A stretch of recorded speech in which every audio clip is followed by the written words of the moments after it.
It is No Kings Day 2.0. Look who we have here. Hi, Joy Reid. Hi, Jim Acosta. How you guys feeling? Hey, Don Lemon. We're feeling good. Look, feeling Don. resisty. Yeah, feeling really good. I'm on the street with the people. We're on F Street in downtown DC, heading to the mall for big No Kings coverage all day long today. Love So, it. Jim, Love it. you're out there. Tell us what it's like out there. Yeah. And first of all, guys, Joy, Don, it's great to be back with you.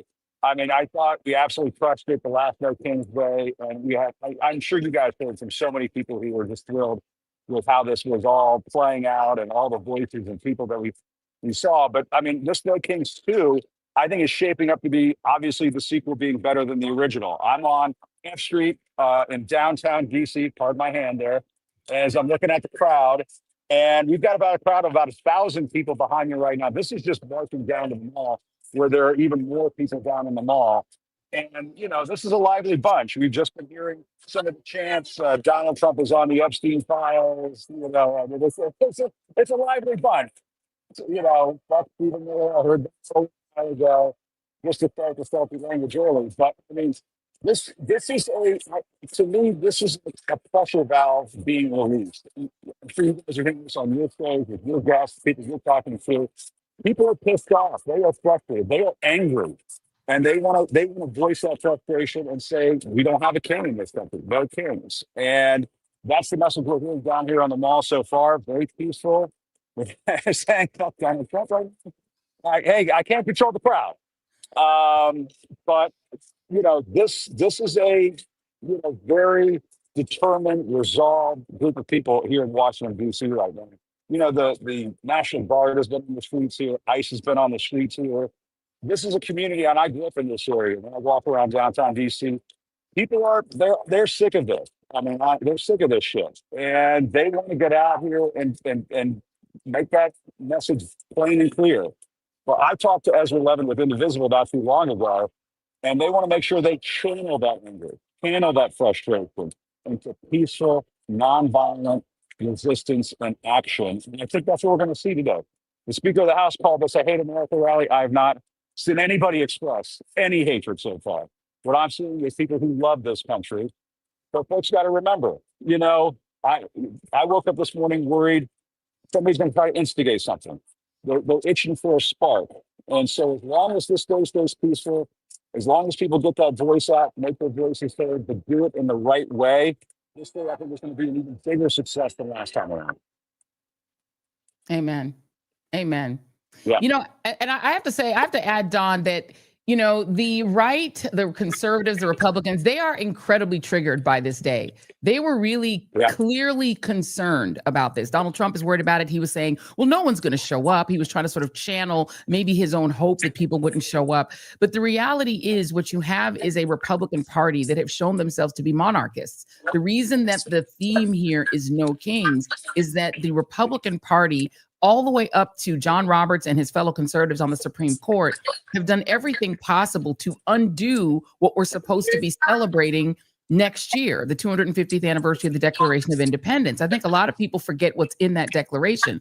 The point is that the people who founded the country said that what they wanted was to get away from a monarchy in England that had the ability to search your home, to quarter in your home without your permission, to physically take you and arrest you without due process, to essentially tax you without giving you representation. What we have now are people who are tax-paying Americans, even veterans, who are being grabbed on the street, thrown to the ground, and detained by masked men who they can't even tell are feds based on literally the color of their skin or their accent. You have a country that is being unraveled by the Republican Party so that they can serve Donald Trump and a small set of multi-billionaires. And it's returning the country to the status that it had really in 1775, where you had these plantation owners who had vast, enormous, untaxed wealth that they were able to use just for themselves and reduce everyone else to either serfdom or slavery. What this iteration of the Republican Party clearly wants is a return to that status quo ante. And what you're seeing is people broadly across the board. In some cases, including people who voted for Donald Trump, thinking they were going to get lower prices, saying, whoa, wait a minute. We did not intend to return ourselves to serfdom. And that is the fight that we're seeing. It's a fight that is multiracial, it's multi-religion, it's multi-background, it's multi-regional, it's all over the country. But I have to note that the three of us that are on this screen literally represent the people that the Trump regime is at war with. Black folks, brown folks, LGBT folks, women, they're at war with all of us. And Joy, look, I love Joy. You just go right there, and that's why I love you. I hate to start off on a controversial moment, but I don't believe it's that controversial. We've been talking a lot about people's rights, their First Amendment right, freedom of speech, freedom of the press, freedom to assemble, right, and to protest. And then we have to remember our Fourth Amendment rights, which involves legal or illegal search and seizures, and then our Fifth Amendment rights, which is due process. And the Second Amendment as well, which is interesting because you have all these conservatives out here just really gunning for, no pun intended, for for people to be able to just be taken off the streets without any due process, whether you're a citizen or not. Show me your papers. And to folks who are out there, to many Americans, this is not a sign of tyranny. This is tyranny. And a tyrannical government is mentioned in the Second Amendment. So it's interesting to me that folks have been, a little bit, like, oh, wait, what is Don Lemon talking about? I'm just talking about what's happening in the world right now. The Second Amendment is linked to the idea of preventing a government tyranny by ensuring an armed citizenry can resist oppression. Proponents argue that an armed populace acts as a check on potential government overreach and a deterrent against tyranny, a concern deeply rooted in the founders' fear of a powerful centralized federal government. This perspective suggests the right to bear arms is a fundamental safeguard for a free state. Now, what am I saying here? I'm saying that we are up against a constitutional crisis where people are interpreting the Constitution in ways they want, like they interpret the Bible and scriptures in ways they want. Our Constitution is very clear about the rights of the people. Those amendments are for the rights of the people. And I believe in this time that we're in right now, which is, I believe, a constitutional crisis, we need to make people very clear about all of their rights. If someone comes to your door, what you can do. That's right. If someone stops you, what you can do out on the streets today. All of that is a constitutional right. If you're not breaking the law, if there is no due process, if there are no warrants, then your rights are being violated. And I think Americans need to know that and need to know the power that they have.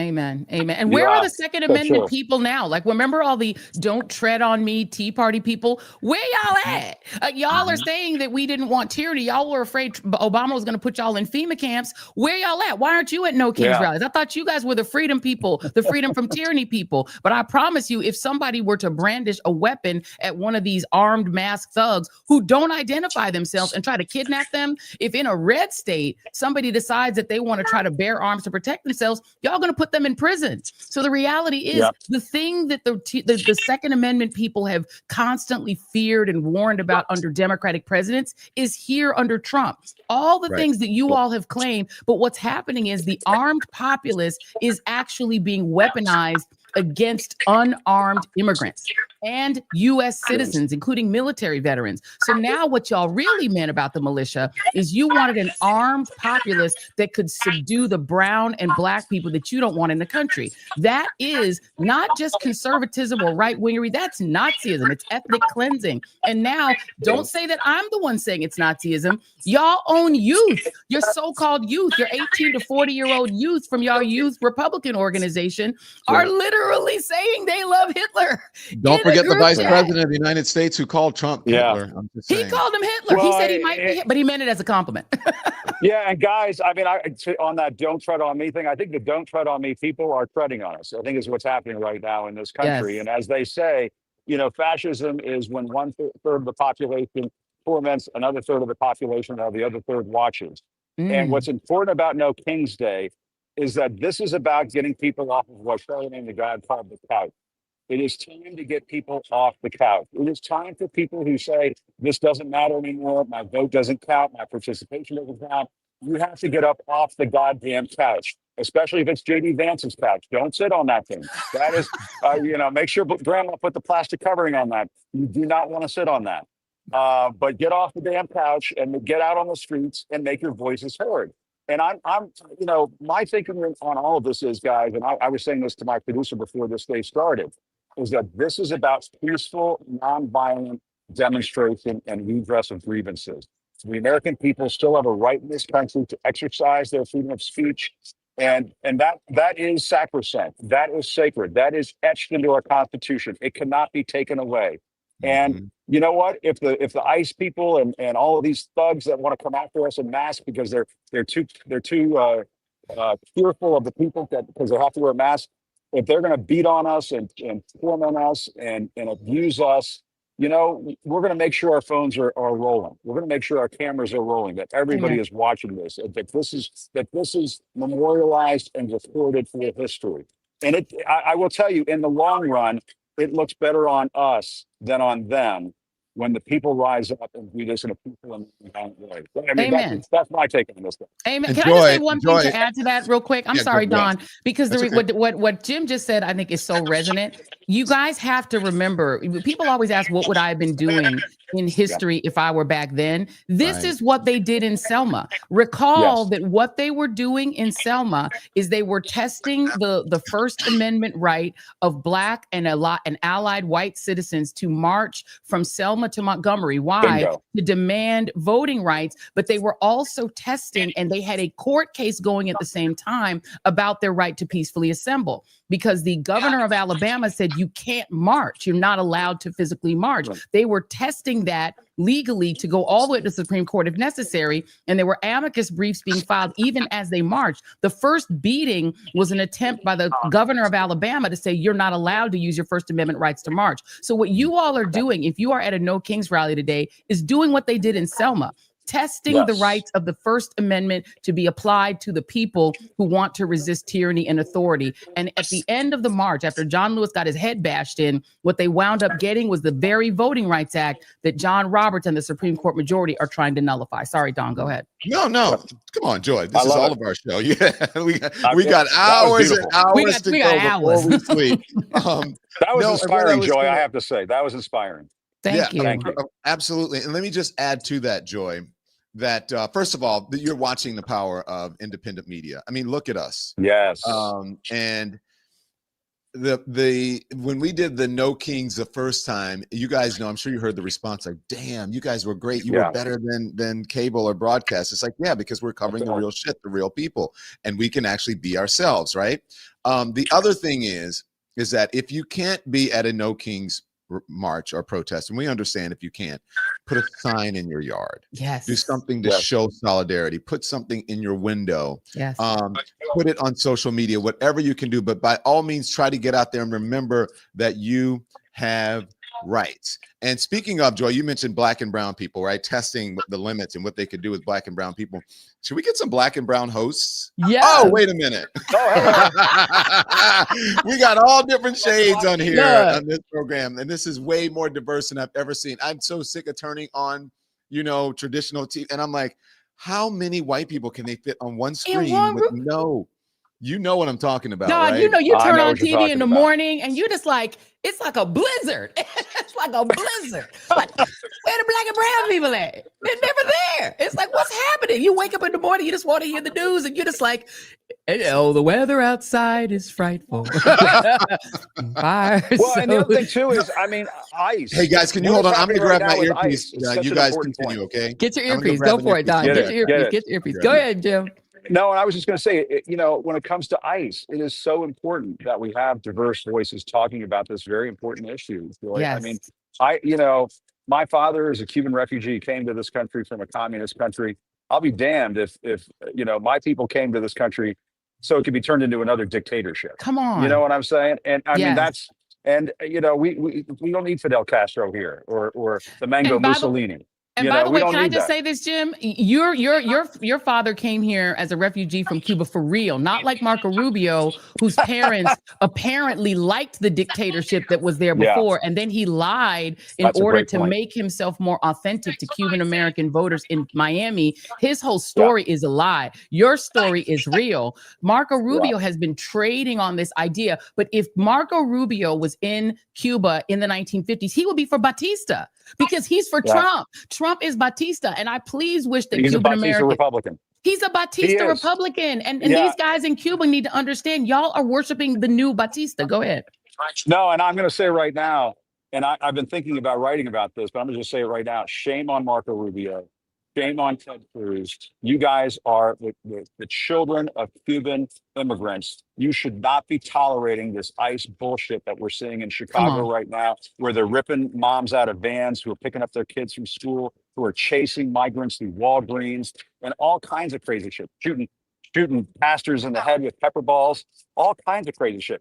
Where are the Latinos who are in government right now on the Republican side? Why are you not saying to Donald Trump, what the fuck is happening? Why are Latino people being treated like this? It is absolutely disgusting.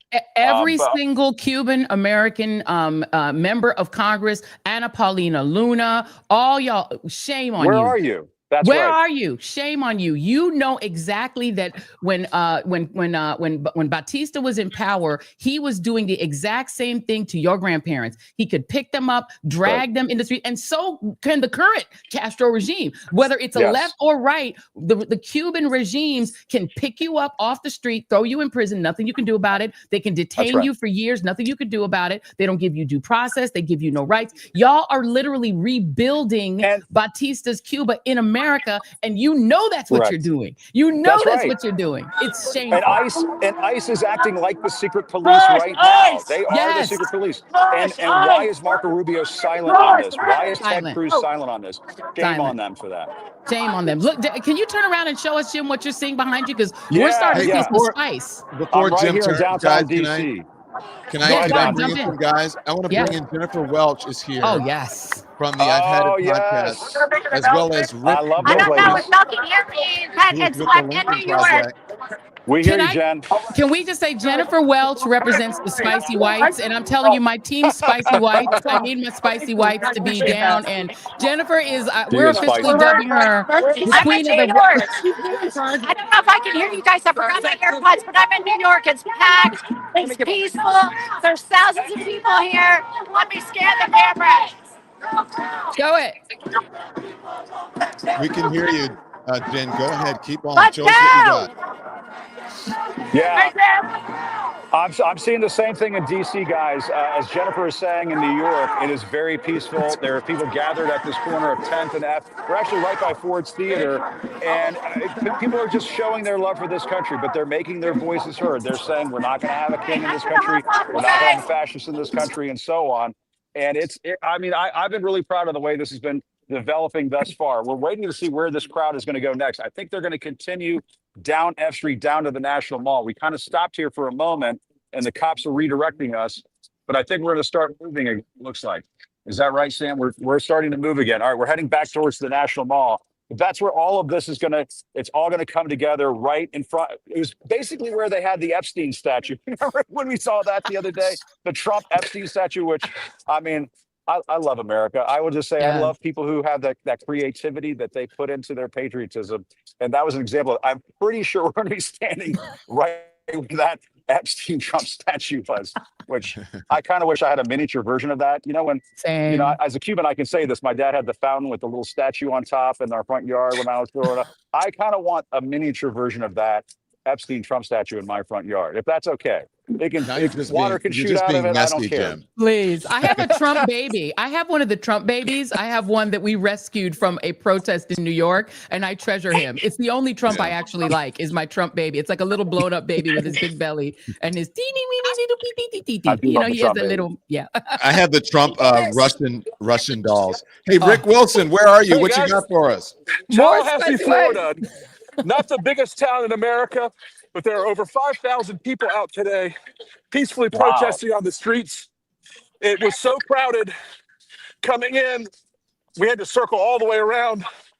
to even get close to the Capitol area.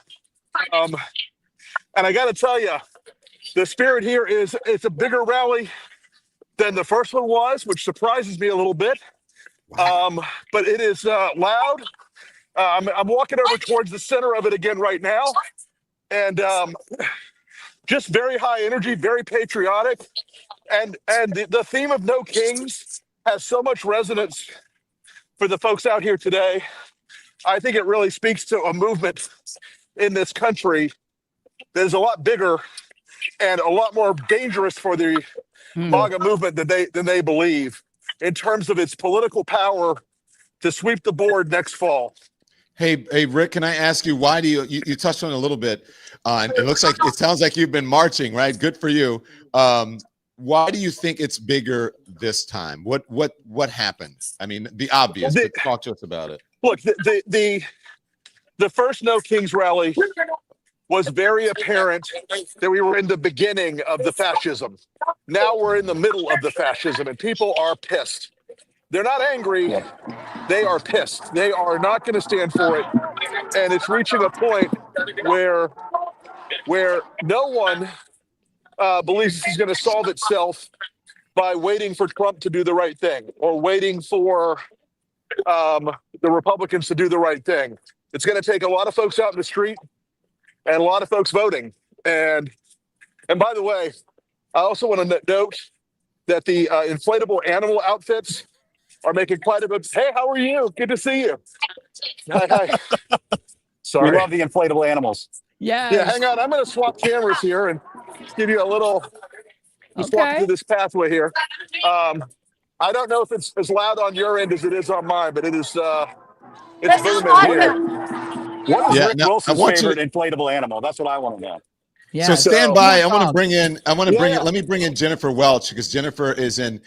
Jennifer, you're in where? You're in Times Square. You're in New York. Now, can you tell us the difference? Because last time you were in Oklahoma, and now you're in New York. Talk to us about the difference in what you're seeing.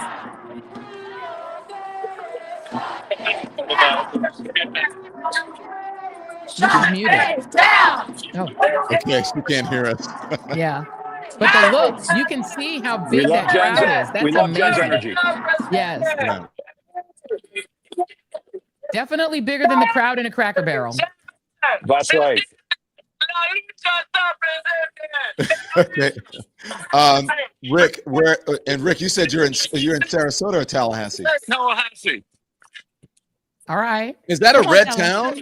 Is Tallahassee red? No. It is a Blue tiny dot? blue dot in the middle of a Blue dot. giant red ocean.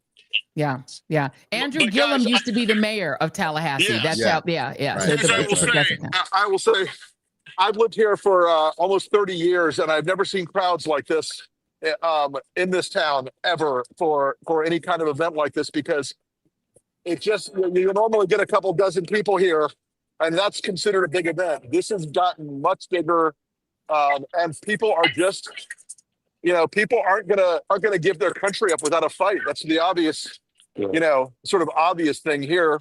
And Don, I mean, this is one of the things that the whole week they tried to brand this as, oh, hate America, hate. Yes, hi, how are you? Hi, nice to see you. Sorry, guys. But they tried to brand this today as an anti-American day. Oh my God! Hang on, guys. Hello, I'm gonna hug you now. I love you even more. I'm taking you flying. The plane's coming back from avionics. Sorry. One of my pilot friends dressed in a hilarious animal costume. So, but yeah, guys, it is this idea they tried to brand this whole week as anti-American.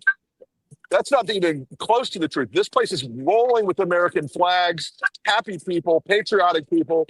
They failed their branding, just as they're trying to convince us that, Portland is a hellhole when it's one block of people wearing animal costumes. Hey, guys.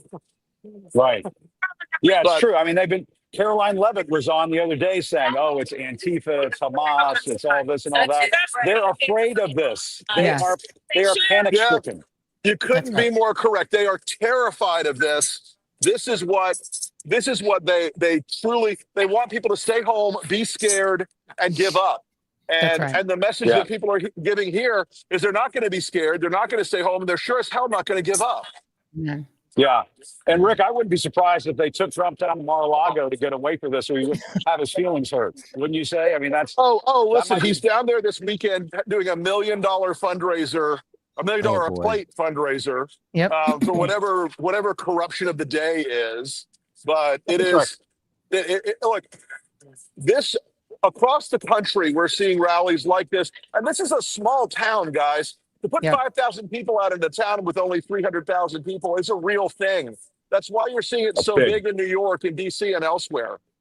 We're seeing aerial shots of Tampa Bay, Florida, as you were speaking, Rick.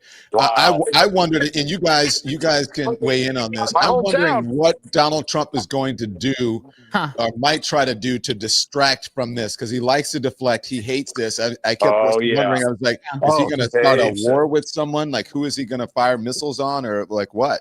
What boats is he going to blow up in the Caribbean? What fisherman is he going to kill this weekend? Fisherman is he going to murder? I mean, the thing is, I have a question for you, Rick Wilson. You know, you talk to a lot more Republicans than I do. I talk to a small number. You talk to a bigger number.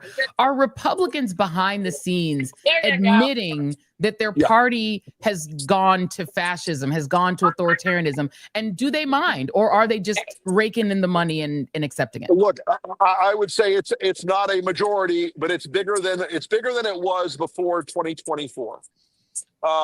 There is now a growing sense among some of the more libertarian Republican types, and that's still a decent cohort that the troops in the streets and the abuse of civil rights is going to go too far. And even if they're just afraid that it's going to turn back on them someday, they're starting to feel afraid of it, and they're starting to feel nervous about it. That doesn't mean they're going to pick a fight with Trump in public, Joy, but it does mean they're a little less willing to step up and be in the line of fire every second. The other thing that's really, really terrifying them is the economic questions are weighing on them, because that's not spinnable. They can't make that chicken shit into chicken salad with no matter how much mayonnaise they throw into it. They are stuck with a bad economy that is Trump's fault. Yeah. And can I ask you this too, Rick, because, the Governor Pritzker of Illinois gave, I thought, a really good interview the other day where he said what people are starting to realize is that eventually when this turns, not everyone is going to have qualified immunity. And when the trials begin, some of these masked men who are wearing masks because they know eventually they could be tried for the things they're doing, people are concerned that eventually there are going to be trials. And I wonder for you, if the military resignation, such as the recent resignation of the admiral, if that is putting a chill into people, because they're realizing that military folks are like, I don't want to be here when the trials begin.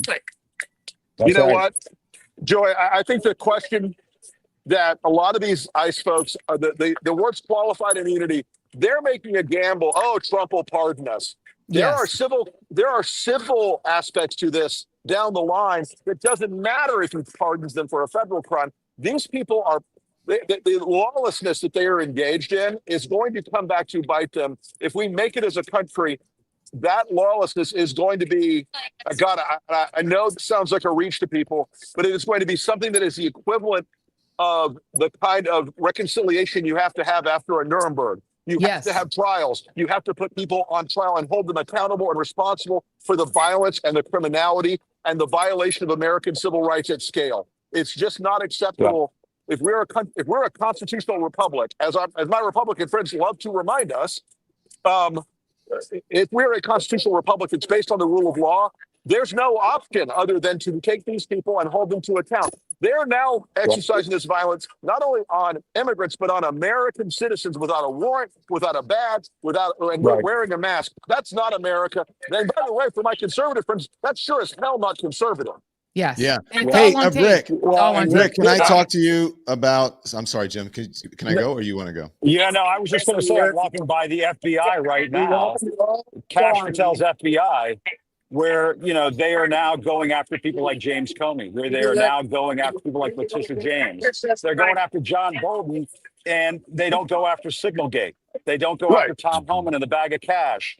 So for all their complaints about political prosecution, That's exactly what the fuck they're doing. Yes. Right. 100%. I mean, look, Tom Homan is as obvious a criminal as I've ever seen in government. I've been around for 40 years. I've seen a number of them. And if you're going to prosecute John Bolton for keeping a diary, and you don't prosecute Pete Hegseth for leaking our national security secrets and intelligence operations on Signal, then you understand and if you're going to pardon an overt criminal like George Santos, you understand that the criminals are going to get preferential treatment. That's not a government anymore. That's a mob. Yes. That's a mafia family. That's right. That's right. Hey, Rick, Sorry, you were Don, didn't mean talking to about. No. Come on, Jim. Hey, listen. So you were talking about people's rights and qualified immunity and all that. Qualified immunity doesn't keep you immune or gives you impunity from violating people's Fourth and Fifth Amendment rights, right? The thing that I'm concerned about, one, is obviously the First Amendment. We were up against that. We're up against the Fourth and Fifth Amendments. And then also the Second Amendment. I stirred up a lot of Republican and Fox News ire this week by saying, hey, look, I think this is kind of the moment that the Second Amendment was written for. And these Second Amendment rights people need to be cognizant of that. This is indeed a constitutional crisis. And if anybody is upset that I'm telling people they should take advantage of their constitutional rights and explore them in this particular time, I'm only doing what you have been telling people to do for decades and decades, which is also constitutional. What do you say to that? I'm old enough to remember when they were talking about Second Amendment solutions to Hillary Clinton. That's right. And I'm a gun guy. I'm a firearms guy. That's right. And you know, the idea that Republicans think that they have an exclusive monopoly on the ability to resist tyranny is wrong. It's a spectrum, and it all depends. And it's not just a Chinese menu of pick one right or the other. You got to pursue all of your rights if you're gonna fight back against tyranny, in my opinion. Amen. Amen. Amen. So, Rick, how long do you think this is? Is the crowd building or growing where you are? Or this started at 10 and it ends at noon, so it is still a big crowd. It's all over the Capitol Plaza, and it runs down Monroe Street, which is the main drag through the middle of Tallahassee. So I would say it's still growing at this point, and there's a lot of. I mean, and it really spans the distance because it's everything from college kids to seniors. Wow. Yeah. And that's what we're seeing here in DC, guys. Yeah. I mean, look at this beautiful crowd behind me right now. We got thousands of people who are marching down Pennsylvania Avenue. I'm going to just do like the 180 here just to show you behind me is the U.S. Capitol. It doesn't get more patriotic than that. Marching from basically the direction of the White House down to the Capitol. And we can see in the distance is another crowd of thousands of people gathered on the National Mall, ready for this crowd to join them. And so this is a big one. I've done a lot of these. I remember the ones around George Floyd in DC at that time back in 2020. It's huge, and it's so far very peaceful, very nonviolent, but very determined. And as Rick was saying, the elderly, children, college students, every race, creed, religion, whatever you can think of. They're all marching in the streets right now. And getting back to what Rick was saying, and Mike Johnson saying hate America and all that bullshit. I'm looking at a sign that says Mikey, he goes along. But anyway, it's infuriating because this is how you show your love for country. This is what it's all about. Right. And by the way, this and Jim, you can see it in person in real time. This is the area that was the subject of the January 6th insurrection. And the right is trying to rewrite the January 6th insurrection as a peaceful march.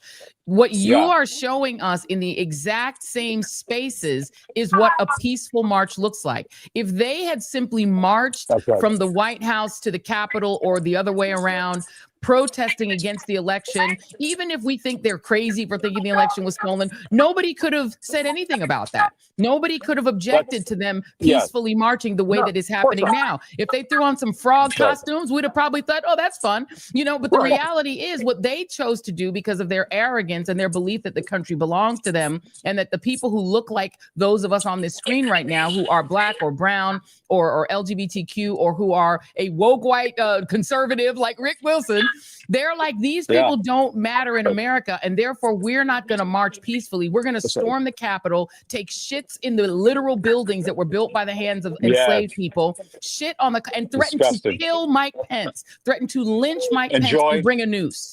Right. And the other thing is, people have to understand that was the Hate America rally. Yes. You hate the peaceful transfer of power.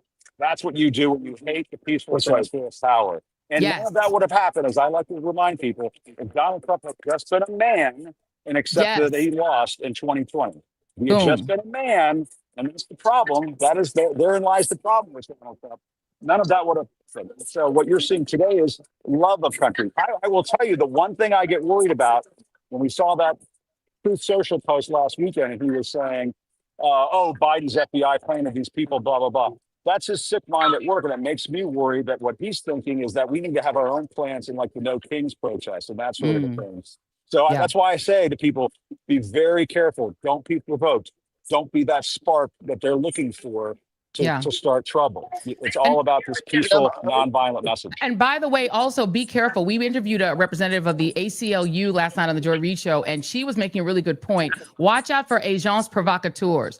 During the Black Lives Matter marches, right, of 2020, you would have these men show up in all black, trying to pretend they are Antifa. Understand there's no such thing as Antifa. They call anyone who is anti-fascist. Antifa is short for anti-fascist. They dress up as in black, and they were breaking windows and starting fires so that they could blame Antifa, this fictional made-up group that has now been designated as an enemy of the United States, such that any charity that donates to anybody but Republicans, any organization that tries to help Democrats like Act Blue get elected, anyone like the Ford Foundation who donates to charitable projects and artistic projects that Donald Trump doesn't like, they're designated any of that as quote-unquote Antifa, meaning anti-fascist. And when you say anti-fascist is the enemy, what you're also saying is that you are a fascist. Because if you're saying anti-fascist is the enemy, then you are acknowledging that you're they are actually quietly wink and nod acknowledging that they are fascists, that they are pro-Nazi. Go ahead. When I was out there, I've been in Chicago, I did a little experiment, and I asked people, so what branch or what arm of Antifa are you with? And they were like, what are you talking about? Antifa.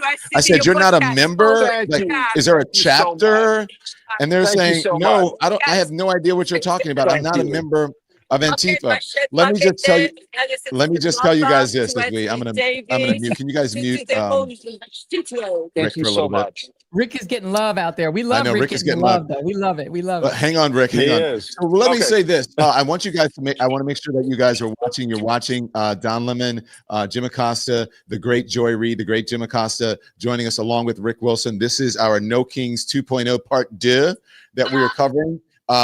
Touting and showing, flaunting the just how powerful independent media and independent journalism is. Now, I want to go. I have some of my colleagues who are out there in Times Square, and I want them to interview some people and see what they have. So if you guys can go and interview the folks, Mike, Chris, and John, go ahead.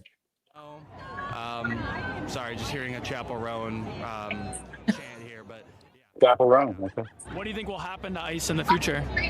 I mean, the future, it's tough because in a year, while he's still in office, maybe nothing. In 3-4 years, when fingers crossed he's out of office, I think we're going to see some Nuremberg trials, some actual consequences for these people that are deciding that they can be, federal officers essentially in plain clothing. We just went live. Now, what are you seeing here today, like with this crowd? I mean, Mike, do you want to show how many people are here right now? I mean, it's insane. I'm a New York resident the past 5 years, and I've never seen a crowd at a protest like today. So I feel like why are you here though? Well, I feel like I bring the median age down by a lot coming here. There are a lot. Yeah. I'm getting roasted. No, but it's true. I mean, there are a lot of older folks here, and that's so amazing to see. Like, I truly feel like I'm one of the few young people here looking around. I mean, am I wrong? I mean, God, I love it. I love it. Yeah, I love it. I love it. Yeah. One thing I'll also note, and something that Jolly would like to note, is it's mostly white people too, and that's one thing that. Yeah, I mean, I think that's tough. I think white people in general have the most resources to come out and do something like this. It's expensive getting to Times Square, no matter how you put it from a time and currency standpoint. So, I think it's important to see diversity out here, but I also think it's important that white people are fighting back, and they're using their 2 days off on the weekend, one of those days, to come out here and voice their support for this protest. So yeah. This is insane. We're not even moving yet. The amount of people we can't even move. It's pretty gridlocked for the most part. So we're going to continue to talk to people. And hi, Mom. Excuse me. Can I ask you guys a question? Yeah. Why are you guys here today? To support democracy. Yes. It's under threat. Basically, I don't want to be accused in the future of being silent. Nice. Now, do you think that something like this will create a change? I think over time, it's not going to be immediate, but over time. Yeah. I think it'll get attention. I'm worried it's going to eventually become violent. Yeah. Now, one question I want to ask is, what are your thoughts right now on ICE in America? Not very positive. Not crazy about the mask. That is not crazy about how they're treating average people, our neighbors. And it's just, Yeah, we're treating people horribly, and what we need to do is hire more judges, not get more ICE. Exactly. What do you think will happen to ICE in the future? What will happen to ICE in the future? Yeah, what do you think? Let's just hope they're not Trump's brown shirts. Yeah, I mean, I think, it'll develop into more. If Trump stays into power, he'll give them more power. Yeah. Thank you so much. Now, one last thing. Do you think protests like this in general will continue to happen? Yes. Yes, absolutely. Yes. And will you be there? Yes. Yes. Thank you so much. I think we're off. Thank you. All right. It should be. That's great. That is my social media team out there, and they're doing a great job. They're like, what questions do you want me to ask? And so, I love getting out there and and speaking to people, and that's where you get to learn what's happening. And that's why, Joy, we have Rick, and we've got Jim Acosta out there, and others to be joining us later. Jennifer Welch, by the way, said it was so loud where she is. She wants to march for a little bit, and then she's going to come back. But make sure you guys make sure you subscribe, make sure you hit the thumbs up, and make sure you follow us, all of us, Joy Reid, Jim Acosta, and also Rick Wilson on all of our platforms, because this is how we stay viable out here on these streaming streets. And as you can see, we are not in competition with each other. We're all working towards the same goal, and that is informing America and fighting for our First Amendment rights, not only as American for freedom of speech, but freedom of the press, which we are members of. And, we got kicked out of some of the clubs because we were so boisterous and vocal and truthful about the tyranny that was taking over America. And the networks, they just couldn't handle it. But here we are with our own networks. Rick Wilson, can you talk about that, please? Look, independent media is one of the greatest threats to autocracy ever. Too many of these major media companies now are being sold to or bought by allies of one party and one president, and they've built this machine where they own all the local stations, they own all the national stations, they own all the talk radio networks. Folks, what you're watching today, it may not be as slick as CNN or MSN or Fox, but we're people in the streets talking to your fellow Americans, expressing ourselves not only as people part of a new media, but as patriots who are willing to go out here and say, nobody owns the American flag, nobody owns the Constitution, nobody owns this country. We're all part of this great experiment. We're the inheritors of this great and amazing gift. And part of that gift is free speech and free press. Yes. Amen. And by the way, I will say, I was just going to say, and by the way, we didn't pay any bribes to be on and do this coverage. We didn't pay any $15 million bribes to the Trump Presidential Library. That Come makes on. us independent. Exactly. And we believe in diversity, equity, and inclusion. How about that? Look at the diversity There you on the go. screen. Can That's I just go right. back to something that your social media guy got the piece, and I do want to go back to him. I see he's talking to someone else. That he said it's a mostly white crowd. And most of the crowds we're seeing in most of these places are white. And I would add, it's not just that white folks have more resources. I actually think they have more responsibility. Thank you. And people are stepping Thank into their you. responsibility. The majority of white I'm Americans voted screaming to right have now. this Trump I- regime. This is what they voted for. And so they're taking responsibility. And I am very happy, like I said, to see my spicy white folks out there saying we even if we voted for it, or if we didn't vote for it, or we stayed home, they know that their demographic is most responsible for this mess. And I love that they're out there taking full responsibility and putting their chest in it. God bless them. Should we go back to them and listen? Yes, please. I'm like, Love that I spicy come white. from an immigrant family. My family came here for a better life. They believed in the American dream. I think ICE is just completely out of control. Every time I look at the media, I'm just I'm scared, honestly, that they're just ripping people out of the streets. People that are trying to, through the legal way, go to court. They're getting, as soon as they walk out, they're getting arrested. Parents are trying to take their kids to school. They're getting arrested. People that are out there working, they're getting arrested. I don't think that's right. What do you think will happen to ICE in the future? Hopefully, it's just they don't give them that much control. Like right now, I know that Chicago and California are doing the best that they can to show them like we're going up against you. We're not going to let you just come into wherever you want to come in and take people that are not doing anything wrong.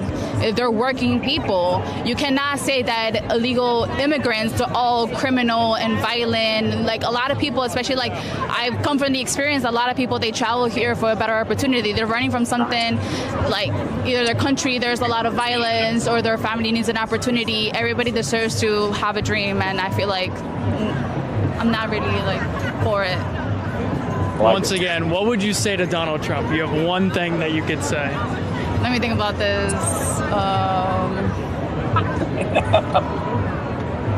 We all see through your lies. You're racist. There's no other words to say it, but you're racist, and you are the worst president that I've ever seen. You know, I've never in my life voted, but now I'm definitely going to vote and make sure that you don't come ever again into office. Thank you so much. Enjoy. Amen. Excuse me. Can I ask you guys a question? Why are you here? Why not?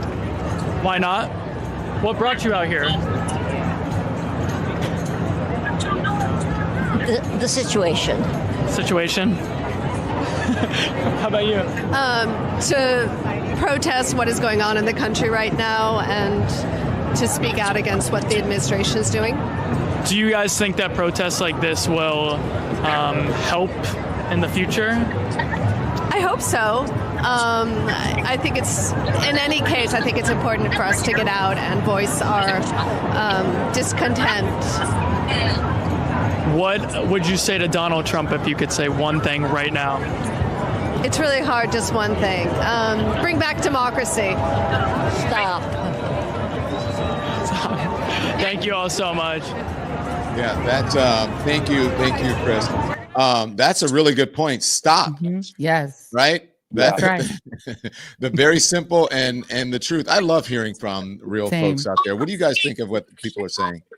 Brilliant. I love hearing from them too, Don. It's one of my favorite things that you do. I love that you get out and you speak to people in the street, because the thing about cable news, and we've all talked about cable news a lot, it is a lot of talking headism. It is a lot of getting people who are experts in some cases, or in some cases like sports experts, to talk about whether museums should have slavery in them, right? Like a lot of sort of false debate that isn't real debate. But what you're seeing in new media, in this kind of media, independent media, is we actually care what regular people think, what people in the real world think who are out in these streets. And that is why we're here doing this today. That's right. Yeah, I will echo that and say that, I mean, to me, this is the next era. This is the next step in media. And we're just watching it in real time. People have gotten so frustrated with what the corporate media has. They've just fallen short of this moment. They just haven't met the moment. And, you know, whether it's Jeff Bezos clearing out people at the Washington Post, whether it's these networks bending the knee to Donald Trump. I mean, you know, like what happened to some of our colleagues who are now on Substack and YouTube and these other, you know, places where independent media is thriving. You know, the people at home can figure this shit out. They said, you know, we get it. We get that you have to get these media merger deals through. We get that you're afraid of the FCC coming after you, Jimmy Kimmel and so on. And so people at home are saying, I just did an event the other night with Fanon down at UVA, and I had a man come up to me and say, where do I go for media? Where do I go for information now? I told him, I said, independent media, it is now coming on the scene. It is having a moment right now. We just don't recognize it perhaps because it's right in front of our face. It's just happening right in front of our eyes in real time. Amen. Let me just say this. I'm so glad to have some company of some like-minded people here. Because as you guys know, there is no playbook. There is no roadmap. You just have to get out here and work your ass off. And you have your North Star has to be the truth and information and the First Amendment, right? Yes. Factual, truthful information, but also authenticity. Yes. No one wants to watch a robot. No one wants to watch perfection. People want to watch real people, flawed. And guess what? As my friends always say, you know why Wendy Williams is so popular? You know why every other person is so popular? Because people love a messy bitch, right? And so I just and most people are just messy bitch. Everybody's got their own mess. Listen, President is a messy. It is, you know, the thing I think that a lot of the corporate media has gotten so wrong is they want to be seen as like in this moment, they're like, well, both sides have a point. No, fascism does not have a point. No, institutionalized racism does not have a point. Yes. The idea that you're going to round up people without a warrant or a mask or while wearing a mask does not have a there's no side on that. You can't, you're not obligated to tell both sides of a lie. And by the way, Rick Wilson, saying I love Hitler is just bad. Saying I love Hitler and that people need to go in, it's pretty simple. This is a pretty straightforward test. And let me tell you, all those New York Republican kids, if you guys think that is the only group chat where they're talking about how great Hitler was, I have a bridge to sell you. This is a broad problem now. These people have decided that it's okay to stand Hitler. They've decided it's okay to call black people monkeys and watermelon people. They've decided that's just fine. But the only sin they committed was getting caught. Yes, that's right. And Rick, you remember. I was going to say, Rick, you remember because you've been in Republican politics long enough. The Bushes, I mean, you know, the Reagans, they kept the nuts on the outside of the tent. They tried the best that they could, and now they run the show. And J.D. Vance the other day, when he was saying people should grow up, he should grow a pair.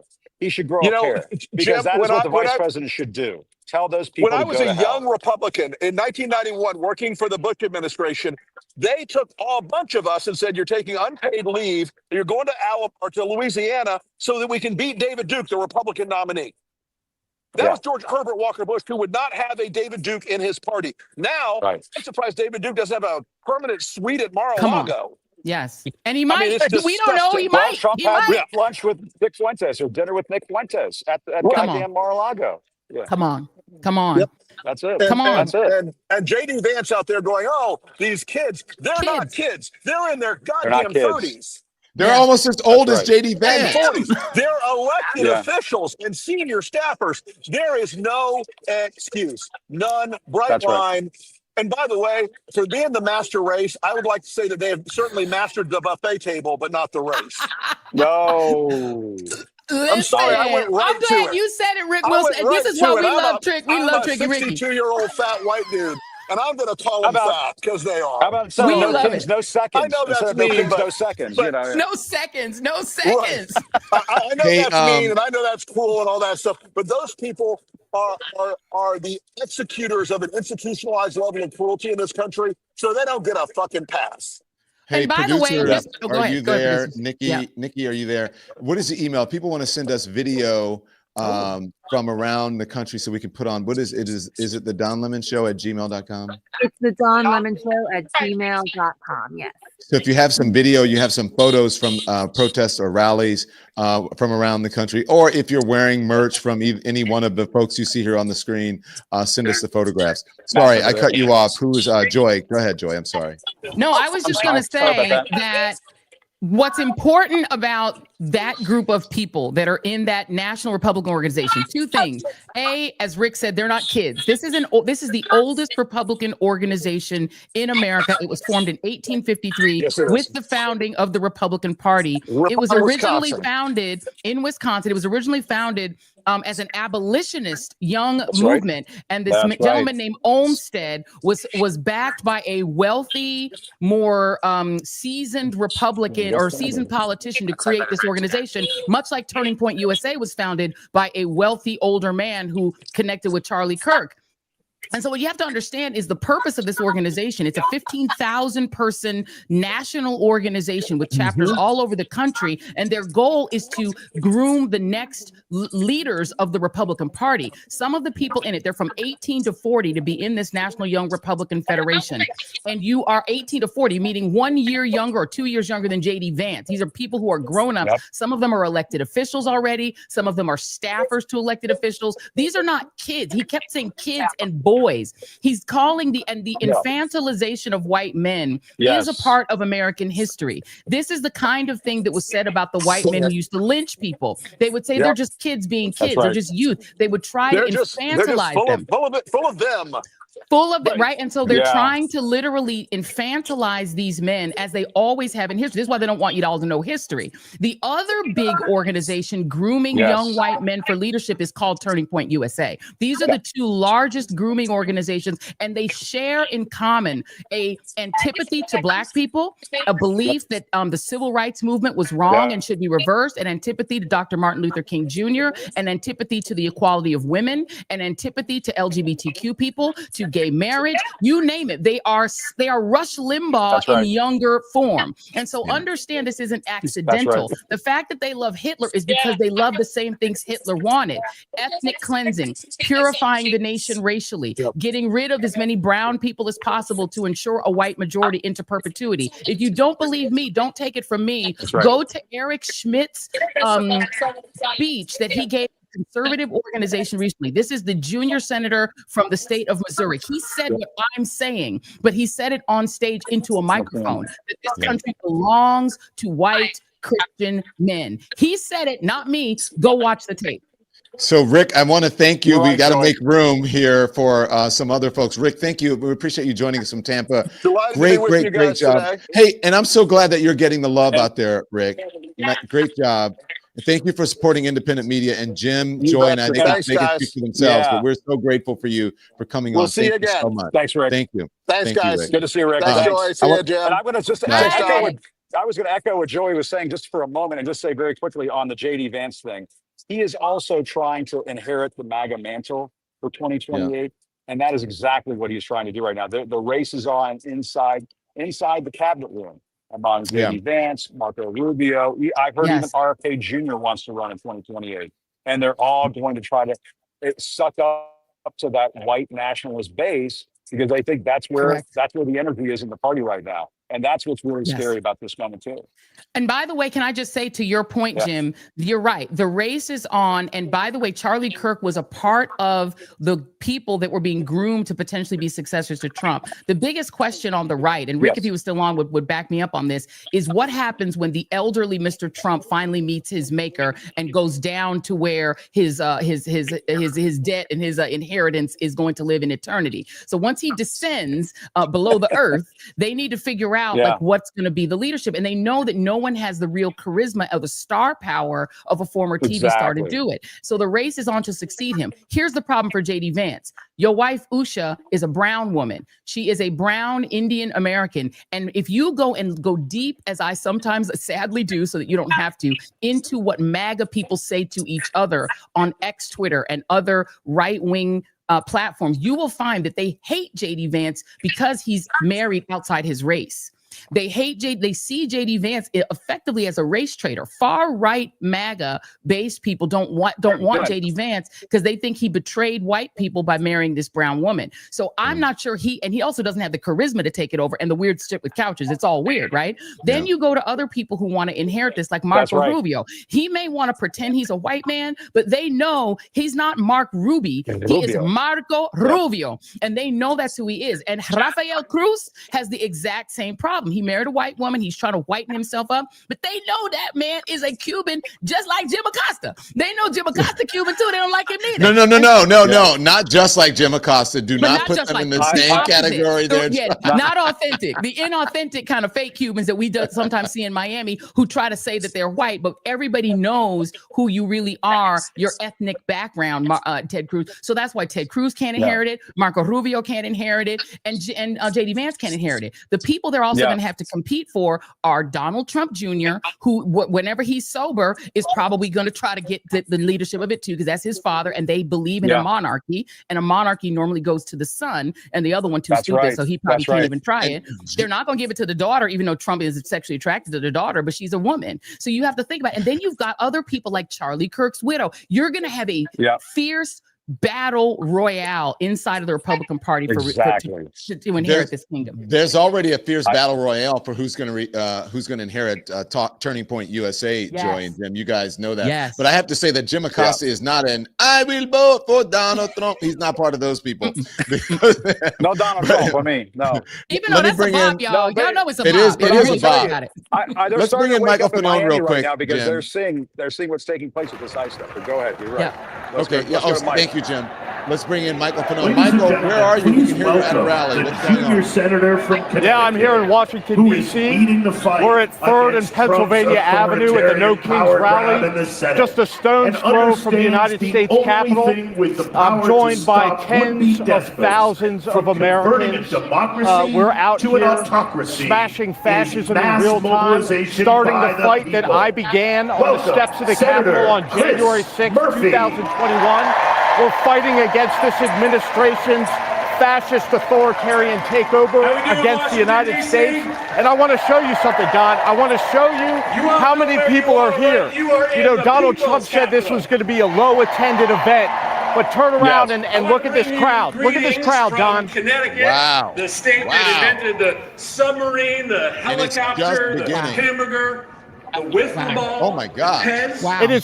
It is packed. On our license plates, though, it's packed. There's a very simple Michael, statement. can you hear me? It says Connecticut. Yeah, I can hear you good. So, Michael, this is what you did as a police officer. You're an MPD. We were the first state to adopt our own constitution. Have you seen crowds like this? In my state, we couldn't wait to be self-governed. We couldn't wait to throw off the yoke of control and censorship from us.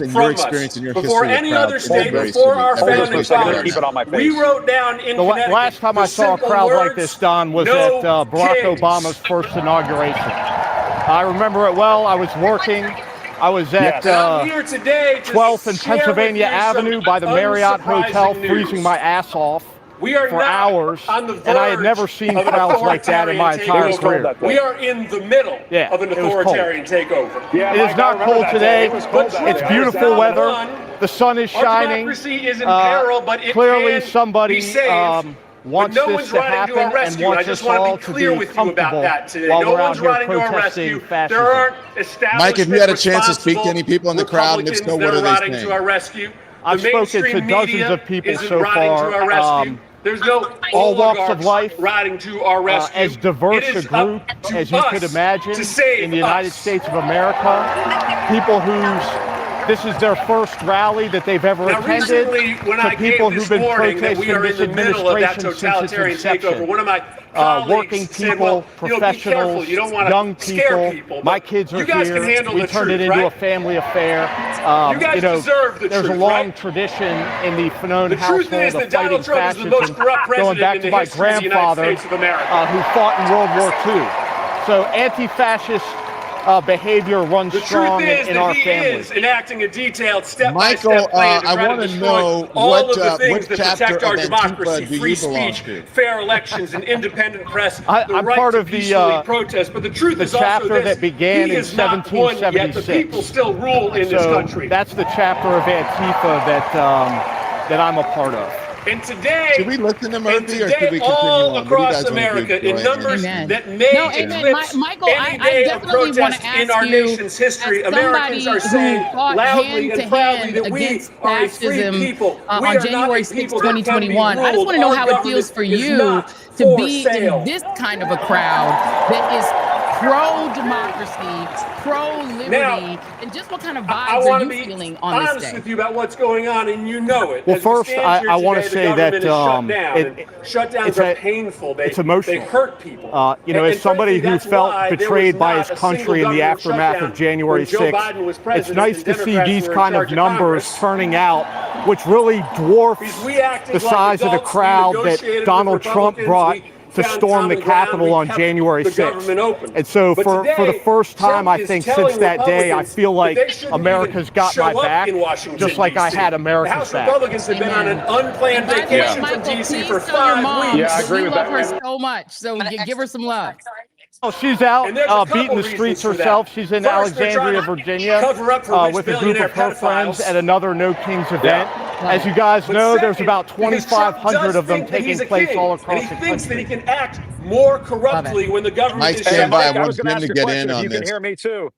Yeah. I was just going to say, Mike, I mean, you know all too well when you hear people like Mike Johnson, the Speaker of the House, calling what's happening down here today a Hate America rally. You know all too well what a Hate America rally is. That's what we saw on January 6th.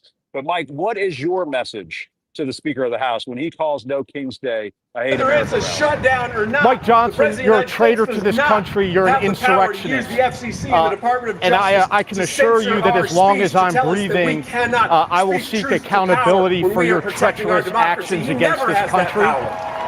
We don't hate America. It's the exact opposite. We love this country. I love this country. I dedicated 20 years of my life to protecting communities in this country as a police officer. I swore an oath, and I'm out here today, 4.5 years removed, still upholding my oath to the Constitution and to this country. What we hate, Mike Johnson, is we hate your racist, white supremacist, white Christian nationalist vision for this country. And all of these people are out here standing in unity against that vision. Yes. And by the way, release the Epstein files, because we know, Mike Johnson, that is why you have the government shut down right now. That's why they won't. They're waiting days and days and weeks to swear in Adelita Grijalva. They don't want to release the Epstein files. And so that's the other thing that they're doing right now. And that's what happens when you have kings, when you have dictators. Those kinds of crimes get covered up.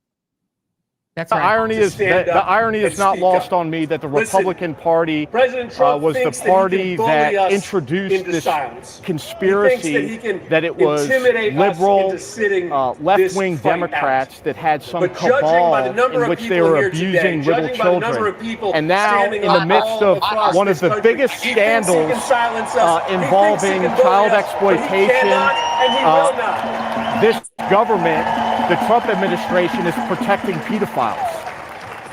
And the last thing I want to say to you is this: it's a simple thing. Take me back to when you were Metro PD.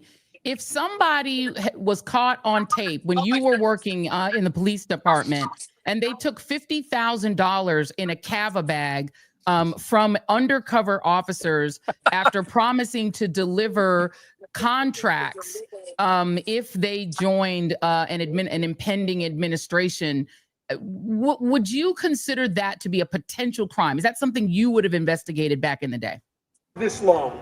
Well, I work narcotics. But that being said, I've worked closely with the public corruption squads at the FBI on cases in the past, and that certainly would have been a no-brainer. Tom Homan would have been arrested, he would have been prosecuted, and most likely, based on the fact that everything he did was caught on videotape, I'm pretty sure he would have been found guilty and would be incarcerated. That being said, this administration has eliminated those public corruption task force, which were charged with making sure that our law enforcement officers are upholding their oath and abiding by the law. It's just another example of how, under this administration, if you support Trump and if you support MAGA, you are above the law. and you will not be held accountable. You will be absolved of your criminal conduct, just as we saw the thousands of violent rioters who were pardoned by Donald Trump on January 20th. I'm super proud of being here with you. So I want to say this, guys. Listen, we're listening to Senator Bernie Sanders is going to speak. Bullish about our ability we will to win this probably fight, dip into that. I want to get back now 400 years ago. to the social media guys who are out, the Don Lemon Show social media guys who are out there talking to people, and they have some interesting characters, and people have some very interesting stories to tell.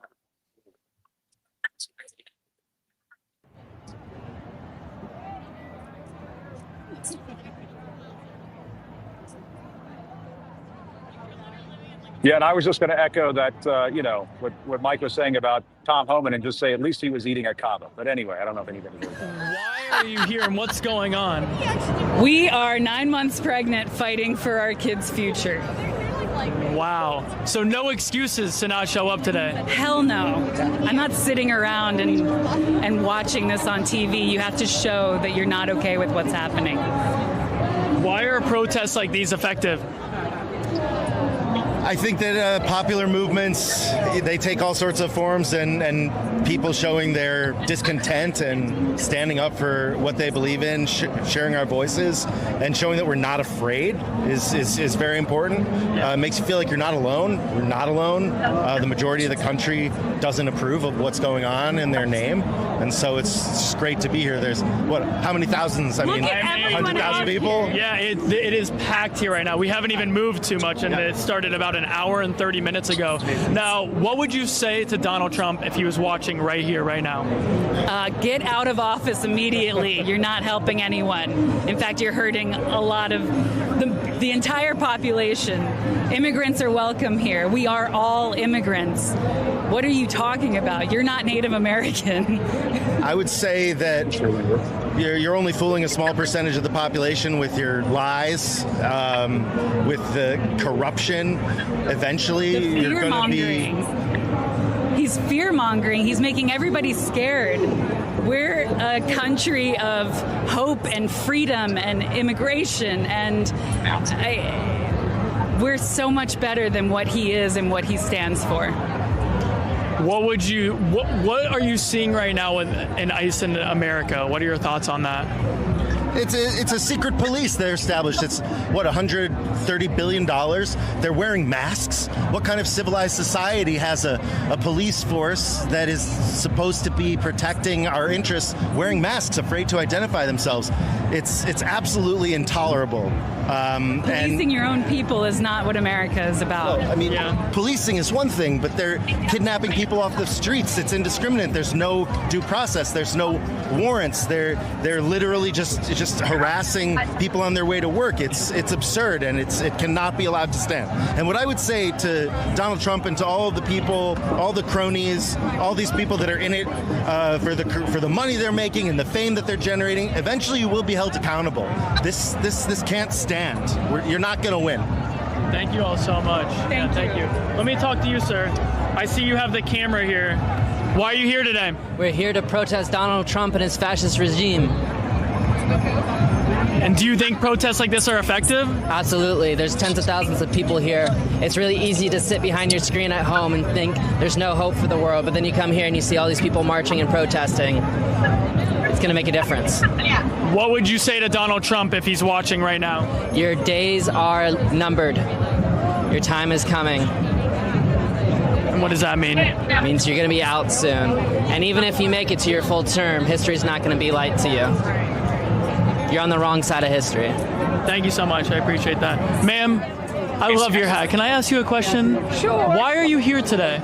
I'm here because I'm here to support democracy. I love America. Yeah. I love America. And I think we want to make sure that our rights are preserved as Americans. I grew up in the 80s where everything was about hope.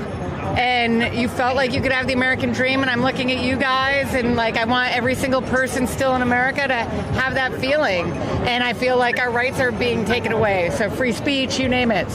But I'm confused because Mike Johnson and Donald Trump were saying that this was an anti-America rally, and you're saying you love America. Wow. Yeah, this is a love America rally. I mean, do you see hate here? We look around. I see.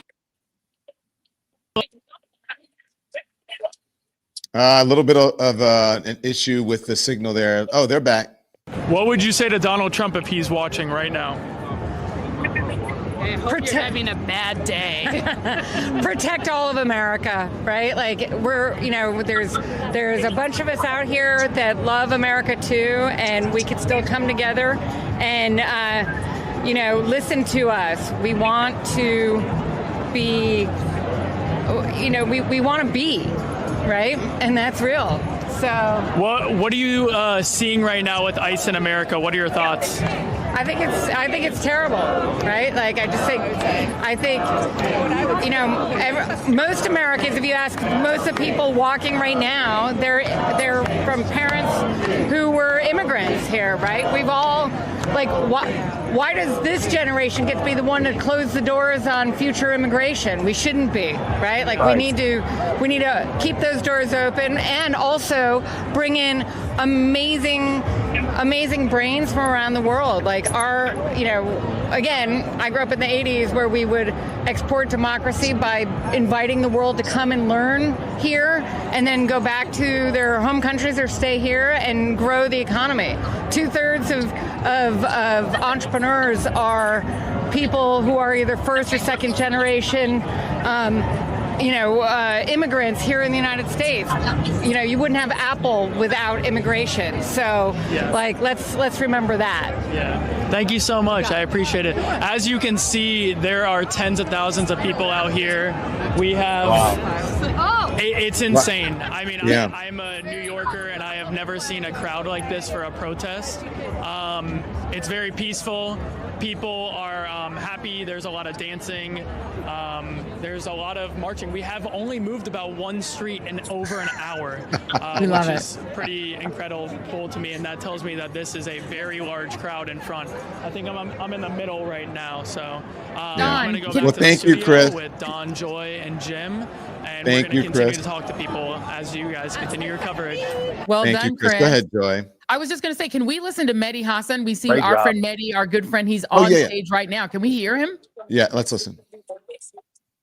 Oh, wow. Democrats, not the big D Democrats, not the Democratic Party. Those of us who are from all parties and none.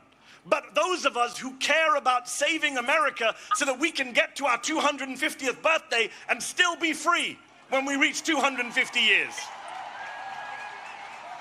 Come over to our side. The side of no crowns, no thrones, no kings. The side of freedom, of liberty, of the Constitution. The First Amendment, the Fourth Amendment, the 14th Amendment, the 22nd Amendment, which says 2 terms means 2 terms. And if you're not worried about Donald Trump trying to stay on for a 3rd term, you should be. He's literally selling merch. So I worry about free and fair elections in 2028. But then I say, why should I worry? I see all of you here today. What is there to worry about? We here today are not spectators. We are citizens. We are not bystanders. We are proud and patriotic Americans. And we Americans, we the people, will not allow our country to be taken over by demagogues and dictators. We will not stand for it. So let me ask you this. I need to hear you. Are you willing? Are you willing? Answer this. Are you willing to sit back and let Trump shred our freedoms? No. No. I can't hear you, DC. They need to hear you in the White House. Are you willing to let Trump shred our freedoms? No. Are you willing to sit back and bend the knee to fascists and white supremacists? No. Are you willing to be the Americans on whose watch democracy died? No. Good. Because people power is our last line of defense. Remember this. Donald Trump has never, ever, not in 3 elections, won a majority of the vote. Never. And I'll say this to you. Here's the math that they are scared of. There are more of us than there are of them. We are the majority. Say it with me. We are the majority. They're not loud enough today, Jesus. Come on. Louder. We are the majority. Yes, we are. And we have no intention of losing our country, our democracy, our freedoms to that twice impeached convicted criminal and his gang of grifters. No way. That's one way of putting it. We will out-organize them. Yes. We will outvote them. We will outlast them. Because when I see you all out here today, in your thousands, in millions across the country, I have hope. I have faith that America can defeat this fascist threat, this authoritarian mania, this MAGA cult, and save our freedoms. And I also have faith and hope that one day soon, the Palestinians will be free. Thank you very much for your time. That was Mehdi Hassan. Mehdi owns the media company Zateo and is doing a great job and is also one of the cast-offs. I'm okay calling myself that. People who were summarily excused from corporate media, but that's okay. We out here and we thrive in that. I know that's bad English. And Mehdi is one doing it as well. And that's why it's important for you to support independent journalism and independent media. If you follow us on all of our platforms, everybody here, include Michael Fanone, everybody, Mehdi Hassan, all independent journalists, make sure you follow us and subscribe. If you're not subscribed to our YouTube, we have a lot of engagement today. Make sure you subscribe, hit that subscribe button, because that's how we stay viable out here and become members of our channels. Okay, support independent journalists and independent media. But so I am not willing to do those things that Mehdi. I'm right on with Mehdi and not willing. Michael Fanone has been not willing for a while. Jim Acosta has not been willing for a while. And so is the great Joy Reid. Hell no. Not been willing for a while. Hell no. We will not go. And the thing is, the question I think in this moment, friends, is will the American democratic experiment, which is just 249 years old, go quietly into that good night? We are a year before the 250th anniversary of the Declaration of Independence, which did not anticipate any of the people on your screen being a part of American democracy. They might have said for no, but once they heard him talk, they would have been like, no. So the reality is we are fighting for not the America that the founders attempted to build, but which they built by accident. This idea of a pluralistic, multiracial democracy in which there is no state religion, there is no king, no one can come into your home without a warrant, they cannot put you on trial without a trial, they cannot incarcerate you without due process. That is literally, go back, and I think it's a good exercise for everyone who's watching this on all of our channels, and I hope you guys are subscribed, as Don said, to all of our channels, wherever you're watching this right now, whether you're on social media, whether you're on YouTube, whether you're on Substack, wherever you are, take a moment and go back and read the Declaration of Independence, because the things that they were screaming out against, the things that the King of England was doing to his subjects in the United States are literally what Donald Trump and Project 2025 are doing right now to U.S. citizens, to immigrants, to people with DACA, to people who are hardworking construction workers, agriculture workers who are literally keeping this country fed. They're doing all the things that were inveighed against in the Declaration of Independence. They're violating it. They're playing in our face. And the fact that they feel comfortable literally violating all of the things that the King of England, doing what replicating the King of England's way of governing his colonies and turning us all into the colonized in our face a year before the birthday of the United States Declaration of Independence, and then saying they're going to build a monument to Donald Trump bigger than the Lincoln Memorial. They're literally laughing at y'all while robbing you. And tonight, while we are at No Kings rallies and covering the No Kings rallies, that man is going to be at Mar-a-Lago having $1 million a plate fundraiser and laughing at you. They're laughing at all of you, even if you voted for him. And Joy, I will tell you, at the very end of his first term, I talked to a friend of Trump who did not want to be named, who said at the time, because I said, doesn't Donald Trump want to be a dictator? And he said to me, Jim, what Donald Trump wants to be is a monarch. He was a friend of Donald Trump who told me this. Donald Trump wants to be a monarch. And look at what they're doing right now. They are so deathly afraid of what's going to take place in next year's midterm elections that they are trying to redraw our congressional maps in places like Texas, Ohio, Indiana, Missouri. They are relying on their MAGA Supreme Court to pull away minority representation in Congress, majority congressional districts where you can have Black and Latino representation in the United States Congress. They are trying to pull all of that away and rig this game or Donald Trump. Donald Trump talks about trying to rig the election.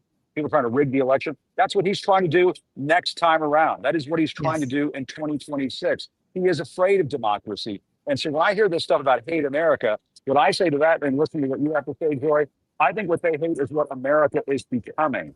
What America is becoming is this beautiful, multiracial, multicultural, tolerant country where we respect each other's differences. And they want to take that away. And that is why Elon Musk, Peter Thiel, all these tech pros are willing to spend billions upon billions of dollars to pull this away from them. And that is what No Kings is about. They will not be the tech kings of this country. Donald Trump will not build a he can create all the Olive Garden patios behind the White House and at Mar-a-Lago and everything else until the cows come home. But we're not going to become that country. And that's what they don't understand. And that is why we have to go back to the message we were talking about earlier. People have to not only take to the streets on No Kings Day, they have to take to the streets on Election Day. They have to make sure that these voices are heard at the ballot box come this time around next year.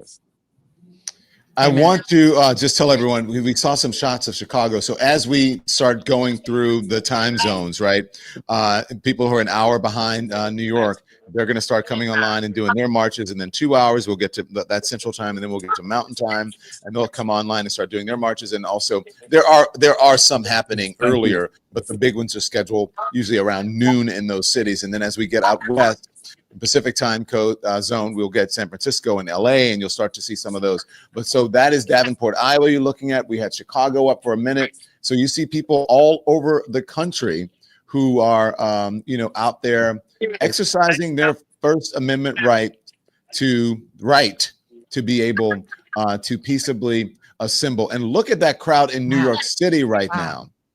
Is that not amazing? And that our social guys are out there. They said they have gotten 1 block in over an hour. Here's the thing. I think there's so many people that it's not, this thing that was supposed to be a march through the streets. It's so big. It has just become a rally of people standing around in New York City and the streets are just filling up, north, south, east, and west. And people are just there celebrating and happy to be together with like-minded people. I'm so glad. I have not heard about any unrest or anything like that. Nothing. Nobody out there seems anti-American to me, or like they're fascist or any of those things, Jim. I'm going to tell you something right now. This is a beautiful sight that I'm seeing down here right now. And I'm going to just show you, you were showing Times Square a few moments ago. I'm at what is basically the Times Square of democracy. I'm right basically in front of the U.S. Capitol, right on Pennsylvania Avenue, just down the street from the White House. And look at this massive crowd. Wow. It is all around me. It is just going back block after block after block. Thousands of people down here in Washington, D.C., and they're drawn to the very thing that Mehdi was just talking about, that Joy, you and I were just talking about, that Don was talking about. I think this is really heading into the 250th anniversary of America. This is America declaring its independence all over again. And I really, Democrat, Republican, you all need to come home. You all need to come home to American democracy, to what America is all about. America has not always been perfect. Obviously, we know that. It has been, from time to time, it has been unreal. It has been not the place that we want it to be. But I really feel inspired by what I'm getting a little emotional. I'm kind of feeling it right now because I'm inspired by this outpouring of support and love of country that is taking place right now. And you're absolutely right, Don. What I'm seeing down here is people who there are people coming up to me, putting their arms around me, saying, "Thank you, Jim. Thank you guys for what you do." This is people coming together. This is what we need right now. That's the spirit of what we need. Amen. And our side is the side that not only loves the country of what it can be. When you have children, right, you think about what they can become and you love them as they are, but you also try to help them grow. And America is a very young country. It is in the history of the earth, a child, and it is a young country that is still going through its growing pains. And one of its biggest challenges is that it was born as a slave empire that now has to refashion fashion itself into a democracy. It was born as an oligarchy. But we see, and many of us whose families immigrated here, and Jim and my family were immigrant families, there's something that our families were drawn to that is a kernel of what America could be. It's not, they weren't drawn to America as it was, and my family came in the 60s. It was what it could be. They saw the potential. People outside this country, I have a lot of friends from outside of the United States who are in the African continent or in Europe. They see the potential. They see it, but they see us waste our potential. They see us throw our potential away, and it makes them sad for us. Right now, the predominant emotion among international people when they look at America is pity. They pity us. They feel like we have somehow lost something that was so possible and that we got so close to. During Obama, they were like, oh my God, you guys are almost there. You guys are creating this amazing thing and we all envy it. And now they look at us with pity because they're like, how did you let this fool, this incompetent, maybe senile fool walk back into your White House with Project 2025 tucked under his arm? They don't understand why we're going back to a king 250 years after we got rid of a king. They don't get it. Well, Joy, to some extent, we are trying to lay down the ghosts of the 20th century. And they need to finally be put to rest. The ghosts of oppression, the ghosts of injustice, the ghosts of racism, the ghosts of putting people down. And when I see what's taking place in Chicago, and Don was just there, when I see what ICE was doing, it is in such stark contrast to the story that I heard from my dad when he came to this country. He came to this country in 1962, 3 weeks before the Cuban Missile Crisis, and first got to Miami. Then they came up to the Washington, D.C. area in Northern Virginia. He talks about how a Presbyterian church in Vienna, Virginia, gave them coats and sweaters to my family because they'd never experienced a D.C. winter before. He talks about the teacher at the Vienna Elementary School who took him out of class to teach him how to read and write. President Kennedy at that time did not call immigrants who were coming to this country rapists and killers. You didn't have immigration beating the shit out of people and pulling them out of school pickup lines and violating their civil rights. And when I hear about my dad's story of immigration, when I hear about his experience of being welcomed to this country, it wasn't always perfect. We heard stuff from time to time. Don't get me wrong. We heard stuff from time to time. Very true. But you contrast that with what we're seeing now. What we're seeing now, what Trump has instilled in young people in this country, what he has instilled in the ICE thugs who wear masks to violate people's civil rights all around this country. That is not who America is. And I think it's part of the reason you're seeing so much energy on the streets right now. What they're that kind of like white nationalist fascism that he is trying to ram down people's throats, that is fueling this movement that you're seeing right now in this country, because they say, hell no, that is not who we are. Amen. And your family came here, Jim, after this country needed to pay back its sole debt from Operation Wetback during Eisenhower, who was actually one of the better Republican presidents, but they tried this during the Eisenhower administration called Operation Wetback, where they were trying to take their literal field workers, run them out of the country and send them into Mexico with the most brutal regime before this one. And people died as a result of the violence, brutality, and fascism that Eisenhower used his military background to unleash on people in this country. And when Kennedy came along, they had a soul debt, and they paid it back not only by allowing your family to come, my mother's family to come, but my father's family to come. They aggressively went to African nations like my father's, the Congo, and said, send your smartest young men here and we'll educate them. They did. He came under the same program as Barack Obama's dad. So Kennedy was paying back the debt that Eisenhower left on the charge of America. And now we are going to have a debt to the Latino immigrants, these hardworking people. Y'all all know, if you've ever been anywhere in the presence of these Latino immigrants, you know they're the hardest working damn people that I've ever seen in my entire life. They are keeping us fed. They're building our buildings. They're working in our restaurants. They're lining up at Home Depot at 5 o'clock in the morning, just wanting to work and take care of their kids and their families. People are like, oh, you need to be home with your family. They're doing it. And we are going to have a huge moral debt to them and to the U.S. citizens who are getting caught up in these raids, black, white, and in different brown. You were talking about You're Operation right. Wetback, rounding people up, but rounding people up from a country that they were here first. The border did not cross Mexico, right? Right. I mean, Mexico did not cross the border. The border crossed Mexico. And people need to we need to be reminded that this is, let's just be honest, this is stolen land. Yes. And so if anybody is a real American or is deserving of having all of American, or whatever the American dream is supposed to mean, that would be Native American people, and quite frankly, Mexicans, people who were, who were here before white folks, before colonizers came. But I got to tell you, Jim, as you were talking about that, I got a little emotional because that, and the thing is too, is that before, I don't know, the last maybe 2 or 3 Republican presidents, or maybe 2, Republicans, especially Ronald Reagan, the gold standard. We're very pro-immigration, right? And wanting to figure out how to incorporate people into this country. There's no way you're going to stop it. It's just because of proximity. It's just right there. It's like here to here. You know what I'm saying? That's right, Don. And I do know what you're saying. And I will tell you that you guys were old enough to remember when they refurbished the Statue of Liberty in New York City. Ronald Reagan was the president when they unveiled the new Statue of Liberty, refurbished Statue of Liberty, and he gave a speech out there when they did this, and he talked about how the Statue of Liberty was a foreign birth, that it was built by immigrants. He talked about Emma Lazarus in the poem, "Give us your tired, your poor, your huddled masses yearning to breathe free." That is what America is all about. And look at what the Trump administration is trying to do now. There was just a story in the New York Times just the other day that said that they are trying to, through their immigration policy, design a refugee and asylum process in this country that prioritizes white immigrants. Right there in the New York Times.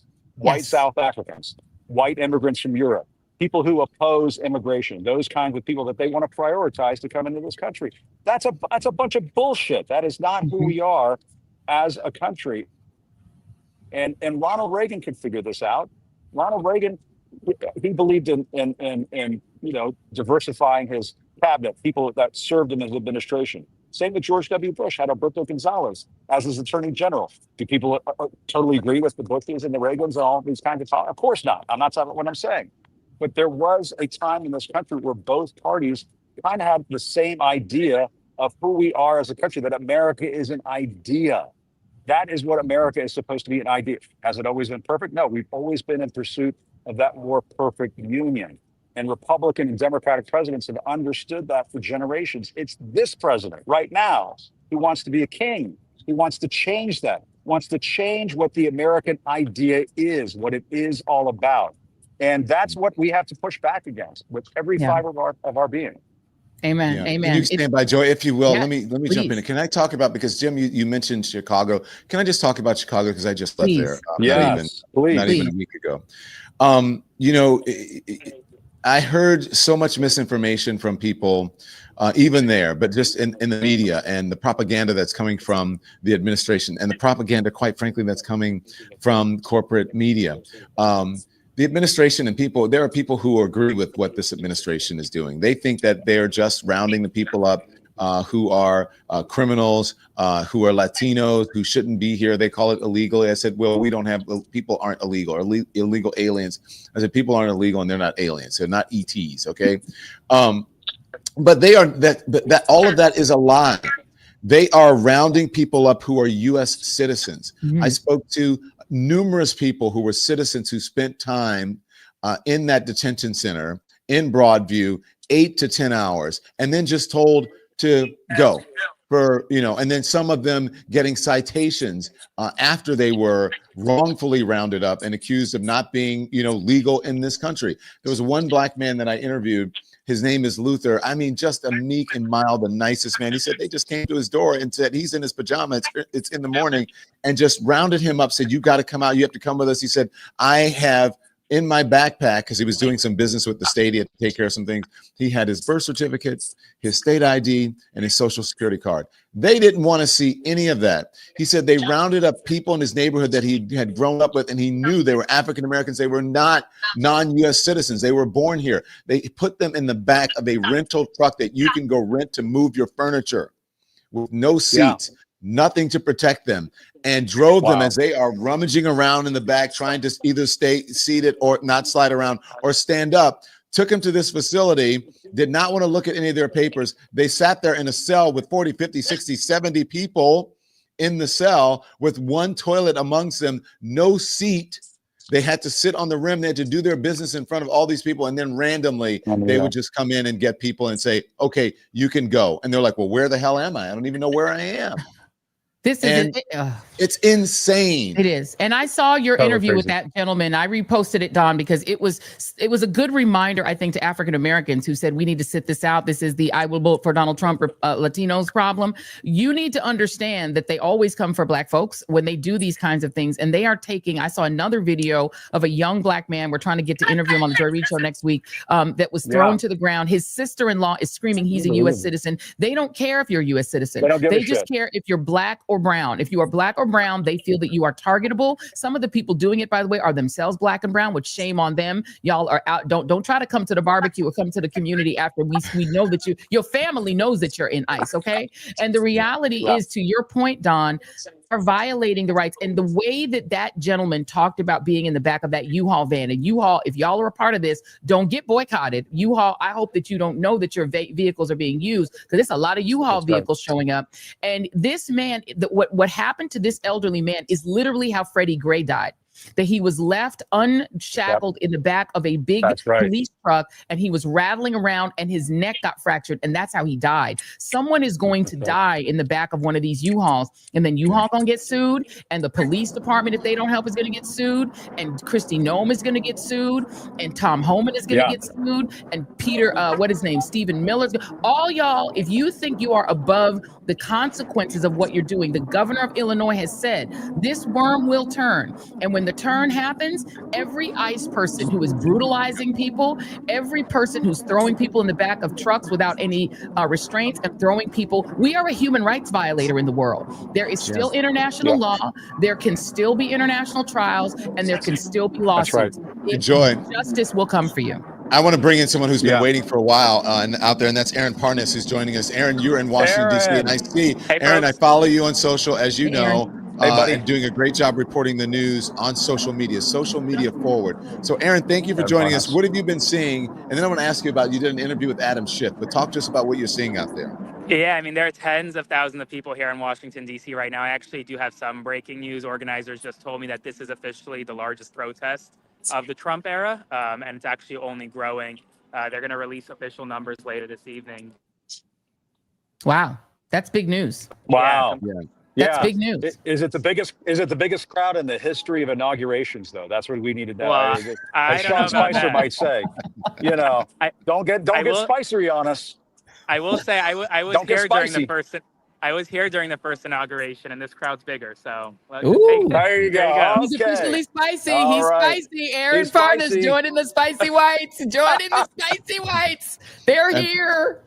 So, Aaron, what have you been seeing out there? Talk to us about what's going on. Well, I think the biggest thing is it's peaceful. It's very peaceful. So peaceful. There's not a single shred of violence in the crowd. I mean, you have people coming together, building community, and really exercising their First Amendment rights. So this isn't an Antifa rally, a Hate America rally. That's not what this is. This is a peaceful protest, and it's just really beautiful to witness right now. Right now, I think Bill Nye just finished speaking. They're going to have Bernie Sanders coming up soon. So great day. You spoke with Adam Schiff, and Aaron, all of the folks who are stand by. That's my camera. I need to turn my camera off because I've lost my battery. Talk to us about Adam Schiff, because Adam Schiff is on the list of people to be indicted. We've seen several people indicted: Letitia James, Mike Bolton, and James Comey, and it is believed that Adam Schiff could and probably will be next. Did you speak to him about any of that? I did. I mean, I asked him if he was essentially, if he was afraid, if he was, what his message was to folks right now on No King's Day. And he said that he wasn't, that today is, he was out here making clear that essentially there are no kings in America, that Donald Trump is not the king. And he's really, I think, making a statement by coming out here. He didn't have to, right? So I think Senator Schiff being here and meeting with folks, he's getting a great reception in the crowd as he walks by. And I think, and I kind of told him this, listen, if he ever is indicted, he's going to have millions of people at the courthouse ready to help him fight back. And that's what the crowd is really projecting today. So. Amen. Hey, and Aaron, I was going to ask you a question. I know I put you in the position of speaking on behalf of Gen Z from time to time, but it is kind of an important component in all of this, an important demographic to talk about in all of this. Yeah. What do you think about their role in No Kings, their role in this movement that is building up in this country? I mean, I remember you telling me one time that your basic recollection of the presidency and your lifetime is sort of like Donald Trump. I wonder how much of that is changing now and what that feels like inside Gen Z. Well, I think Gen Z is more fired up than really ever before. And in this crowd, I mean, there's so many young people here, so many young people, people who want to make their voices heard. And for the first time, some people are protesting for the first time. And so I think it's really 2025 for me is really the rise of Gen Z, right? We're using our voices. No one's going to be able to shut us up this year. And we're marching in the streets. So I think it's a really a beautiful thing to see. Aaron, I want you to stand by and I want you to listen to this and then get you to respond. And then Joy and I and Jim will respond as well. Here it is. Roll it. Hey, folks, I'm here at the No Kings Day rally with Senator Adam Schiff. Now, Senator, there have been a lot of conversations about Donald Trump going after his political opponents, acting like a king. You could be next. What's your reaction to that? What's your reaction to Donald Trump and these protests today? Well, I think all these things are connected. It's why you're seeing millions gather all around the country. And that is, they're going after an enemies list. But they're also going after our health care. They're going after our universities. They're going after the media and free speech. They're trying to be kings. And we're just here to say hell no to that. It's wonderful to see everyone out there. And one of the signs I just was looking at really caught my eye, and it said silence is compliance. And I would say even more than that, silence is complicity. We need to speak out right now. We need to condemn this authoritarian lurch from this administration and be here and be all over the country defending our democracy. Thank you, Senator. Beautifully said. Beautifully said. Can I ask Aaron Parnas a question really quickly? What is the sort of primary motivation for the people that you're talking to that are at that rally? What are they saying is their main motivation? Truthfully, it's actually like this is the first time that many of them feel comfortable coming out and making their voices heard. I think a lot of this, like a lot of the people I speak to, they're afraid. They've been very scared over the past 9 months. And for the first time, they really feel like they have a community where they can come out safely and make their voices heard. So this is really an outlet for a lot of them to kind of show what they've been feeling internally for the past 9 months. I've met with many folks here who say, I'm here alone. I came down on the metro by myself. I'm here from New York. I'm here from Texas. But I met people, and now I'm here with other people, and I'm building community. And I think that's what really today is all about. Amen. Love it. Awesome. We need to hear this from young people, Aaron. That's what I think. I mean, I think that is a big component in all of this, big important part of all of this. Yeah. You saw what happened in 2024 with the Turning Point USA folks, the podcast bros, and so on. And people can write that off and say, oh, gosh, did those guys vote? I think this last time around they did vote. And what we have seen in the polling is that Gen Z has just said, we're not down for this. I think we've seen the poll numbers really plummet for Donald Trump among Gen Z. And so that to me is a huge data point going into 2026. It seems to me. Yeah, 100% agree. Yeah, and it's why they're trying to rig the 2026 elections. And I think what you all need to understand, first of all, you don't see the military response to this gathering that you are seeing on the south side of Chicago and in Georgetown and in all the tourist places that they're hanging out, drinking coffee when they're not like pretending to like be the occupation force in these in these cities. But do understand that when that election happens next November, you will see a full, I believe, military presence, because that's what they're gearing up for. And I would guess that that's why so many people are resigning from senior positions in the military, because I think they see where this is going. They want the next election, the big 2026 election, to happen under armed occupation in blue cities and under a Supreme Court mandate that there is no Voting Rights Act. And that is where we're headed. This is full autocracy. We need to recognize it. So I just want to commend everybody who had the courage to go out and be present today. Yeah, I agree. Thank you guys for having me on. My phone's about to die, but I'll try to come on again soon. We know that feeling. I was going to say, you, Aaron. Aaron, thank you very much. I appreciate it. I was just going to let Aaron go, guys. And I thought you weren't listening. I'm like, I had the mute on. So let me jump in and be traffic cop because we have a lot of folks that we need to get to here. I want to introduce some of the guests that we have. We've got Jolly, who's out there on the streets in Washington, D.C. Antifa's here. Godfrey is joining us. He's on tour around the country. And then the great Glenn Kirshner is joining us as well. We're going to get our Tara Setmayer in there as well as Reid Colbert. So we have lots of folks who are here. Yes. And oh my gosh. Woo! A full contingent. A full contingent. Antifa. Let's talk Antifa's here. What are you seeing out there? What are you seeing, Antifa? And we just need a frog. Why didn't you book a frog, Don? What's going on? Get your team together. Plenty of frogs out in the crowd.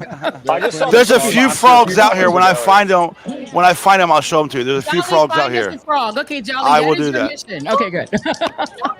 Accepted. Oh my gosh, guys. Oh well, listen. I've been out here asking this radical left lunatic violent mob. What are their radical ideas? And I've been hearing things like democracy, housing, healthcare, freedom, just lots of radical left ideas. Yeah, radicalism out here. And watch this, sir. Why are you here? I'm here to protest this presidency, this administration, and calling on us to stand up for immigrants and make this a country that's welcome for all. Thank you for being here. Why are you here? Just to be a body and to show that people who feel this way aren't alone. Appreciate you. Thank you. I'm Jolly Good Ginger. You're on the Don Lemon Show with Joy Reid and Jim Acosta. Hey, nice to meet you guys. And the Joy Reid Show and the Jim Acosta Show. I said Joy Reid and Jim Acosta. Hey, say something. Get the branding right, but we love him. Go, Jolly, go. Say something to Donald Trump. Fuck you. Say something to Donald Trump. Oh my God, please leave us alone, all of us. Say something, Donald Trump. It is about the people, not you. Oh, I love it. Are you Antifa? There you go. I am. We're Antifa out here.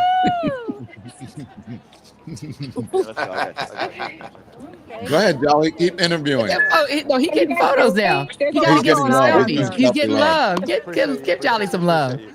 I'm telling you. Sorry. Tara Setmeyer. Tara, tell her what you're seeing out there. If Tara can hear us, or Glenn, somebody jump in. Tara's there. Go ahead, Tara. Go for it. Can you guys hear me? We got you. I just didn't know if you could hear me because I have my earbuds in. All right, awesome. Well, I'm right here on Pennsylvania Avenue, and I'm by the Johns Hopkins University building, right here in the middle. There are so many people out here. Look, the Good Liars guys are out here too. They're hysterical. But the sentiment has been really, really good. I mean, they're good guys. People have really been creative in their signs. Right. There's so much fun. People are singing the national anthem. I appreciate it. It's unbelievable. Like, thank you. I was in Philly last time, Appreciate and it's pretty amazing to be in DC. We love it. We love it. We love it. Yeah. What I love, Don, about this picture is when what you have the dictator sign. Amen. Well, Tara, where were you last time? People like this. Philly. I was in Philly last time. Got And it. how does this compare? I was in Philadelphia last time. It's bigger. It feels bigger. Everywhere you can see, all the way to Pennsylvania Avenue, from the Capitol to almost the White House.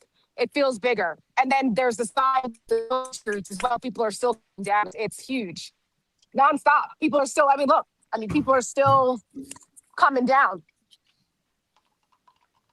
Good, amazing. Joy. No, I was just going to say, what I love about it is that what we've seen so far, Don and Jim, is that this anti-fascist movement is conservatives like Tara and Rick Wilson. It's liberals, it's Latinos, it's blacks, it's immigrants, it's the sons and daughters of immigrants, it's the sons and daughters of American enslaved folks and their descendants like Don Lemon. It's Reid Colbert. It's all of us. It's Jewish folks, Christian folks, non-aligned. This is the side that is the pro-America side, because this is the multicultural revolution. The other side are just a bunch of angry incel white Christian nationalists, and they know that they can't compel a majority to go with them, so they're trying to do it by force. Let's bring in our guest.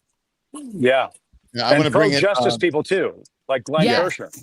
Yes, amen. Yeah, we want to hear Glenn question, and then we're going to hear from Godfrey, because I know Godfrey's getting an earful from people out there that he is doing his thing.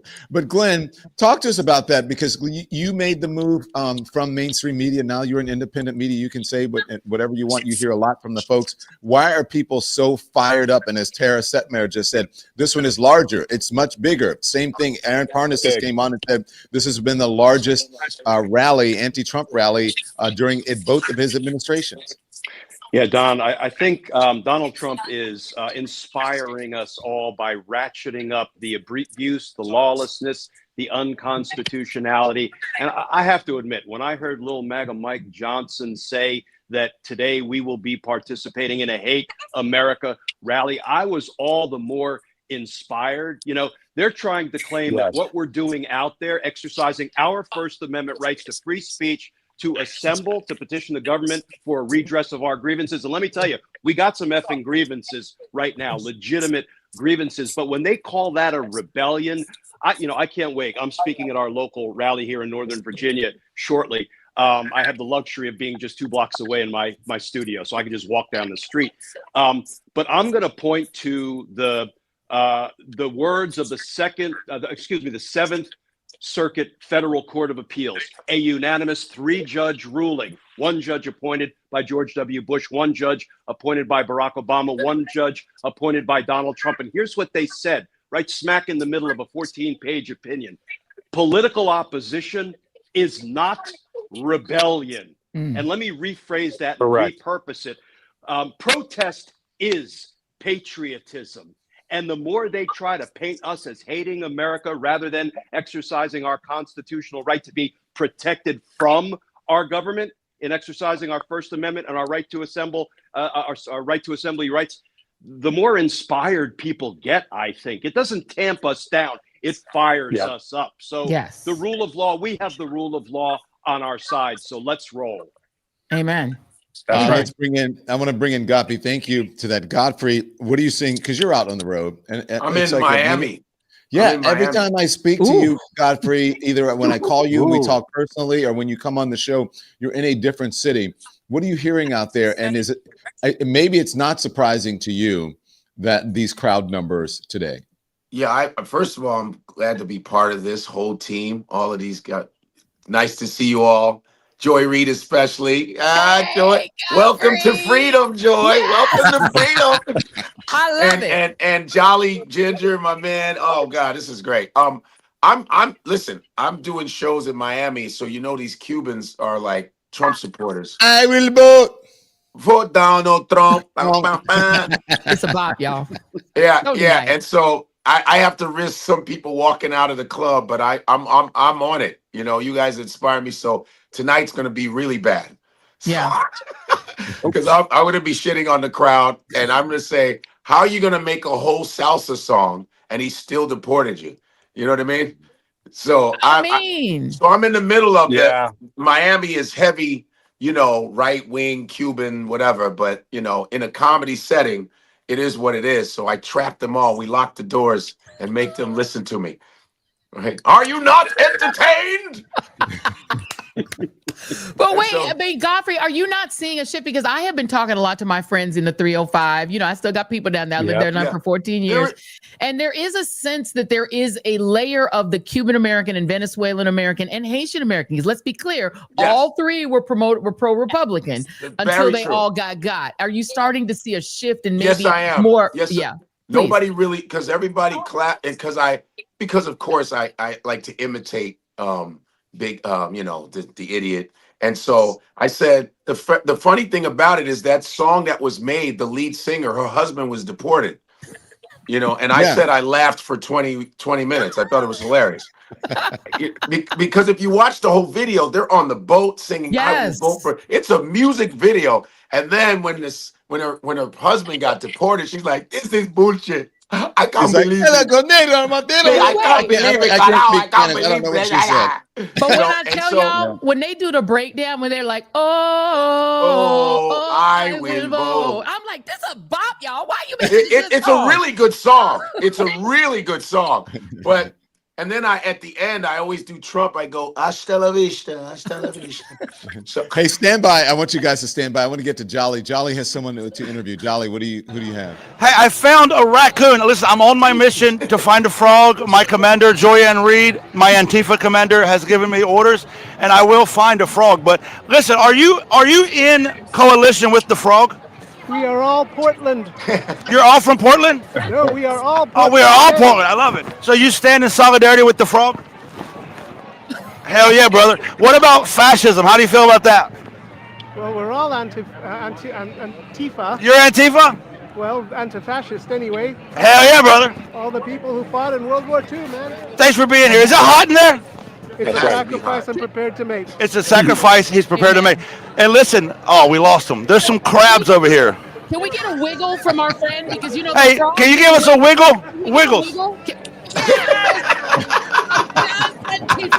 Those are some moves. Reese Colbert is here. Oh, hell yeah. Reese, I know that you're on the radio every day talking to people, and you get a lot of call-ins and whatever. Tell us what you're hearing. Are you hearing a shift? Joy mentioned the shift in the 305, right? Are you hearing a shift in the country? Because you get conservatives calling in, and you guys challenge them. Now, these conservatives ain't budget. But let me say for the record, in case the Trump DOJ is watching this, I am not Antifa, okay? I ain't as good as y'all. I ain't got as good of lawyers as y'all. So Reese Colbert is not Antifa for the record. I might be auntie. Fine. You auntie. Antifa, okay. Okay. She said she auntie fine. She auntie. That's what we meant by Antifa. Auntie rich fine. auntie. Okay, but Yes. Oh, okay. I just get the family watching. I don't take chances like y'all. But okay.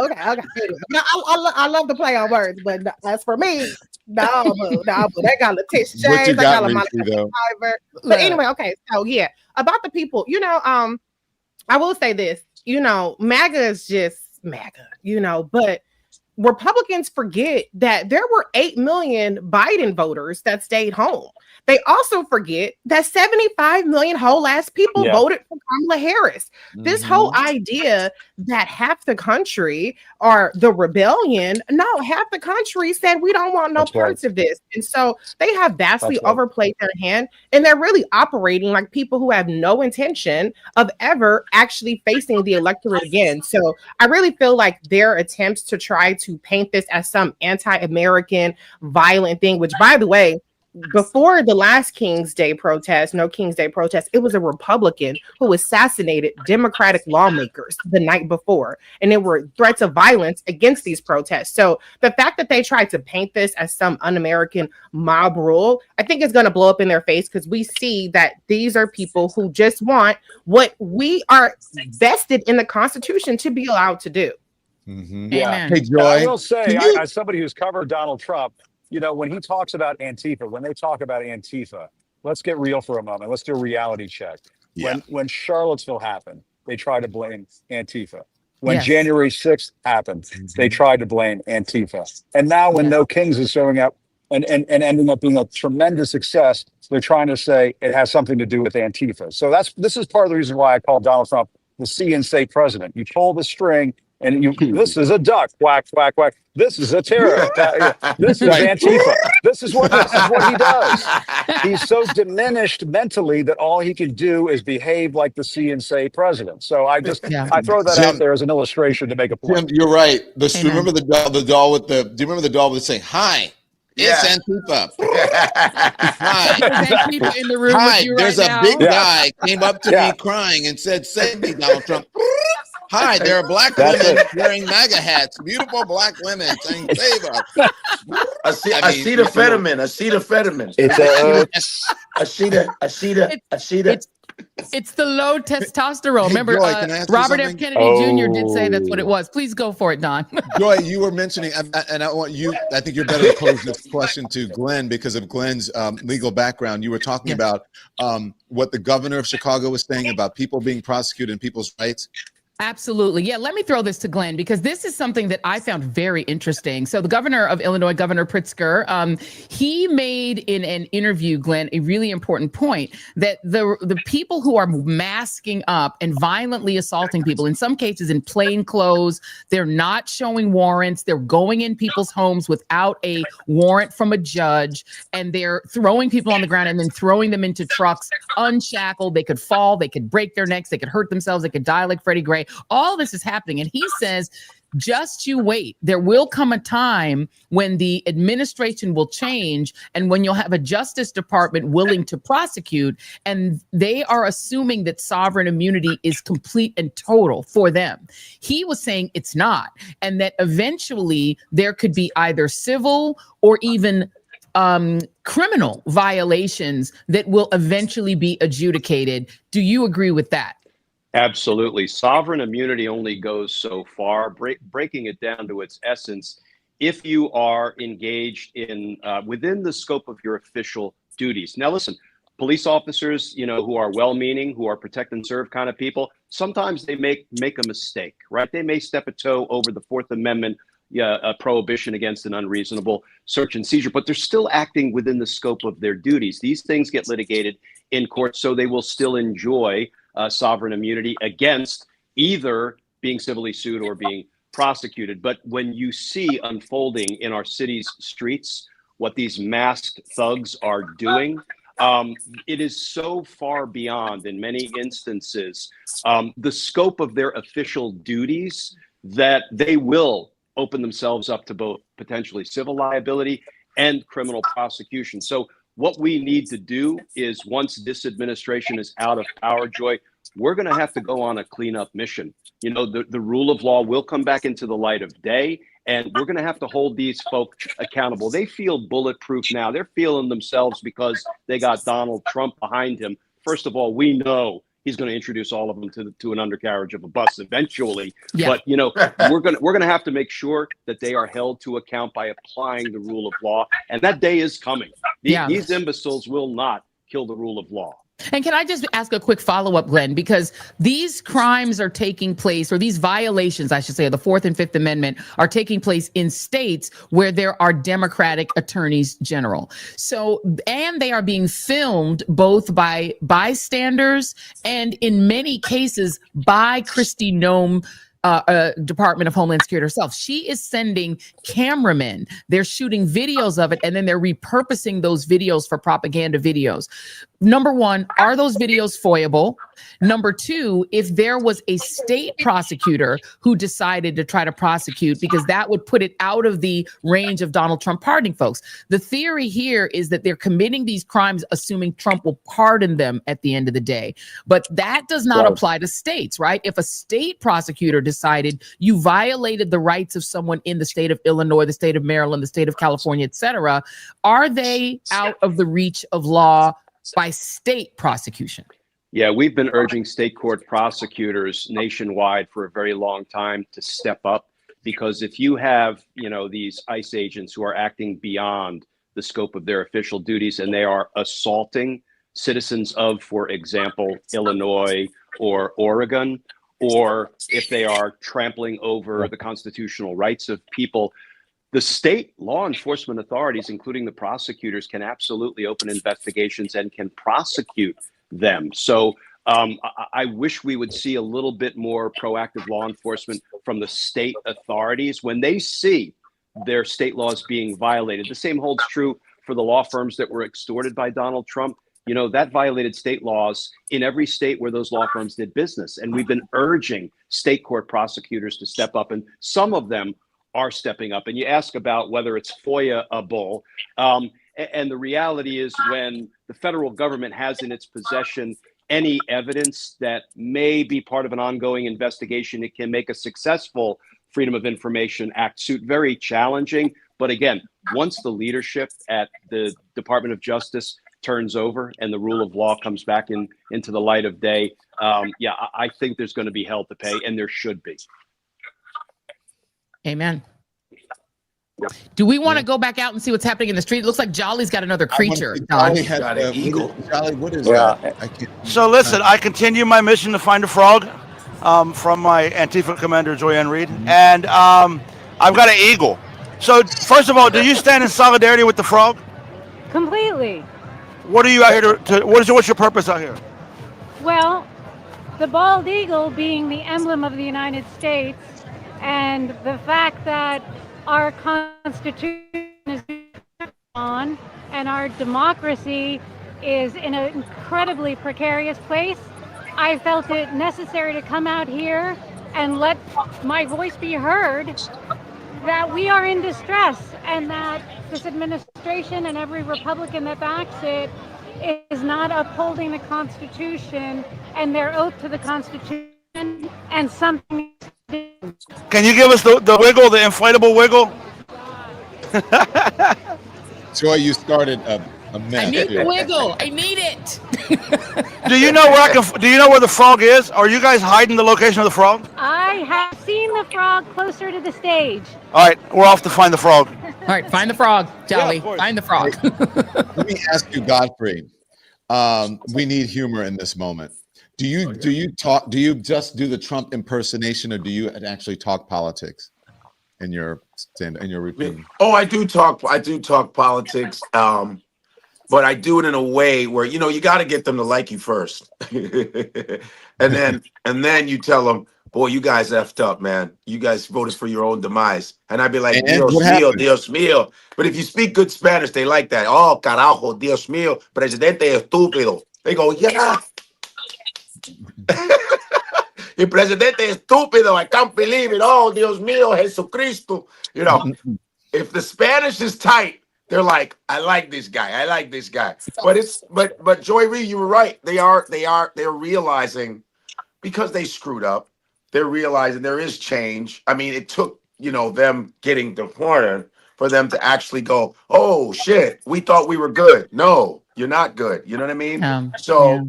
It's and when I do the imitation, it's a neutralizing thing. Because when I'm in the South, I'm around Trump supporters.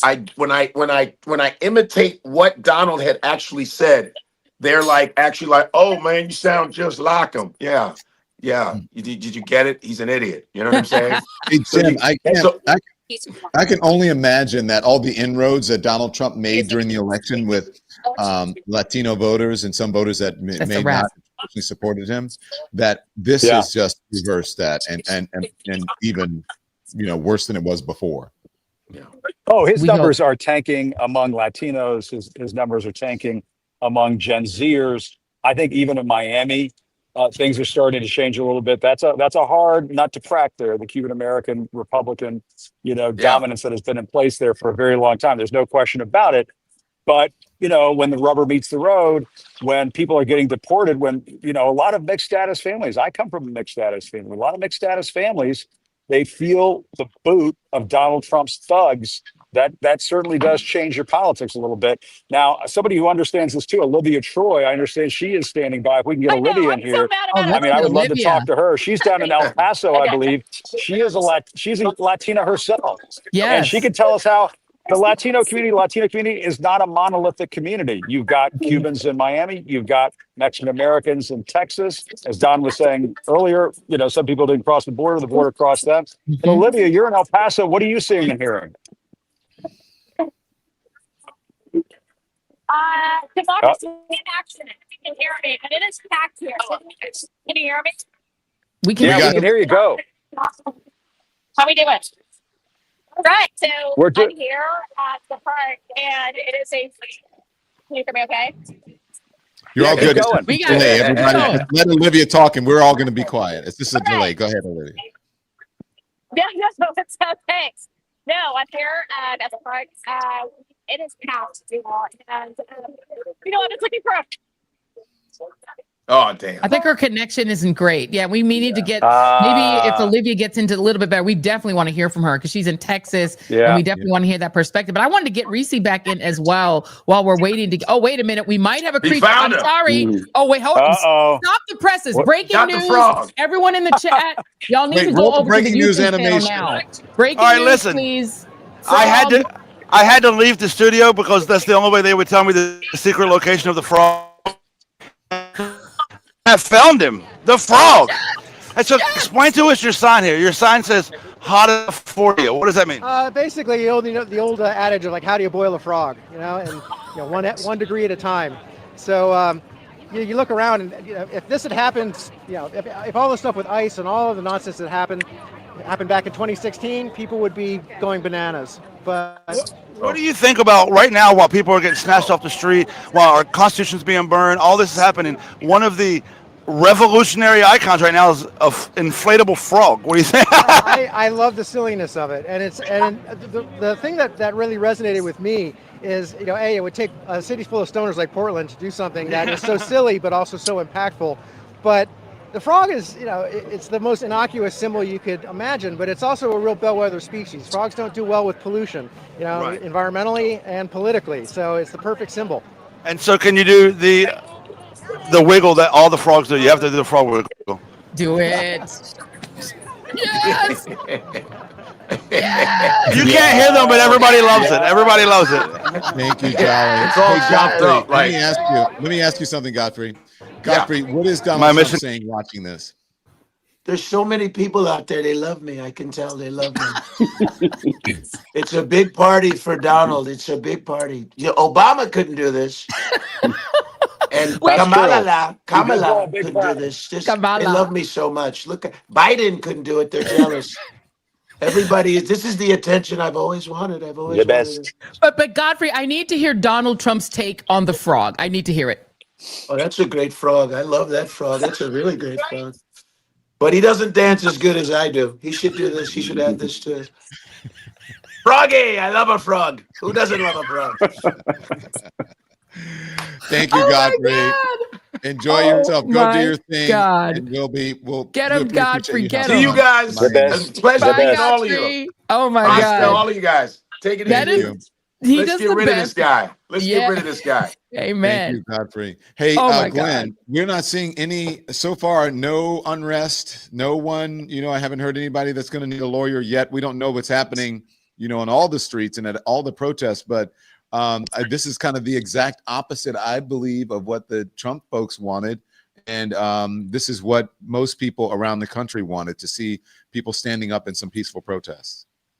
Yeah, and when we say we fight like hell for American democracy, we always mean peacefully, and we don't say peacefully as a punchline. We don't say it tongue in cheek. We don't say it with a wink and a nod. We will remain peaceful. If anybody's going to engage in violence, it's going to be Donald Trump's, masked thugs. And if that comes, when it comes, I hope it doesn't. That will only, galvanize us and make us stronger and more determined. If they pull out nightsticks, pepper spray, rubber bullets, no, we will remain peaceful and we will win the day. I'm convinced of that, Don. You are. Yeah. Why is that? Because there's more of us than them, because people have always had the power and it's always been up to us. I mean, we are often looking for some magical leader, right? Some politician, some judge, some prosecutor, some special counsel. Well, guess what? Nobody is coming to save us. We are the ones who are going to save us. It's always been up to us. It will always be up to us. And we've always risen to the challenge. And we're not going to let these imbeciles end American democracy. We're not. Yeah. That's right. Reese, Very good, Glenn. we're seeing there's who's speaking right now? It's not Lil Wayne, is it? It's someone I can't see. My screen is very small. I don't know who's speaking now. I know it's Lil Wayne. But if he starts performing How to Love, you need to cut to that. But I will say something that That's Nene something Glenn was Taylor. saying. Well, I was just going to say what Glenn was saying a few moments ago is absolutely right. It's so perfect. It's so perfect because, one of the reasons why they said, oh, this is a hate America rally or Antifa or Hamas, whatever. They're trying to stop Americans. They're trying to discourage Americans from coming out here and speaking their minds and making their voices heard. That's part of the reason why they try to demonize these protests and demonize the people that show up at these protests. They don't want you to be a part of that. They don't want you to join up with that. And so when Glenn talks about the love of justice in this country, equal justice under the law, I mean, look at what Donald Trump is doing right now, trying to put Jim Comey in jail, trying to put Letitia James in jail. They're going after John Bolton, even though they just had the Signalgate scandal not that long ago. I mean, nobody's getting hauled off to court for all of that. And so, Glenn, I mean, a big part of why people are showing up today is this notion of equal justice, of this notion that our checks and balances should work in this country, that we're not a banana republic that believe that where you have a king or a dictator who just goes after his political enemies. If that's the country we're going to become, then we're going to go down the tubes. Amen. And Donald Trump is trying to kill the rule of law, but guess what? Just not 48 hours ago, 12 people in a wooden box in federal court in Washington, D.C. stood up and told Donald Trump's DOJ, no, not guilty. The woman you tried to indict 3 times for a felony assault on police officers because she got involved in a little bit of a dust up or a pushing match. Grand jurors sitting as the conscience of the community 3 times told Jeanine Pirro and by extension Pam Bondi and Donald Trump, hell no, we're not going to endorse your prosecutorial abuse and overreach. And less than 2 days ago, Jim, a trial jury sitting as the conscience of the community. That's right. When they overreached and they brought misdemeanor charges against that same woman, Sydney Lori Reid, they didn't even have time for a cup of coffee when they started deliberating. They returned not guilty verdicts like that in a DC minute. That is the conscience of the community speaking. Amen. That is we, the people, applying Amen. the rule of law, even if DOJ won't. Amen. They're saying no to Judge Boxline. I want to talk. That's Nene Taylor, as a matter of fact. I'm like, that's not Lil Wayne. Oh, should we listen to her? What is she? No, we've got folks that we need to bring on, Joy, because it's back in a Washington D.C. based activist and co-founder of the abolitionist organization Harriet's Wildest Dreams. Nice. Speaking now, but my question goes to Reese. Reese, I've been hearing from a lot of people. Let's be honest, of color, saying this is not our fight. I'm not getting out there, but you do have diversity in the crowd. But not as many as some might think. I don't know. I could be wrong. What is your assessment of this? I still think that there's some feelings of being wounded from the election, from the 92%, and they like, this ain't our fight. This ain't our fight. But it's always our fight, and that's not to say that we have to be the mules of democracy like we've always been treated. There is a certain level of caution and care that we're allowed to take in our political resistance that other people need to step to the front, and we are seeing more of that. So I'm appreciative of that. But I think that any notion that this isn't coming for us or this isn't happening to us, I think Chicago should have put a complete stop to that idea. Yes. Like you talked about before I came on, Don, the elder Black gentleman who was just being rounded up. And there isn't documentation around these things. We know we've seen through documentation 170 U.S. citizens have been detained, but we know that number is probably 10 times higher than that. And so I think that you have more Black people who are not part of the 92%, not part of the 88% that thought that, oh, there's no difference between Democrat and Republican, or they, maybe thought that immigration is such a problem that needs to be solved, that are realizing that a lot of what this administration is doing was a pretext to come after us as well. It was never really just strictly about immigration. It was about eliminating due process. It was about what I said, our citizenship was on the ballot. And so I'm encouraged that more people are waking up to that. And then I'm just encouraged to see these big crowds, because I was traveling last week for my tour and I didn't feel like there was any disruption from the government being shut down. It feels too much like business as usual. And so I'm wondering, does anybody give a damn that the government is shut down? Does anybody give a damn that the president and Pete Hegseth's dumbass is sitting up there military strikes on, speedboats? Fishermen. Yeah. Does anybody care about this? And how about this? Hey, The Jim, fact can you that stand by Obamacare for premiums are going to go up in favor of tax cuts That's for when the they'll rich. feel it. They'll notice. Go ahead. In case I get kicked off, I just want to say one thing. Here's the thing.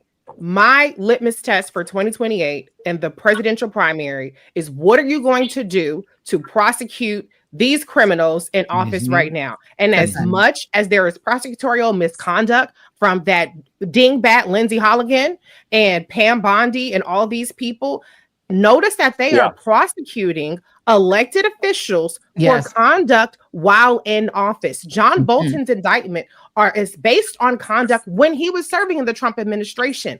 Jim Comey was a member of Trump's administration when he conducted this stuff. So nobody should feel safe for all of the actions that they're doing now. And there's the statute of limitations is not just a measly couple 3 years from now.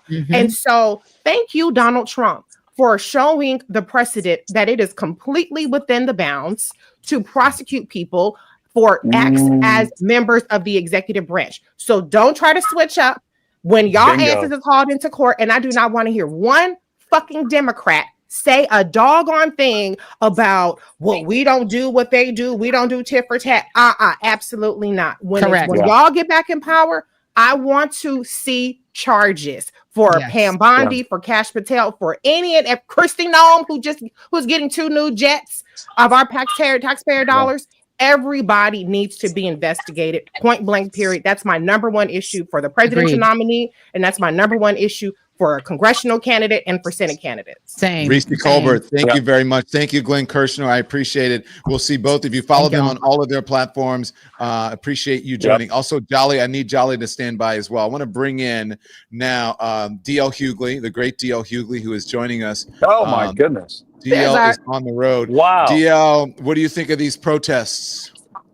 Well, you know, from what I see from your newscast, it seems to be par for the course. I think that America. Reese was saying something I find very interesting. When we were talking about the government being shut down, I think it's how disconnected most people are from the government. They don't really know how it works or see it in their everyday lives. I think that the people who are in government certainly have seen it. I certainly if you're traveling a lot, I know you've seen it. But I think there is a palpable tension in the country. I think that even the people who are supportive of Donald Trump understand that things are not going quite the way they thought. And I think that his overreach, I think his tactics, I think that everything he's doing is having a compounding effect, and people are finally starting to see that this isn't the presidency they're not getting what they were promised. And I think these protests, like you said, the jury verdicts, I think people standing up to him, the admiral that just recently resigned because they were speculating that what he was doing in Venezuela was a war crime. So I think a lot of people are finally starting to wake up to the fact that this isn't what they thought it was. Amen.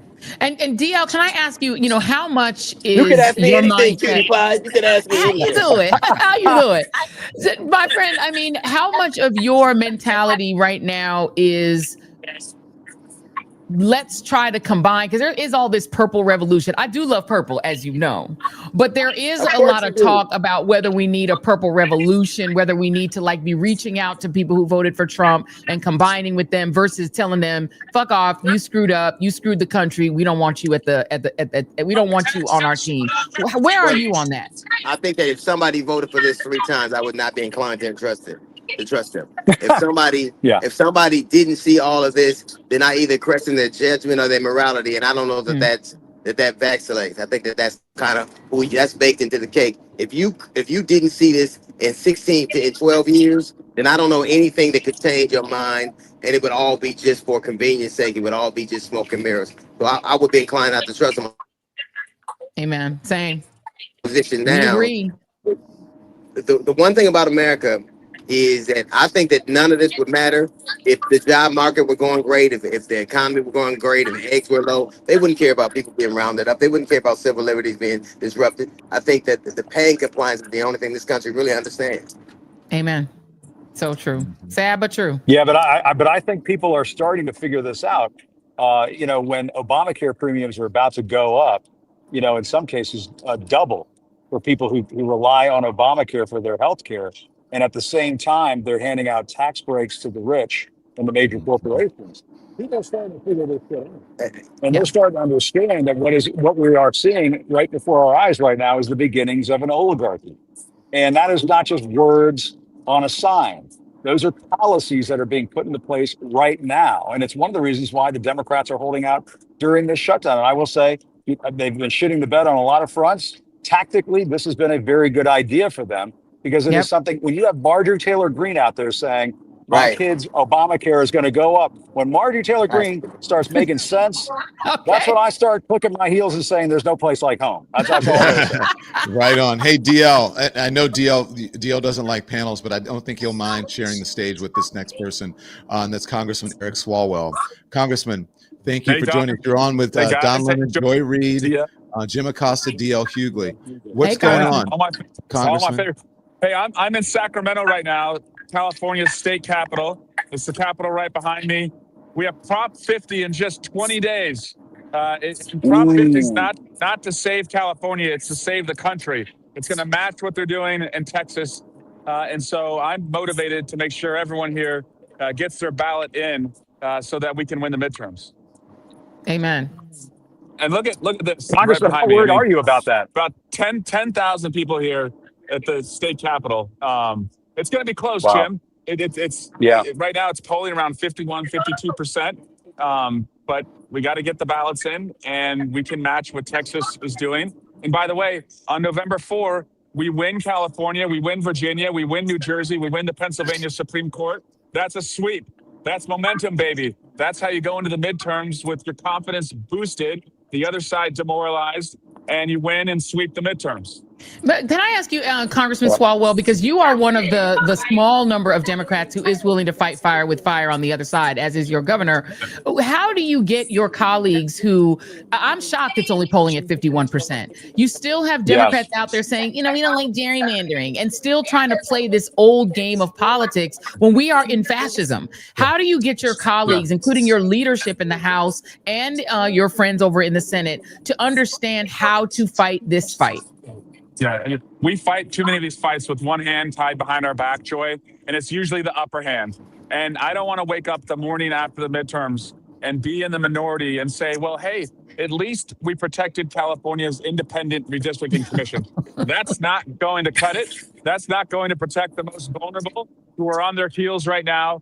And so people want to see a fight in us. They also look at when we had the White House, the Senate, and the House, and no mom in America thought her kid was protected in their classroom from a school shooting because we couldn't get background checks passed in the Senate because we stood on virtue and wouldn't break the filibuster. So we have to flex next time we're given power, or we'll never be given power again.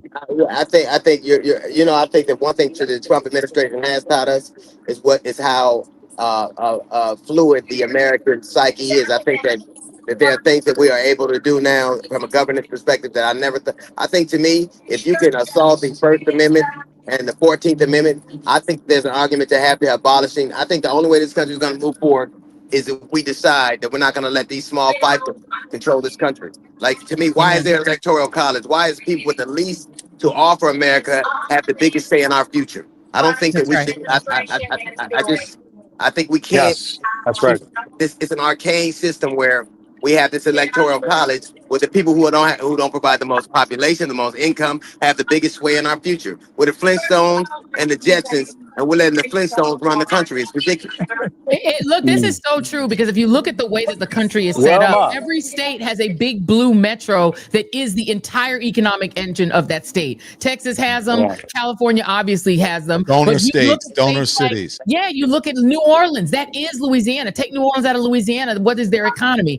Take Nashville out of Tennessee, the blackest city in Tennessee. Yep. Take that out of Tennessee. What is their economy? They are stealing. They are occupying blue cities in red states as well. And the governor of Tennessee says that's going to be permanent because they want to seize control from these cities where black and brown folk are concentrated, because that's also where the money is. That's where the culture is. And that's why America is successful, is because of blue America. And blue America been carrying red America for so long. They're like a big welfare. They're the welfare queen. And red America wants us to keep paying for what they want, which is ethnic cleansing and white supremacy. And they want us to pay for it with our bodies and with our money. And we can say no to both. And we're saying no today. Congressman, you want to weigh in on that? Yeah. Well, and also they think about the money that's going to militarize our cities, and then you're telling Americans as we go into open enrollment that we don't have enough money for you to have subsidies for your health care, right? Or we're sending $40 billion to Argentina because they like MAGA, but we're telling Americans that we don't have enough money so that you can provide health care for your family. And so we have to get out of this Epstein But shutdown. That's also a priority if you want to talk about that, DL. This is a blessing. You know, people don't understand. This is a blessing. Absent everything that was prophesied is happening, it is. And absent these things actually happening in America, would have never believed it. They'd call it fear mongering. They'd have said America needed to see this because America's never really had to prove itself. It got to say things. It got to write these lofty words and do all. But now this is the test of who we are. This is the first time this country's ever been challenged and had to prove that a democracy worth fighting for, and that we are a pluribus unum. We have to prove it now, and I think that it's like we were like this great champion who never really had to fight anybody, and now we do. And it is the people who have decided. There are people in this country. Like we're a country right now, like I alluded to earlier. You can go to any major city in the country, you can see a car that are drove 50 years back. So this is a country, and the only way you do that is to drag people kicking and screaming to the future, because the best way forward for black and brown people, and people need to understand this, is forward. There's nothing back for us. If black people had a time machine, it'd go back 8 years. That's it. That's all we go. We ain't going back no further than that. And I think that they're the political figures, I think that's very good. Like the Jasmine Crockett's. Amen. We go back 8 years. Obama, that's 8 years. We go back to the second Obama. Right. The second one. Yeah, the second. It's true. Hey, true. Yeah, Congressman, can I jump in and ask you something? Yeah. Go ahead. So, Congressman, here's what I want to know. What moving forward, and Joy talked about, the big blue donor cities and donor states, but the folks in the middle don't realize that we're paying for their infrastructure, that we are, basically they're draining us of our resources, our money in order to take care of their things. But here's what I want to ask you. As I have been going around the country, talking to people, witnessing some of this stuff in Chicago, I am wondering this about Democrats. Why aren't Democrats in canvassers, lawmakers if you want, but people who the same canvassers that go out during the election, why aren't they in carpool lines where they're pulling moms out of the car saying, is this what you voted for? That Donald Trump lied to you, vote Democrat. Why aren't you guys, when someone says, would you like to be on our show on whatever, it's CNN, MSNBC, ABC, or whatever, say, yes, I would like to be on the show. Why aren't you doing the interview in front of a hospital that is either diminished or shut down, and saying the government isn't open because this hospital isn't open because the Republicans have shut it down? Like, why aren't Democrats out there at schools, at places in Chicago and Portland or whatever, saying, come vote for us? Because I believe the election starts now. I agree with DL. This is an opportunity. And I believe Donald Trump has diminished all the gains that he made among Latino and African-American communities just from these acts of these ICE folks and troops out on the streets violating people's due process rights. Go on. We have to become better storytellers, Don. We have a story to tell. We have to be more demonstrative, as you said, of families who are being detained when they go to the grocery store to buy baby formula. Yes, that's happened. Neighbors who are running through car washes or farm fields or Home Depot parking lots. Yes, that's demonstrative. That's not what people signed up for. Democrats are lousy storytellers. We often think we're trying to win a Harvard Law School moot court competition, and it's just winning a gut check at the bus stop or the bar room. And so I'm seeing more and more colleagues get better at it. Let me also just say, Don, not everybody has to be a messenger. Like, I don't think I need everyone in our caucus being the messenger. I agree. But we have kind of an Avengers-like crew. And you mentioned Jasmine Crockett and Robert Garcia and Jared Moskowitz and many others who are stepping up. And these times, to me, they reveal not only who should lead, but also who should leave. Like, who's not up for this. So I'm still fired up. And then the other thing, Don, we have to make it clear that if you are acting corruptly, you should get used to the House Judiciary Committee. You should know what it looks like, because your ass is going to be in the witness chair, and we're going to have a lot of questions for you. People need to know that we aren't going to just look the other way when we're in the majority. And I think a lot of them are betting on Democrats not having the balls to actually hold them accountable. And we need to make it clear that you will be held accountable, because people need to know what the majority looks like. And maybe that might deter somebody who's on the fence as to whether they want to act corruptly or not. And Congressman, the other thing that needs to be talked about is the fact that they won't swear in somebody who is duly elected by their constituents.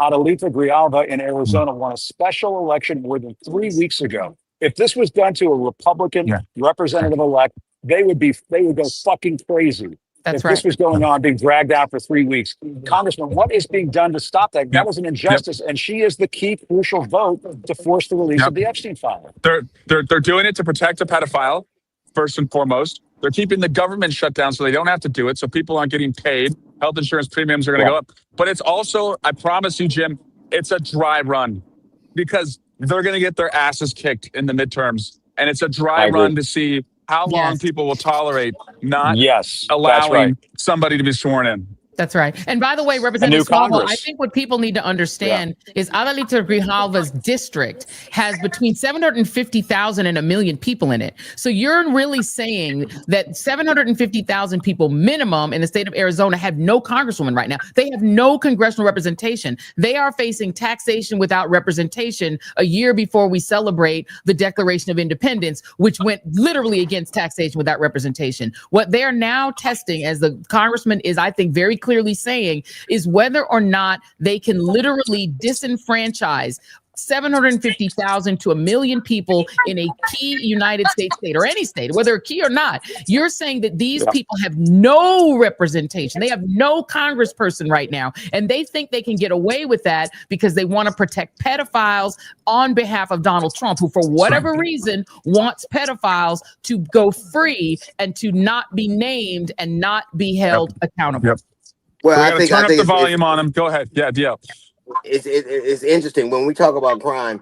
It's the funniest thing, like even the way we talk about crime, like letting Carolyn Levitt call us Democrats, we're consorted with criminals. The largest number of pedophiles in America live in Texas. Most pedophiles are middle-aged. 70% of middle-aged white men. 75% of pedophiles are middle-aged white men. There are more pedophiles in Texas than any other state in the country. There's enough of them to fill out Arrowhead Stadium. But the point is that they have a view of those things. A lot of these dudes are not averse to sexual assault. They're not averse. Like if you look at how many people who are like, I call Trump Ike because he only beats girls. Like every time he ever won. But there is a way that they look at women and children. There's a way that they look at their constituents that is so, they look at them like they're little more than serfs. And I think when you said something earlier, and I'm getting ready to get out of the car, but it is not that you guys are not great storytellers. America had to learn this lesson. America, for a very long time, dislikes the Democratic message, but they avail themselves to it. America, look at the most progressive states the only way forward. Like if you look at the most progressive states in the country, black people and brown people do better than anywhere. Look at the most conservative. Look at Mississippi versus Minnesota. But it isn't that you can't. It isn't that you're not good storytellers. It's America wasn't tuned into your message, and now they are. And now honing the message that they get. Like they don't care. It was never about eggs. It literally was about these people hated that black women were ascending. They hated that Latins were doing things. They hated it. And now they see the folly of that hate. Hate ain't gonna put food on your tables. Hate ain't gonna give you a job. Hate is not gonna get you to the doctor. America had to reconcile us with the fact that they would rather have hate than progress. And now that doesn't work. So stop. It ain't your story. It's America had to be turned into your frequency. And DL,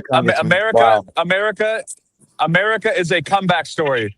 And we're writing that story right now on No King's Day, and we're going to write it all the way to the midterms. It's a comeback story. Thank you, Congressman. Thank you, DL. Thank you, DL. I appreciate both of you joining us. Be safe. Thank you. Hey, thank you, man. He said Donald Trump is Ike because he only beats women. That's so real. But I mean, I think this is so real, and I think it needed to be said. Oh, Bernie Sanders is talking. Do we want to hear Bernie Sanders? We do, but we got a bunch of guests that we need to bring on. So we're listening a little bit of Bernie, but we're going to bring in Olivia Troy. We're going to bring in Jennifer Welch. We're going to bring in Qasim Rashid, who's in Chicago. We're going to take you there. Michael Fanone is still with us. Jolly is still with us as well. But first, let's listen to Bernie Sanders for a bit, and then we'll bring our guests in. Are coming out today not because they hate America. We're here because we love America.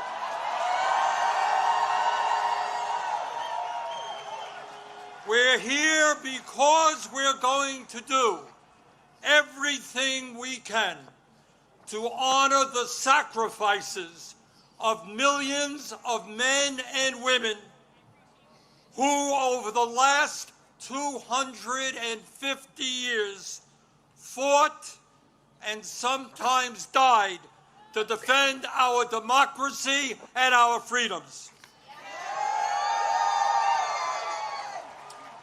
In 1776, with extraordinary courage, the founders of our country announced to the world that they would no longer be ruled by the King of England, a king who had absolute power over their lives. They demanded freedom. And to bring that about, they fought a bloody war against the British Empire and the most powerful military in the world. Tens of thousands of Americans died in that 8-year war, but our forefathers fought on and they won.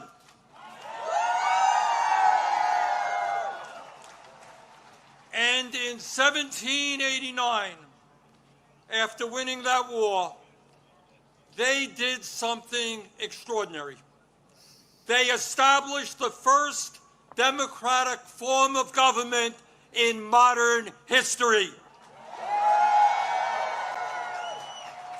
They said loudly and boldly to the entire world, no more kings.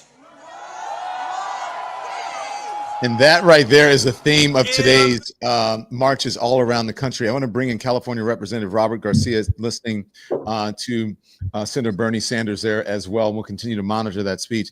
But Representative, we just spoke with Representative Eric Swalwell.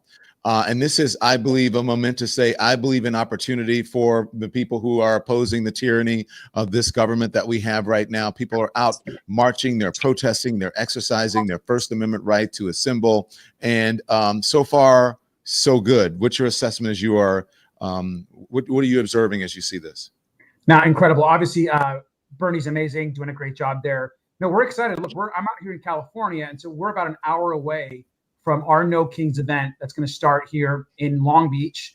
I'm actually hitting up a couple of the events. And so right after I get off with you, I'm going to go meet up. There are thousands and thousands of people already lined up at our park, or Central Park here in the city of Long Beach. It's really exciting to see just people motivated and united, really to say enough of Donald Trump, enough of his wanting to rule over us without any regard for decency, for humanity, for our democracy.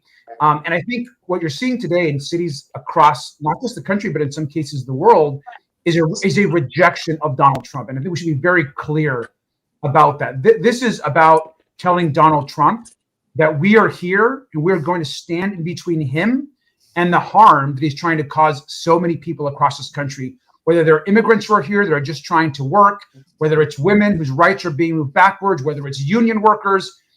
And certainly, if you're out in this community right now and you're a government worker during this shutdown, Donald Trump is trying to, of course, hurt government workers and raise the cost of healthcare for the American public. And so very motivating to see what's happening right now. And Congressman, let me ask you a question.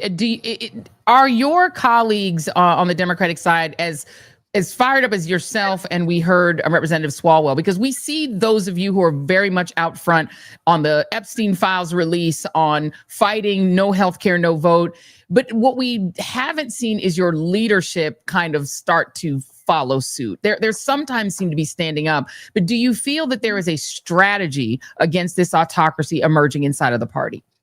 I do. And I think there's a lot of people, all of us. I mean, we felt horrific after the last election. And I think there was a lot of soul searching and organizing. But I think what you're seeing, especially recently, is also newer voices, younger folks, people that want to take their country back from this authoritarian and this wannabe king, and a party that is willing to bend the knee every single chance they get.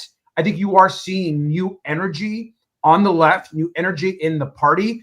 And I think that there are examples out there. And I think, what Bernie and, for example, Alexandria AOC have done across the country with the rallies, or what you're seeing happening with Zoran in New York, is they understand, we understand that our coalition, we need to have a big tent. We need to bring people into this coalition, even when we have different perspectives, and push forward. And what people want to see is right now, they're less interested in your ideology. I'm a progressive, but what people want is a fighter. People want fighters in this moment and that are clear-eyed about the danger of Donald Trump to our future as a country and the world. And I think that is what the base, that's what voters, what people on the street are demanding of us. And so what I've told folks, and I've said this to folks in the House, I'm like, if you're not ready to be in this moment actually fighting, then create space and room for those that want to do so. Because this is not a moment to show bipartisanship and let's hold hand with the Republicans. We have to fight like hell every single time and push. Yeah. Jen, do you have a question for the representative? Yeah. Hi, Congressman Garcia. Jennifer Welch. At it. Good to see you. When do you think Moses Mike is going to swear in the Congresswoman? Because I've had it with the delays on that, with delaying democracy and delaying her voice. Amen. 100%. It's really disgusting what he's doing. He is now complicit in this White House cover-up on the Epstein files, and I'm completely convinced that a huge part. I mean, Magic Mike or Moses Mike or whatever Mike we want to call him, MAGA Mike Johnson right now is completely complicit in covering up the Epstein files, and he's willing to keep the government shut down to not seat someone that represents over 800,000 people back home in Arizona. And to not seat her is completely criminal. Her constituents deserve a representative, and the American public deserve access to the Epstein files to see all the powerful men in this country and around the world that have harmed, raped, and hurt women. And so, and in some cases, we're talking about children. And so he should seat Adelita immediately. The government shutdown has nothing to do with it. And those of us in the party and in Congress, we should be demanding every single day that she gets sat. It has to be a priority. And we have to continue to push the Epstein files issue. This shutdown is, of course, about healthcare, but it's also about a Republican Party that right now would rather cover up pedophilia, monsters, people that have hurt children and women than support government workers, than support people across this country. So we're gonna get to the truth. Miles Taylor, where are you? And do you have a question for the congressman? Yeah, well, he's the head of the Oversight Committee, by the way. I'm over here on Pennsylvania Ave, Congressman. And of course, when your colleague Bernie Sanders took the stage, the cell phone signal just absolutely obliterated. So everyone and their mother turned on their live stream as soon as Bernie took the stage. And Congressman, I'm sure if you were on the stage right now, same thing would have happened. You would have crashed the networks, my friend. Yes. Congressman, I do want to ask you, I think people who are watching right now are really interested to know, as you and I have talked about in the past, what changes when the Democrats retake the House and you go from the ranking member to, knock on wood, chairman of the Oversight Committee? What changes and how do these investigations, these huge investigations into the Trump administration, get supercharged? Look, first of all, we're preparing right now. And so I'll say number one is like, we're not waiting on oversight to get into the majority to do the work. We're forcing subpoenas. We're fighting like hell. We're in the mud. We're doing whatever it takes. We're using every tactic in front of us to launch investigations, to get information, to hold people accountable. We can't wait for the majority. So we got to do the work now. And we're encouraging folks in the Democratic caucus, we got to act like we're in the majority, like right now. And I think that's what Trump does and Republicans have done so well, and why we've been caught flat-footed. And so I think us as a party, as a leadership, we have to act like we're in the majority right now. And as far as when we get additional powers, when we hopefully flip the House on oversight, that gives me as chairman and our committee the ability to subpoena any person in this country. We can subpoena documents, whether it's from the banks that have funded, we know this the sexual trafficking ring that Jeffrey Epstein had, whether it's bringing officials in front of our committee on Epstein, or whether it's Kristi Noem and the kidnappings and the inhumanity that she is causing across this country, taking on people that are just here working, and in some cases, U.S. citizens, and actually arresting them. I mean, it is crazy. And so our ability to subpoena, to investigate, to hold people accountable is important. And my message also to the Trump administration and to those that are out there essentially carrying out their ass is that the oversight committee is going to be there to hold you accountable. And so if you are out there working with ICE, for ICE, and you are harming people, you're throwing people on the street, you're arresting people illegally, we're not going to forget that. We're not going to forget that. And we're going to ensure that everyone is held accountable. And at the top of that list is going to be Stephen Miller. Amen. And Congressman, I mean, one thing I want to say is that, I mean, Donald Trump has been effective, I think, in the last couple of weeks of knocking the Epstein files out of the headlines. He's just going batshit crazy on a whole host of issues. But I mean, one of the things that you've been able to uncover, Congressman, is that, I mean, he's already in the Epstein files, that birthday book that had that letter with the crude drawing and so on. But we still don't know the full extent of it. I mean, that's the undercovered part of the story. Isn't that right? That's right. I mean, remember that birthday note said it didn't exist. I mean, Donald Trump literally said multiple times that note doesn't exist. And then we got the note, and then he says, "Oh, that's not my signature." We know that's BS. We also know with certainty. Note, I've never seen a note. Never met a note in my life. Not my handwriting. Yeah. Yeah, exactly. And we know with certainty that he is in the batch of documents and photos and videos that the DOJ has. And so, look, we've talked to numerous whistleblowers. We talked to people in the government. I've personally had conversations with survivors and those that have been horrifically harmed and abused.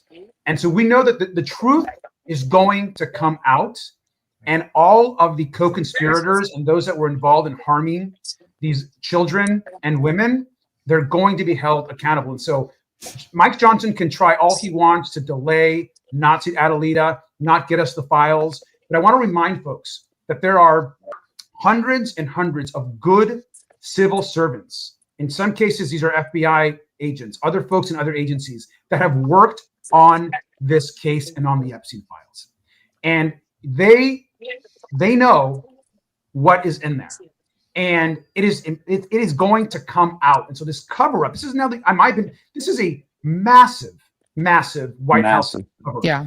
And they are not just protecting the president.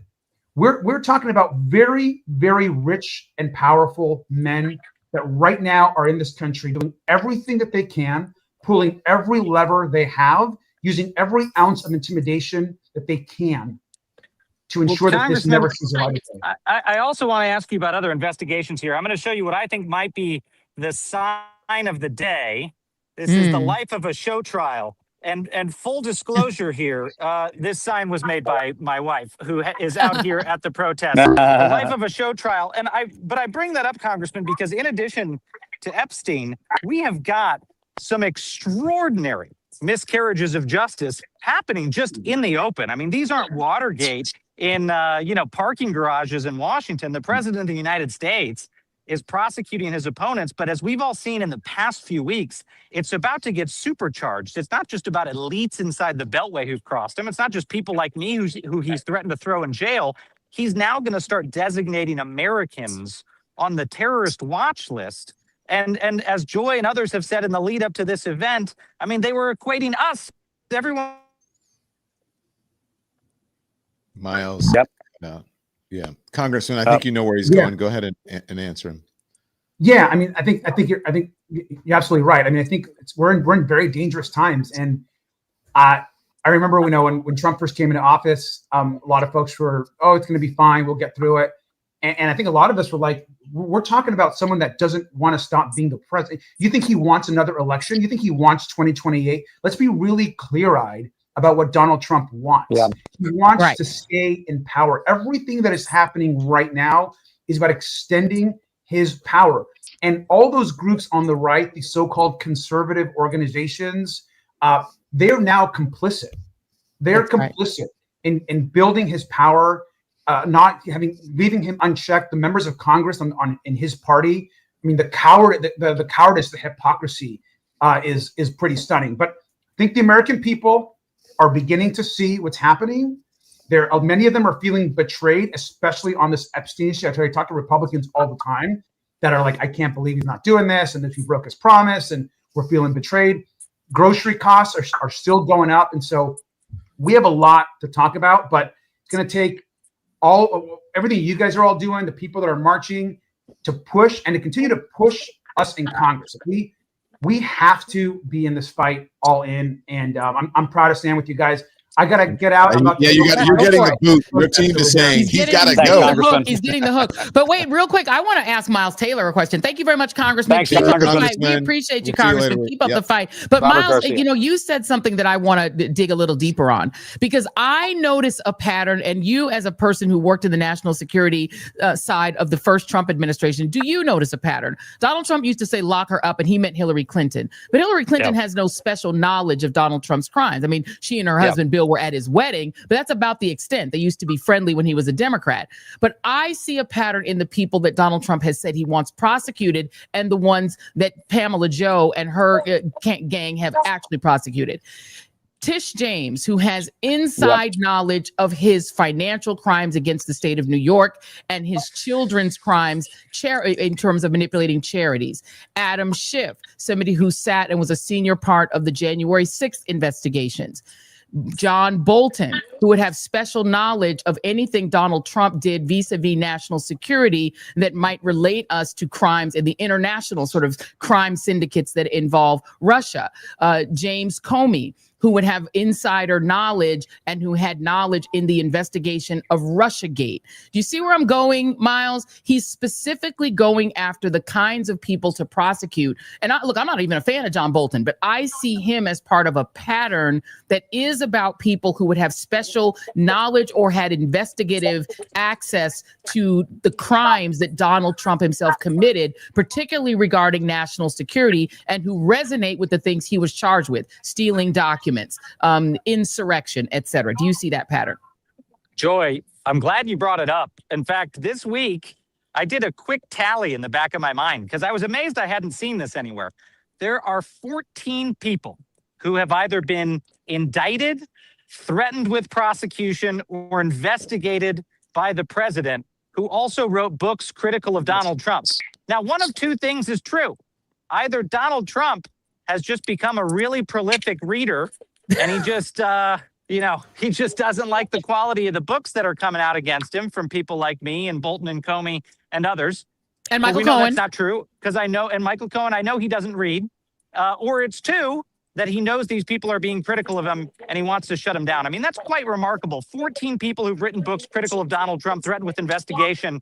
I don't think that's a coincidence. I haven't heard a single person who's written a flattering book about Donald Trump, like his FBI director, Kash Patel, who's come under investigation. Has anyone looked into whether Kash Patel, who wrote, a lot about national security and intelligence in his book, did he keep a diary? Are they going to look into his diary like they did to John Bolton? I mean, I think John Bolton here, that's right. Love him or hate him, he's going to have an exquisite case for selective prosecution, because there are so many other people who they've declined to look into, not least of which is Pete Hegseth. Pete Hegseth, who shared classified information on the same encrypted messaging app that they accused John Bolton of sharing classified information. And he's sitting in the job of Secretary of Defense, and they have decided not to do anything with that. So, I mean, the examples go on and on of selective prosecution. But yes, Joy, I mean, I think you cannot escape. Of course, this is not coincidental. And the only one who would think it's coincidental is someone who's missing their prefrontal cortex. Well, you mean need to get back out to the street. I need to get Qasim Rashid in. Qasim is in. Look, I believe it's the center of the United States of America right now, and that is in Chicago. Qasim, thank you for your patience, and we really appreciate it. What are you seeing in Chicago? Jump, guys. Thank you. Thank you, Miles. Thank you, Miles. We'll see you soon. Thanks, bud. Thank you very much. We had Olivia. Olivia's gone, as I think Olivia left. Qasim, take it away. I saw you there last week, and not even a week ago, you and I were standing in Chicago and witnessing what was happening. Tell us about the protest there today. It is fantastic. I'm right here in downtown Chicago right now. I'm gonna have my camera pan out and show you literally thousands of folks here. It's peaceful. It's beautiful. I will say, I've had more than one person come up to me and give a shout out to Joyanne Reid. That they're upset that she's no longer on cable, but they're still excited about the work she's doing. Oh, thank you. Thank you, friend. Thank you. The other thing I'll point out is I've heard more than one black person say that it's great to see so many white people out here. Now Trump is in trouble because the white people are also after him. So I think we're seeing people push past and recognize the unity we need to fight this fascism. It's exciting, it's inspiring, and I think we're just getting started. Amen.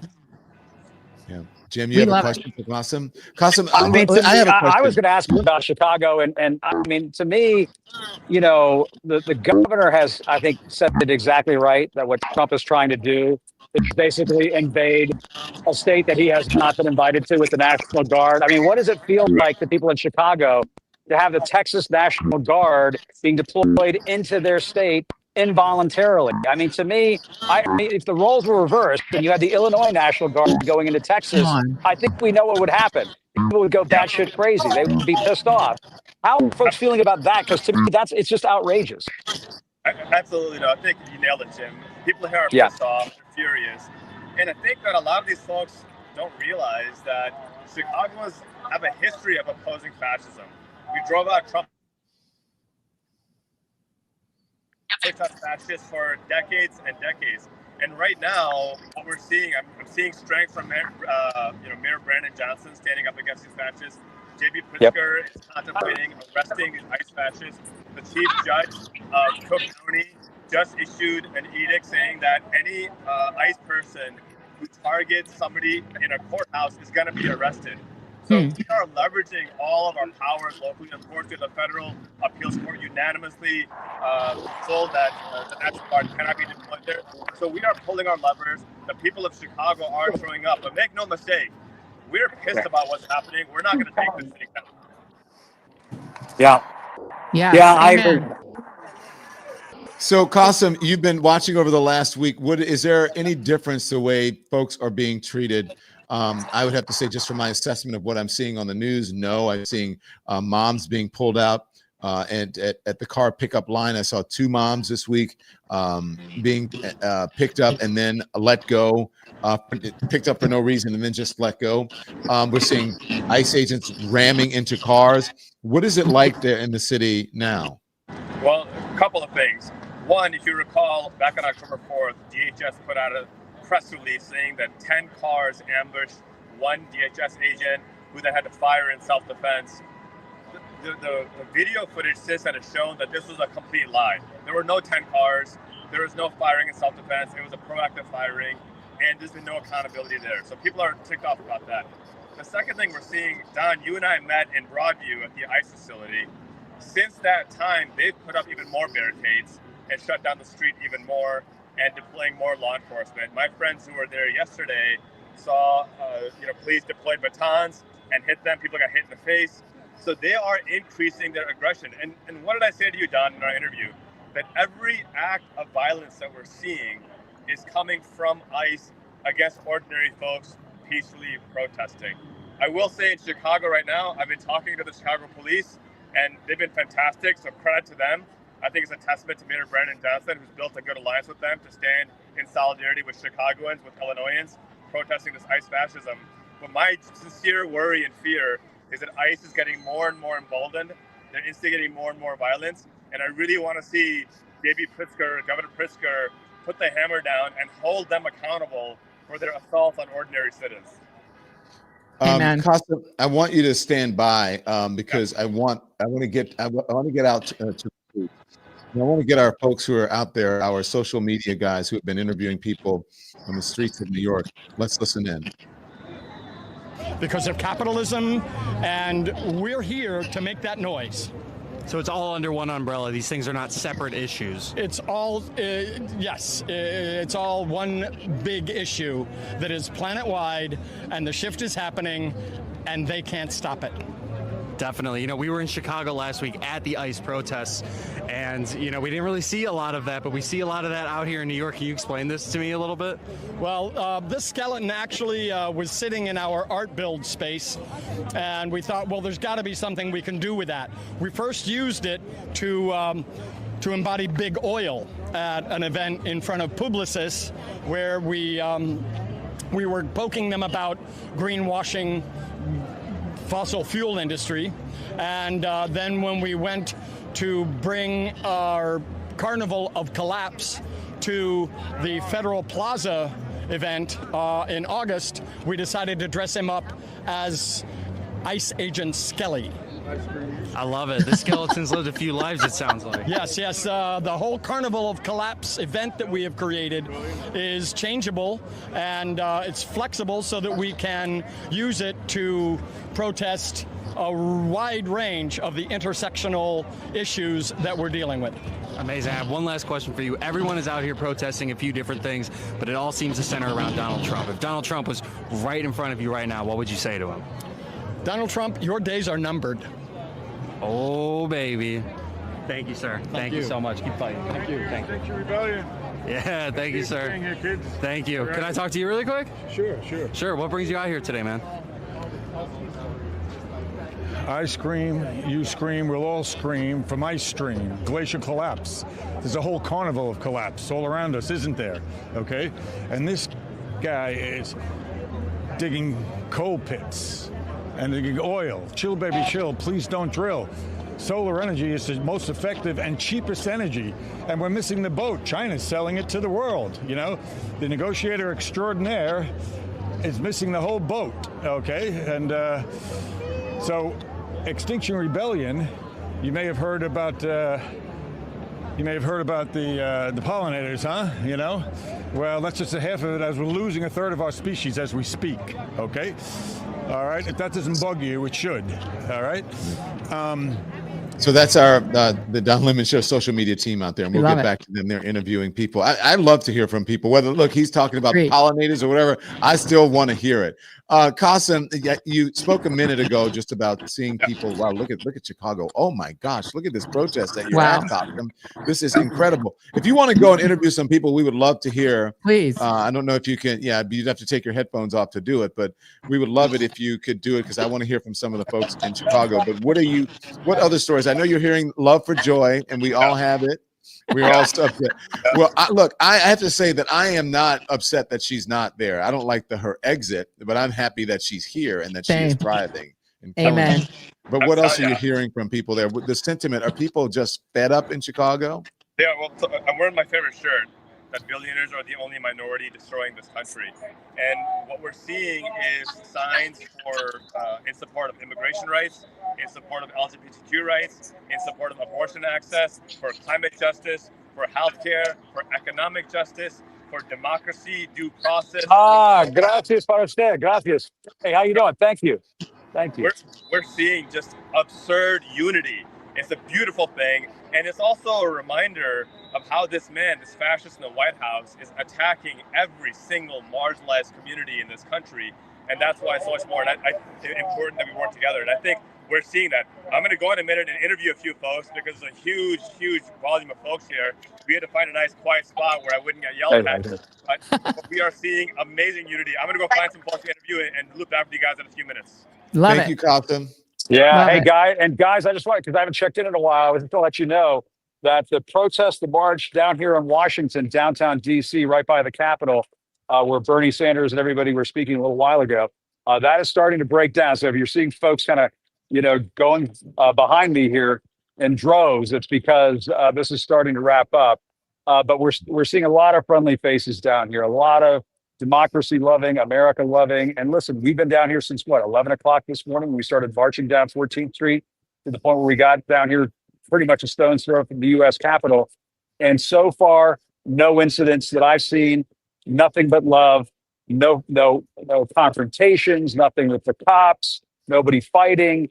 Everything that Donald Trump, everything that Caroline Leavitt, everything that MAGA Mike Johnson, all of the lies that they were spewing about what today was going to be about, it didn't come to pass.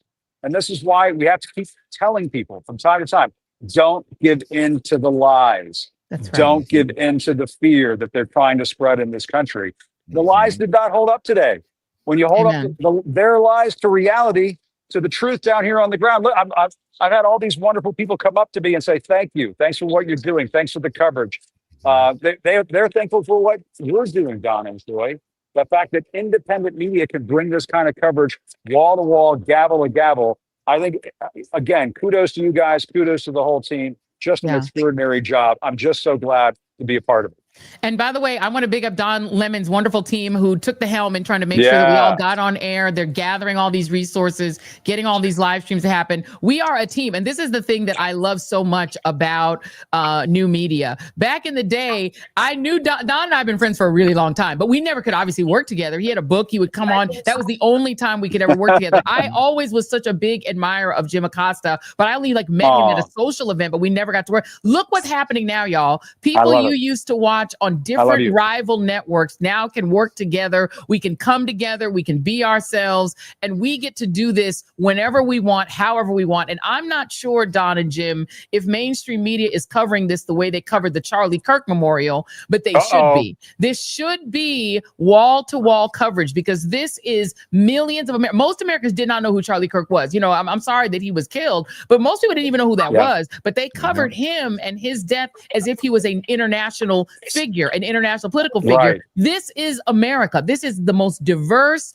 largest protest since the war protest, or really since the No Kings protest in June. But when there are protests like this, and you all can attest to this, mainstream media would often not cover them. C-SPAN would cover them wall to wall, but we would often demand, we would beg to be able to cover. I remember the first Women's March, we were told we had to cover Donald Trump because he was at the National Cathedral doing like a church service. And we were like, no, but there are thousands, tens of thousands of women marching for their freedom. Yes, the mainstream media made the decision it was more important to cover Trump in church falling asleep. We now get to control our own fate and give you all the important information about what your fellow citizens are doing. Go for it, Jim. And I was just going to say, the reason why you're not seeing the coverage now, and Joy and Don, you guys know this all too well, is that the corporate media, the legacy media, they've been cowed into silence. They've been put back on their heels. They're in a state of panic.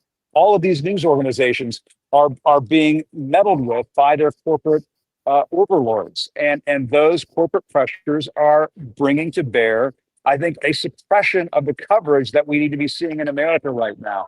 Americans need to be seeing that a peaceful, nonviolent demonstration just took place once again across this country that is saying no to fascism, no to authoritarianism, no to white nationalism, no to ICE running wild in our streets and grabbing people out of their homes and grabbing people out of their minivans.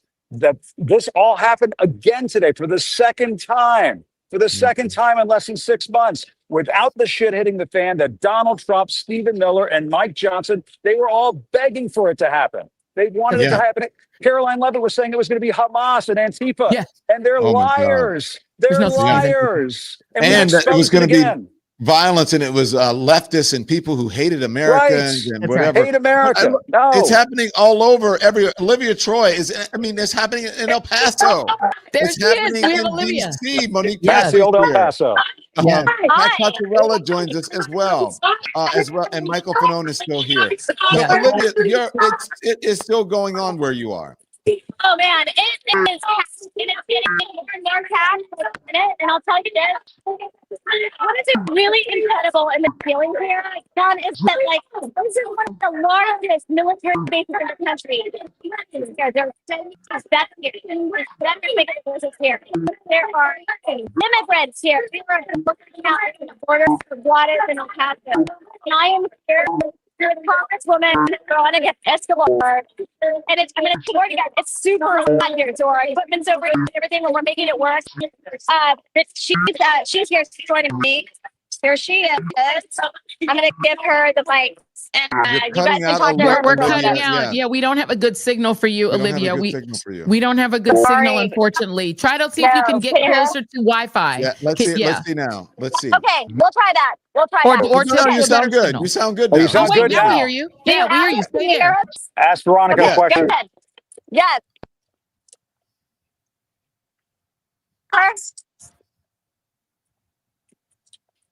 We're trying to hear her.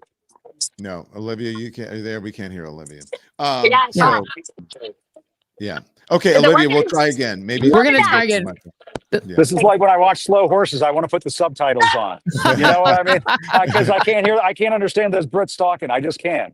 So also, by the way, guys, you need to know that the people on the West Coast have finally awakened out of their beauty Hollywood sleep. Joining us from Los Angeles is my former colleague Nick Valencia is at a protest. Nick, you're in LA. Where are you? What are you seeing? Oh man, I guess I need to be still sleeping because I need a lot more beauty sleep around these beautiful people here in LA. Everyone's got that golden color to their skin here. It's a party-like atmosphere. We're seeing kind of like the similar elements. I'm talking to you, and I just out of the corner of my eye, I see these inflatables that we saw in Portland. It's really a jubilant atmosphere and environment. Can you guys hear me? Okay? Are you guys? We can. You guys, Great. my audio right? All right, awesome. You sound great, Nick. I want to start talking to some people and ask them why they decided to show up here, because we've seen everyone from local unions out here organizing their folks. That's who you're seeing in the yellow vest behind me, to just everyday citizens, people in Dodgers gear. They're celebrating that big win yesterday, but that's not keeping them from showing up here on the streets, because this is where it all started, not just for myself, but really for one of the, flashpoints for the national movement. We saw what happened here on the streets of LA the first week of June, those ICE raids that have just taken storm all across a lot of democratic cities in the United States, places like Chicago, which is where you're really familiar with, Don, and out here in LA. But let's talk to some people here. Hey, man, how are you? We're live streaming right now with Don Lemon, Jim Acosta. Hey, what brought you guys out here today? Yeah, and it's a party-like atmosphere. I mean, there's no one's aggressive out here. Everyone's really happy. I haven't seen anything but smiles out here. Yeah, we're live streaming right now. We're live streaming. We can't hear them. No. Oh, you can't hear them. Got it. Okay. We can hear All right, you. got it. Cool. You can hear me, but you can't hear them. No problem. Well, that's just one of the union organizers. Behind me, you see this rig that's going to be going through the streets. Things don't get started here, Don, Joy, and Jim, until about 15, 30 minutes from now. But there's already hundreds of people out here in the streets. You see these flags here were a big, they were a big kind of emblem that we saw throughout the course of these protests. Half Mexican, half American flags, showing the unity here on the streets. A lot of people take exception with that, but that, growing up in Los Angeles, we saw that on the streets all the time. People really prideful from where they're from. That doesn't mean that they're hateful of being American. It just means that they love their culture. They love where they're from. And it's all part of being out here. You'd see people with Mexico tank tops on, people with American liberty, red, white, and blue stuff. It's a really big party-like atmosphere, guys. How many people are they expecting, estimating? Tens of thousands. It's so hard to put an estimate on things. We've seen estimates of more than 100,000 people in the streets. I mean, there's pockets of demonstrations planned all across the county, from Long Beach, to the West Coast, by the beach, all the way out here in downtown LA. It's been active all morning long, but we're not expecting this to really get kicked off for another 30 minutes. But thousands and thousands of people will be out here, Don. Nick Valencia, stand by. I want to bring in Monique Presley. Monique is joining us. Monique, as you are witnessing what's happening, I'm not sure if you've been out to a march or a rally, or if you're paying attention to what's happening on the mainstream media, as they call it, the lamestream media. We don't know, but we got it covered here, and we want to hear from you. Yeah, so I'm on the West Coast. Hi, Don. Hi, Jim. Hi, Joy. Hey. Hi, everybody. I, of course, have not been watching mainstream media, because why would I when I could be listening to you all morning? Yes. Yes. Coast, and things are going to be getting started in a little while. I'm here because my daughter is in a big audition. She'd kill me if I said for what, so I won't say. But after that, we're going to go get our protest on. Then we're going to go get a show on. We're going to do everything that the West Coast has to offer all at once. But I really just want to first say and agree with each of you who's been talking about the difference between mainstream media and what you all are doing, and the fact that you have given this event and given, frankly, our citizenry the coverage that we deserve, because people are going out and making their voices heard. And when you flip to the other channels, it's nowhere to be found. And no, Joy, I wouldn't have wished for you to lose your show. Don, I didn't want you to be off mainstream. Jim, I didn't want you to not be covering the White House. But look at God, right? Look at God. There we go. Yes. Praise be. Yes. And it's not just a demonstration of the power of independent media, but also, as Joy was just saying, the power of collaboration. Yes. Right? Yep. The power of when people have respect for each other and can find common ground, can come together. You all don't cover things the same way or from the same vantage point, and that's the beauty. Yes. Because then you're all together and we get to see that. But frankly, I don't know if I'll be the first person today to say it, but let me go ahead. What the march really just kind of makes me sad though. I'm depressed by it. I'm kind of infuriated by it actually, and I can't shake it. I hear the people being all optimistic, but you know, I took my daughter out there 2017. We had on our can you say the word, the P word? You can say We pussy. not all you can say it. The Yeah. pussy Okay, hat. we had on our pussy hats. I had my 10-year-old daughter, you know, with her cute little pink beret, and we marched down. You know, and there's no marches like this when that man is not in office. And I've seen the marches before, and we're seeing the marches again. And I need these marches to convert to votes. And if all the people who are out there are the ones who voted, then I need them to get their folks. Okay. Yes. I'm focusing on my folks. Yes. And I need them to focus on their folks, because Yes. the folks I marched with in 2017 have let me down every 2-year vote since then. And so I'm not really trying to march nowhere with them anymore. That's my truth of the day. I saw Congresswoman Jasmine Crockett posted a picture today of her and Vice President Harris. That's my truth of today. Y'all had options 10 months ago, and you didn't need to be out there marching but the Black woman. So that's my truth of the day. My other truth of the day is people are out there saying no to fascism who didn't want to say no to white supremacy, have never said no to racism. I know we want to believe this is not what this country is, but my experience is this is what we're trying not to be. Not that it is that we are not it. That's not necessarily my truth or the truth. So I am encouraged that people are doing it. I'm cautiously optimistic about people learning the lesson, like, don't touch that. Don't touch that. And the stove is hot, and maybe some people are getting burned. And so now they're like, oh, it's hot for me too. It's not just hot for other folks. Yeah. And so I pray that converts in short order to what we need in 2026 in order to put a check on this madman's power and all those GOP sycophants who don't care about breaking laws in order to hold on to power. Yeah. Hey, Jack, I know that you're there. Jack Cottrell, I want you to stand by. Just give me a second. I want to go to Qasim real quick because Qasim is someone who wants to interview, and then we'll hear from Jack after this. Go ahead. Qasim? Wait, do we hear him? Yes, you're good. Qasim, go ahead. Hey guys, I'm here with Gloria right here in Chicago. He's a small business owner in Chicago. And Gloria, thanks for giving us a few minutes of your time. Just tell us a little bit about why it was so important for you to be here today and why you're being so relentless in raising your voice against this fascism that we're seeing in this country. I'm here today to support the people. We're walking in solidarity. I think the numbers are proven back to show that we dislike the Trump administration and what they're doing. They are fascists, and we are anti-fascists. So I am here in solidarity of the people, for the people, we the people here of the United States. You made a comment earlier to me, Gloria, that you don't like saying Antifa. So you're very deliberate to say that we are anti-fascist. Talk a bit more about that. Put that mic real close to her mouth. Words are very important. So therefore, the Trump administration is trying to demonize the word Antifa, trying to make it sound as if though it's a terrorist group. But it is not. It is anti-fascism. It's been around for thousands and thousands of years. If anybody, one of the oldest ones who's an anti-fascist would be Jesus. Another one would be Socrates, and many others before us, Malcolm X, Martin Luther King. We all stood up for humanity. It's when we lose our humanity, that is when you are a terrorist.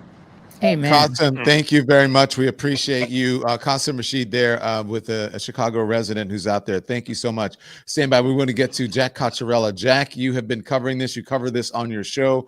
This is a culmination of many things, many outrages and upsets by the American people. And so what say you as you are witnessing this? Well, Don, thank you so much for having me. Don, Joy, Jim, so many of my favorite people. Everyone's tuning in. We have hundreds of thousands of people watching across platforms. This is what the real media looks like. By the way, this is new media is the media now. And I was just out at the protest in DC. I think it's like 200,000 people out in the streets. Bernie was getting the crowd fired up. It was incredible. The team at Indivisible, the team at Move On, It's just so incredible to see. And you know, my takeaway from the first No Kings protest as a young person was I just heard a lot of like, there were no young people out there. This is your future. Why aren't you involved in it? I know this is a little bit like small sample size, but there were a lot of young people out there that I saw today in DC.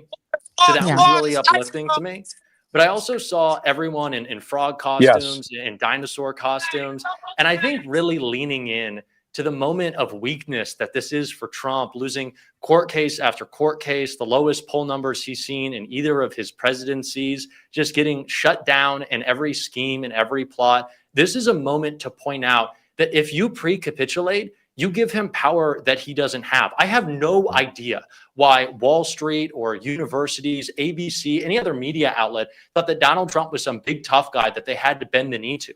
Every time that we stand up to him, it shows how insignificant and insecure the people in this administration are. Every time we go out on the streets, we show that they don't have power over us. And that's what they need. They need us not to do that. They need us to be afraid. They need us to capitulate. That's where they get their power. And everyone in a frog costume or every T-Rex out there, anyone who is protesting is just showing how pitiful these people are and how just insecure and sad Stephen Miller is. And that Carolyn Levitt thought that she was going to go on Fox and call us criminals and that was going to stop us. I cannot wait to see what like new filler she gets in her face to try to cope with the embarrassment that has been this weekend for her. But I had just been so happy. I was out in DC for like 2 hours. I had, of course, come back and hang out with y'all for a little bit, but I'm going to go back out. But this has just been a fantastic day. And I'm glad it is pissing him off. And I hope Donald Trump's golf trip has been ruined today. But like the demo that I saw out there, seeing young people just gets me fired up. And it's incredible that so many people are tuning into y'all right now. I'm just stoked. I know that, you know, Monique, what you said was so perfect. Like it's not enough to just go out and be in community, which is so important, but to do something with it. You know, I always hear that, you know, joy is an act of protest. But not if that's all you do. Like, I love that you have your joy. I love that you are finding people who are in this fight with you, but also then do something with it. And so I completely feel that pain of those who bring out a sign that might have said like, you know, if Kamala was president, we wouldn't be here right now. But I want to be in it constantly, right? If we kind of become numb to the fight that we're always in, if we think that maybe we're in power for a little bit or we get a couple of wins and just because you're feeling good, it doesn't mean that marginalized people aren't always having their rights assaulted, aren't always having people come after them, then we kind of fall asleep to this. And I don't want to be asleep at the wheel anymore. I don't want to be asleep at the wheel if a Democrat is president, if a fascist is president. And so I totally empathize and feel you on that. But today I do feel maybe there is something that has shifted, at least in the way that the public is perceiving this administration as weak and fallible rather than something that is unbeatable, right? And that's what Trump wants us to think, that he is inevitable. And I hope today is one of the first days in shifting that view, that shows that he is weak, that he is beatable, and maybe that changes things a little bit. Amen. Amen. That's my rant. That's my rant. Monique, can I ask you something? Good job, Jack. Yes, Jack. Monique, Go, Jack. Are you there? I'm here. Monique, let me ask you. By the way, Jack I'm in front of the Dear Leader thing behind me. I just wanted to point out that I'm in front of the Dear Leader banner. Oh, there's the Dear Washington, Leader DC. banner. You guys see that? The Kim Jong-un It's giving bullshit North that they got Korea. here in Washington, D.C. Yeah. Caroline Levitt is sort of like the little North Korean lady who sits at the desk with the mountains behind her and spreads the propaganda. That's what she does. But she and Stephen Miller and the liars at the White House, they're 0 for fucking 2. 0 for 2. Second No Kings Day. They tried to trash. And guess what? Y'all fucking lost again. That's all I gotta say. There you go. There we go. Let me ask you something real quick, because you mentioned, I wanted to ask you this before. You talked about, you know, that it's making you sad, and some of the guests have been mentioning that they're not. There's diversity out there, but not a lot of people of color. What changed your mind? Because you said you're going to get your protest on after this. What has changed? Do you believe that we're on the precipice, or we're already into something that's really bad and we need to pull our democracy back? Like, what's different than you? Because before, if I had asked you, I'm going to be honest, and I've asked some of my, you know, some of my black girlfriends, I would say, you go to the protest and they'd say, I'm having chicken for dinner. You know what I'm saying? So what has changed? Why do you think this moment is different? Yes, no, I don't know that it's different. I love a good protest, Don. You know that about me. You're a pugilist. You're a pugilist. My daughter wants. Thank you. And I want. Oh, thank you so much. I appreciate it. Working to be in the way, and she's been raised up to know that power to state of the people. It has her still on fire. Thank you, Joy. Thank you, Angela. And so I'm going to take her out there. I see we've lost Don, so I'll just randomly talk. But we still have Joy in the anchor chair. We still got you, girl. We got you. Keep going. Keep going. But I want her to be a part of it. And I love a good protest, but I want to observe it and see it more so than be in it and among it at this hour. And I don't blame anybody who wants to go or doesn't want to go, or, you know, I'm with everybody wherever they feel, as long as they are doing something. You know, that's the thing that I know you say all the time, Joy, and that Don says, and that's what I believe. Like, your something doesn't have to be today. It's great if it is.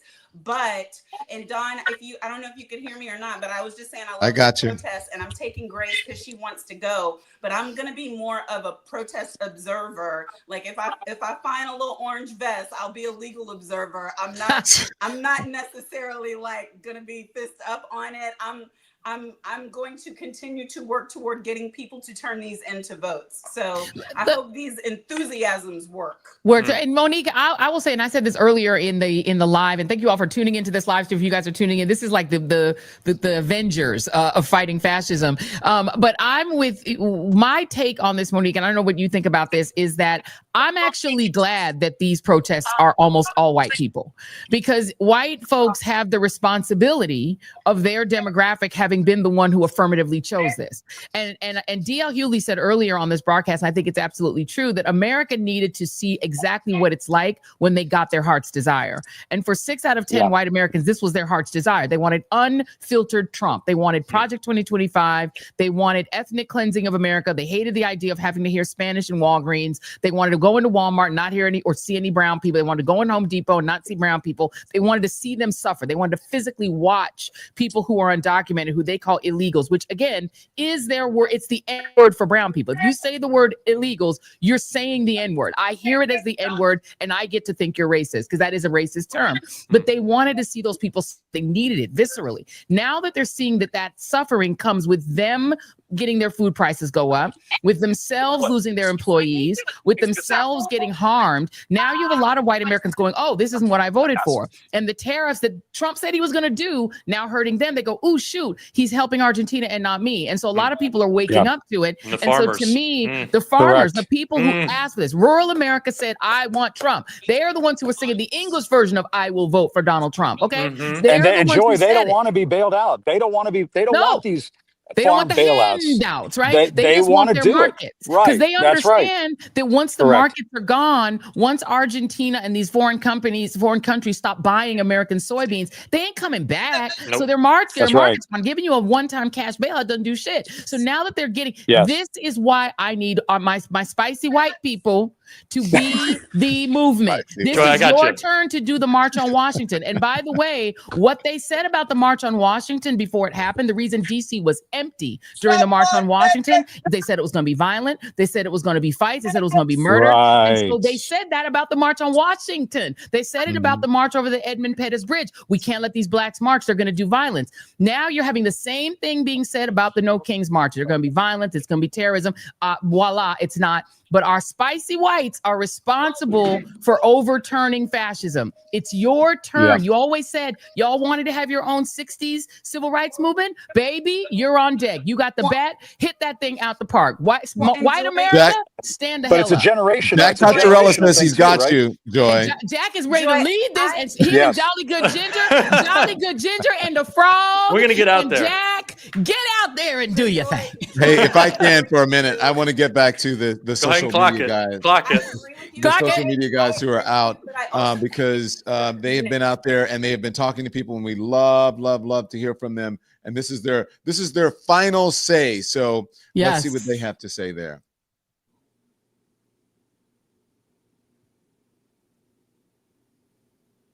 Maybe they don't know that they're on. It's been a long day. Perhaps they don't know that they're on. Are you on your text? Okay. They're just muted. Yeah, they're Yeah, muted. they got to hit the mute button talking. as I've been doing from time to time because I have to say things. Yeah. Oh well. So Anything they on have your- it. your end? Yeah, Well, efficient, they're respectful.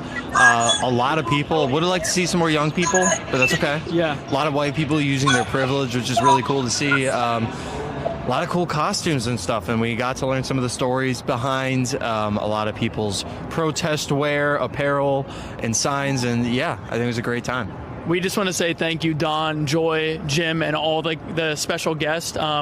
Respective Collective of Lemon Media Network is going to be signing off, and we are going to Don's for some margaritas. Rude. Back to Rest you. of us here drinking water. Back to you. That's why Don is in the studio. The We truth comes out. we will have our margaritas, but we will have our margaritas, but we can we will start not now? be voting for Donald Trump. I'm going to tell you, that's where I'm going right now. I'm going to have a goddamn mojito. Jim, I'm going to meet you. Where are we going, Jim? Mojito at Jim. We'll talk offline. We'll talk offline. That's right. The rum is flowing, baby. Hey guys, I'd love to jump in here really quick. I know you all are wrapping up, but the party's just getting started over No, here. Nick, on the we're West coming Coast. back to you. Go ahead. I was just about to come back to you. Go ahead. I know Go y'all are wrapping up, but the party's just getting started over here on the West Coast. We're going to continue out the live coverage. And just to speak on Joy's point, the diversity in this crowd is something that Los Angeles can really, really be proud of. There's Black people, brown people, Asian people, the spicy white people are out represented in full effect out here on the streets. I talked to somebody earlier and I asked them, what brought you out here? Why show up here? Is this all about Trump? You know, and one person said yes, they really were. It got under their skin, that photo that Trump posted all those months ago wearing the king crown on his head. But they also said, if you think that this is just about Donald Trump, you're missing the point. This is about a ruling class being born right in front of us. This is about the haves and the have-nots. This is about the gap widening between the haves and the have-nots and the middle class going away in this country. Everyone sees it. It's not just the immigration raids. It's the price of the economy, the groceries. It's the economy collapsing. We were promised so much by the president on day one, not to include the Epstein files. I mean, they were supposed to be released. But now we're seeing the things that he campaigned on. He can't celebrate those. They're not victories. People are struggling to survive out here. That's why there's so many people out in the streets today. And you're right. It's not an aggressive atmosphere. It's a party-like atmosphere. People are coming together for community because we really need that now and more than ever. It's not just a Latino community. We're so proud to see our Black and brown brothers and sisters come together, be shoulder to shoulder, and really understanding that this is more than just about us. It's more than just about the individual. It's about the collective, and we're all standing up today. That's what today is about. It's not just about Donald Trump. Let's just be clear about that, guys. Thank you guys so much for having me on. Thank by you, the way. Nick. Amen. Thank you, Nick. We'll see you soon. You'll Thank be you, back Nick. on. Let's try Olivia one Love more you, Nick. time. I want to make sure that her mic. Olivia, you there? How's your mic? Can you guys hear us now? Do we have a steady stream? Finally. I'm taking Olivia to the Yes, I mean, iPhone it is store kind- next week. I gotta tell you though, I think it's the heat.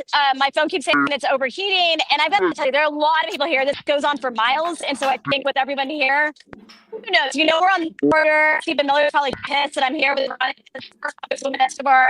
So I'm probably blocking her signal, but I'm gonna hand over to her for a little bit. Can you hear her okay? Here we go. We can't. No. We can't. Love you. Olivia. Technology We love you. It'd be great. We love We love Olivia you. so Feel the much. democracy coming out of her heart. The democracy coming out Yes. of her heart. We love Yeah, her. you sound like Charlie Brown's mom on the phone right now.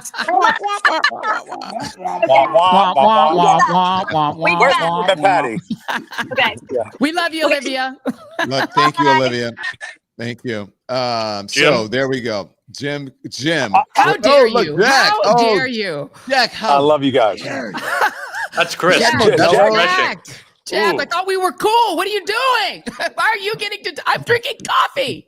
I'm just. Did you bring enough for the rest of the class? I need a little right. out of a refresher. Don Lemon Show mug, by the way. Show your Where's merch. mine? Where's my Mugs. merch?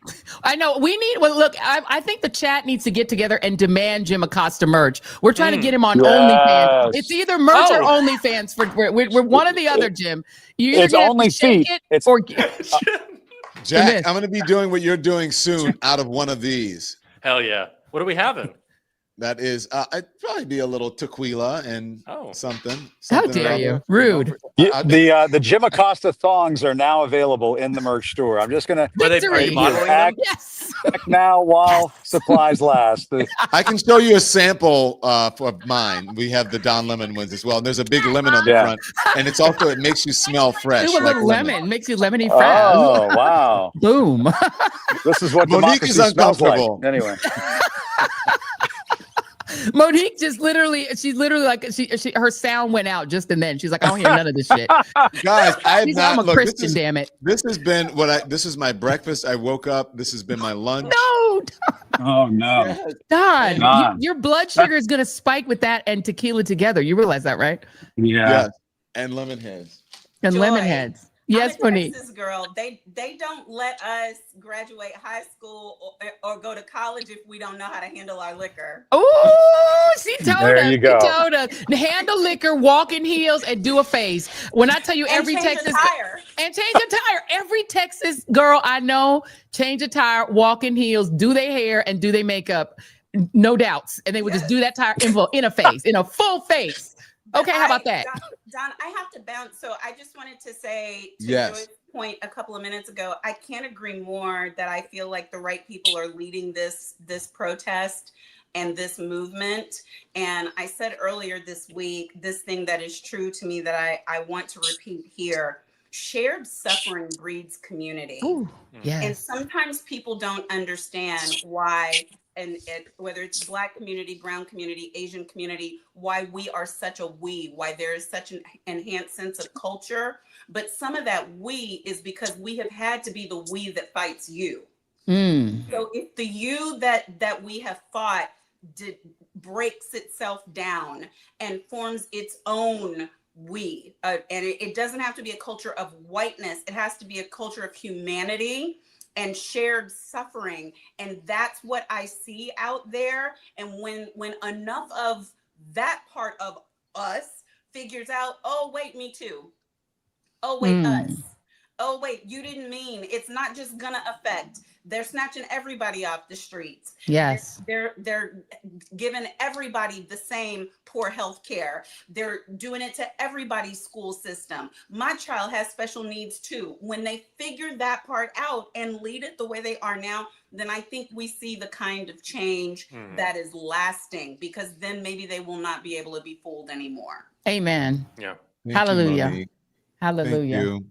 Bye, Monique, and best of luck to your daughter. Bye, Monique. Tell her to break a leg. That's the saying. It's so big. Thank you. Okay, bye-bye. Bye. Thank you. Bye. Let us know where you are streaming and watching us from in the chat. We want to know what city you're in and what you did. Hey, team, do we have some pictures of, because there were a couple pictures of people who couldn't make it, but they couldn't make it to protest, but they did what they could in their own hometowns and in their areas. Did you get any of the shots of the dogs or anything? Oh, I love it. This person said, I cannot go to one of the things, but I hung this on my fence. Love that. That's awesome. That's awesome. Yeah. Do your little bit. Anything you can. There we go. No kings. Yes. Yes. Oh, there's a dog. Oh, good girl or good boy. So cute.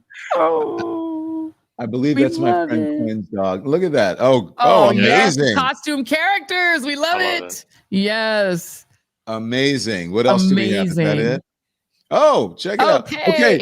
And do you guys, we want to put your guys, this is a Don Lemon Show merch, and then we want to get you guys as well. Morons are governing America. Who's this lady, Andy? Do we know? This is Debbie Wilcox. Hi, Hey, Debbie. Shout out to Debbie. Debbie. Shout out to Debbie. That's a Shout out to seasoned Debbie. spicy white lady. I was She's about to she's say. the queen She's of the part of spicy this. whites. She's gonna be on. I've had it next week. That's the third host. We There we love go. I've had it, by the way. Not paid, just pissed. I like that. I These love are it. What else from do we have? Michael in Fairfax sent these. Love that. Oh, look at Thank that. you, Michael and Fairfax. Awesome.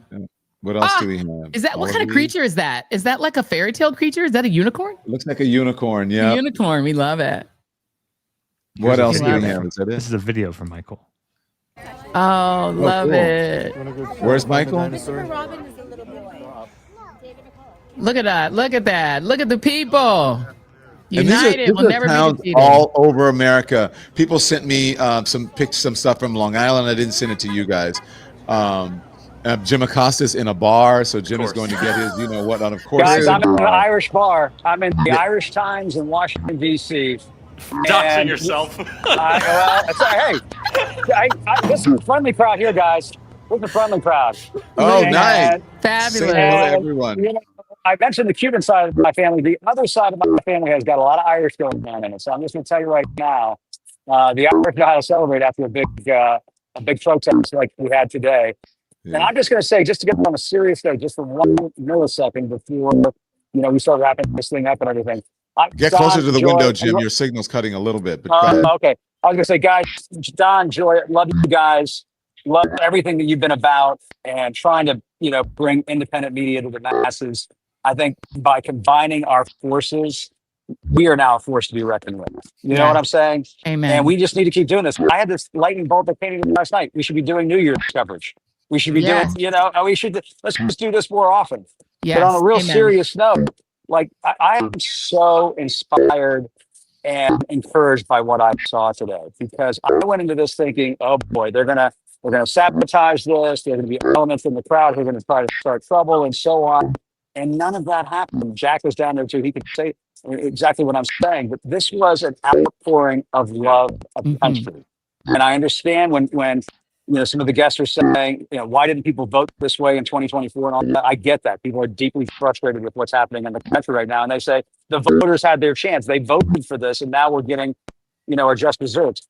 At the same time, Don, Joy, we're old enough to know that sometimes these struggles, they find us. Sometimes these moments in our country's history, they come for us. And this is that moment. And I think a part of what I'm so proud of in terms of what we did today is that Don and Joy and the whole team, we are seizing this moment.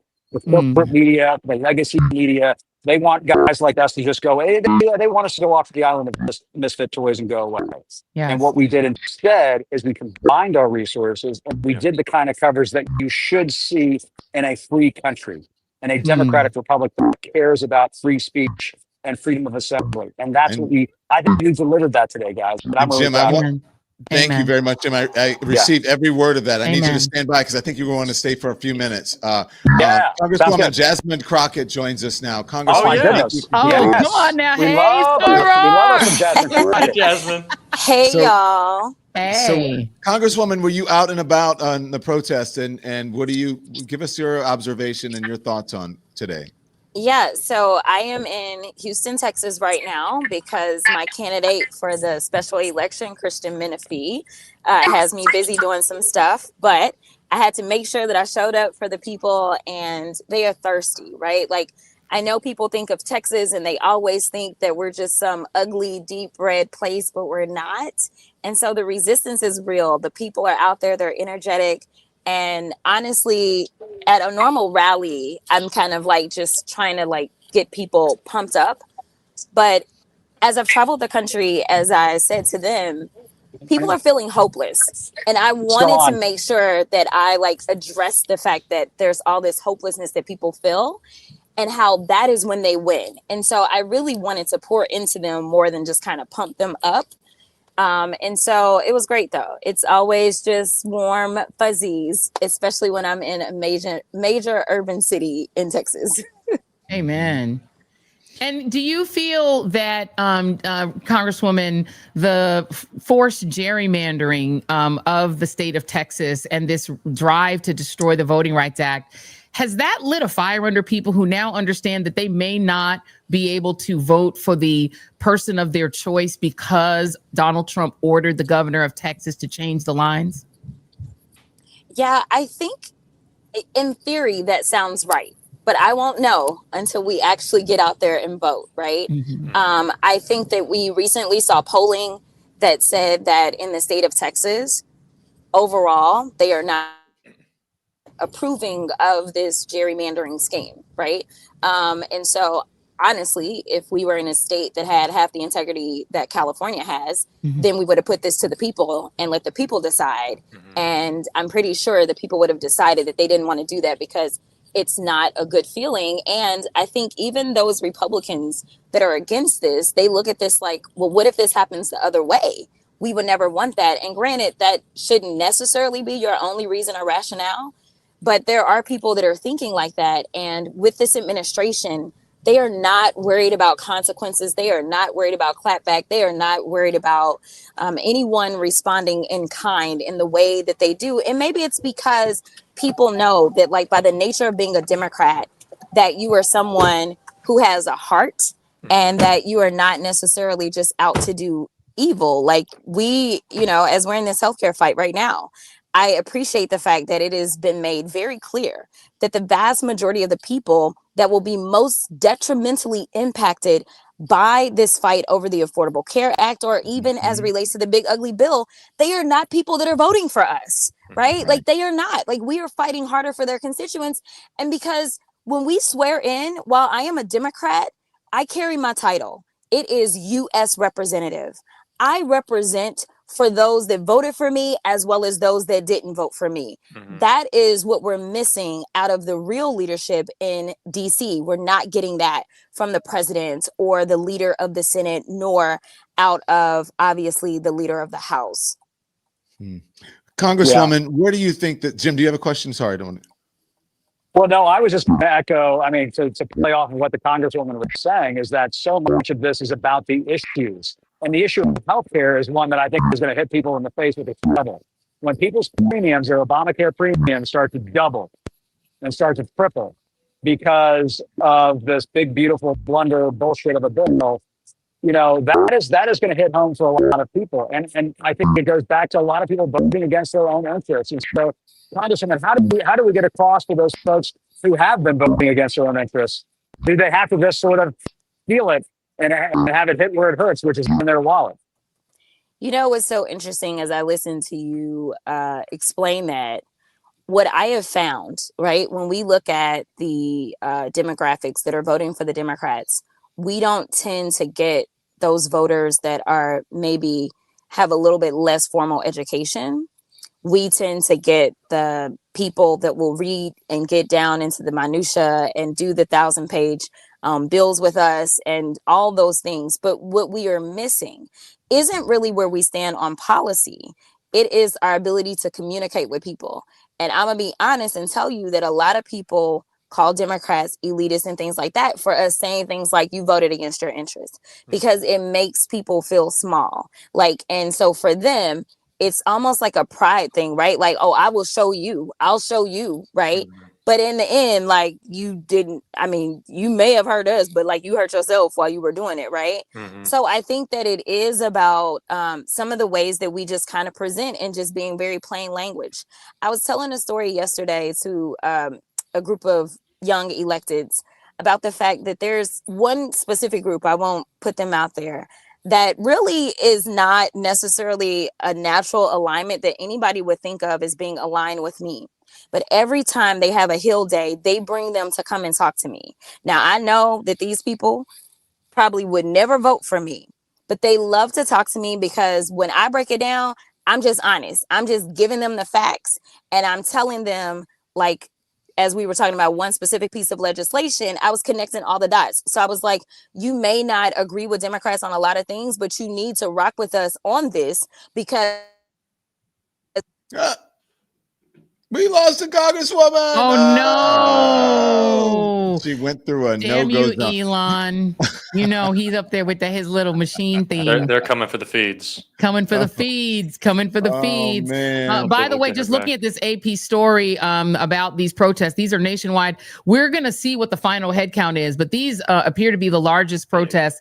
I mean, obviously since the No King's Day, June 14th, but I'm going to be interested to see what the numbers look like, Don and Jim, versus the anti-war protests, which were record-breaking, and also obviously the protests against Donald Trump during the Women's March. So we will see what the numbers are, but they're looking pretty big. And speaking of the numbers, Don, if you mind if I don't just jump in real quick, I think I just kind of want to echo a sentiment. Jim, you're talking about the incredible platforms, of course, that all three of y'all have built.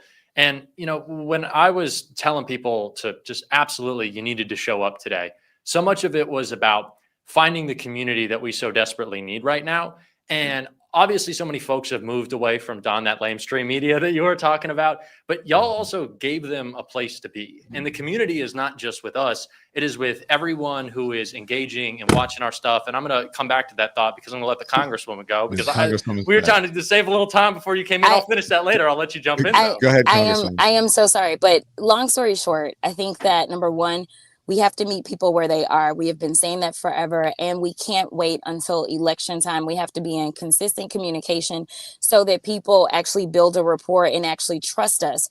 As we went out and said, Project 2025 was the plan of Donald Trump.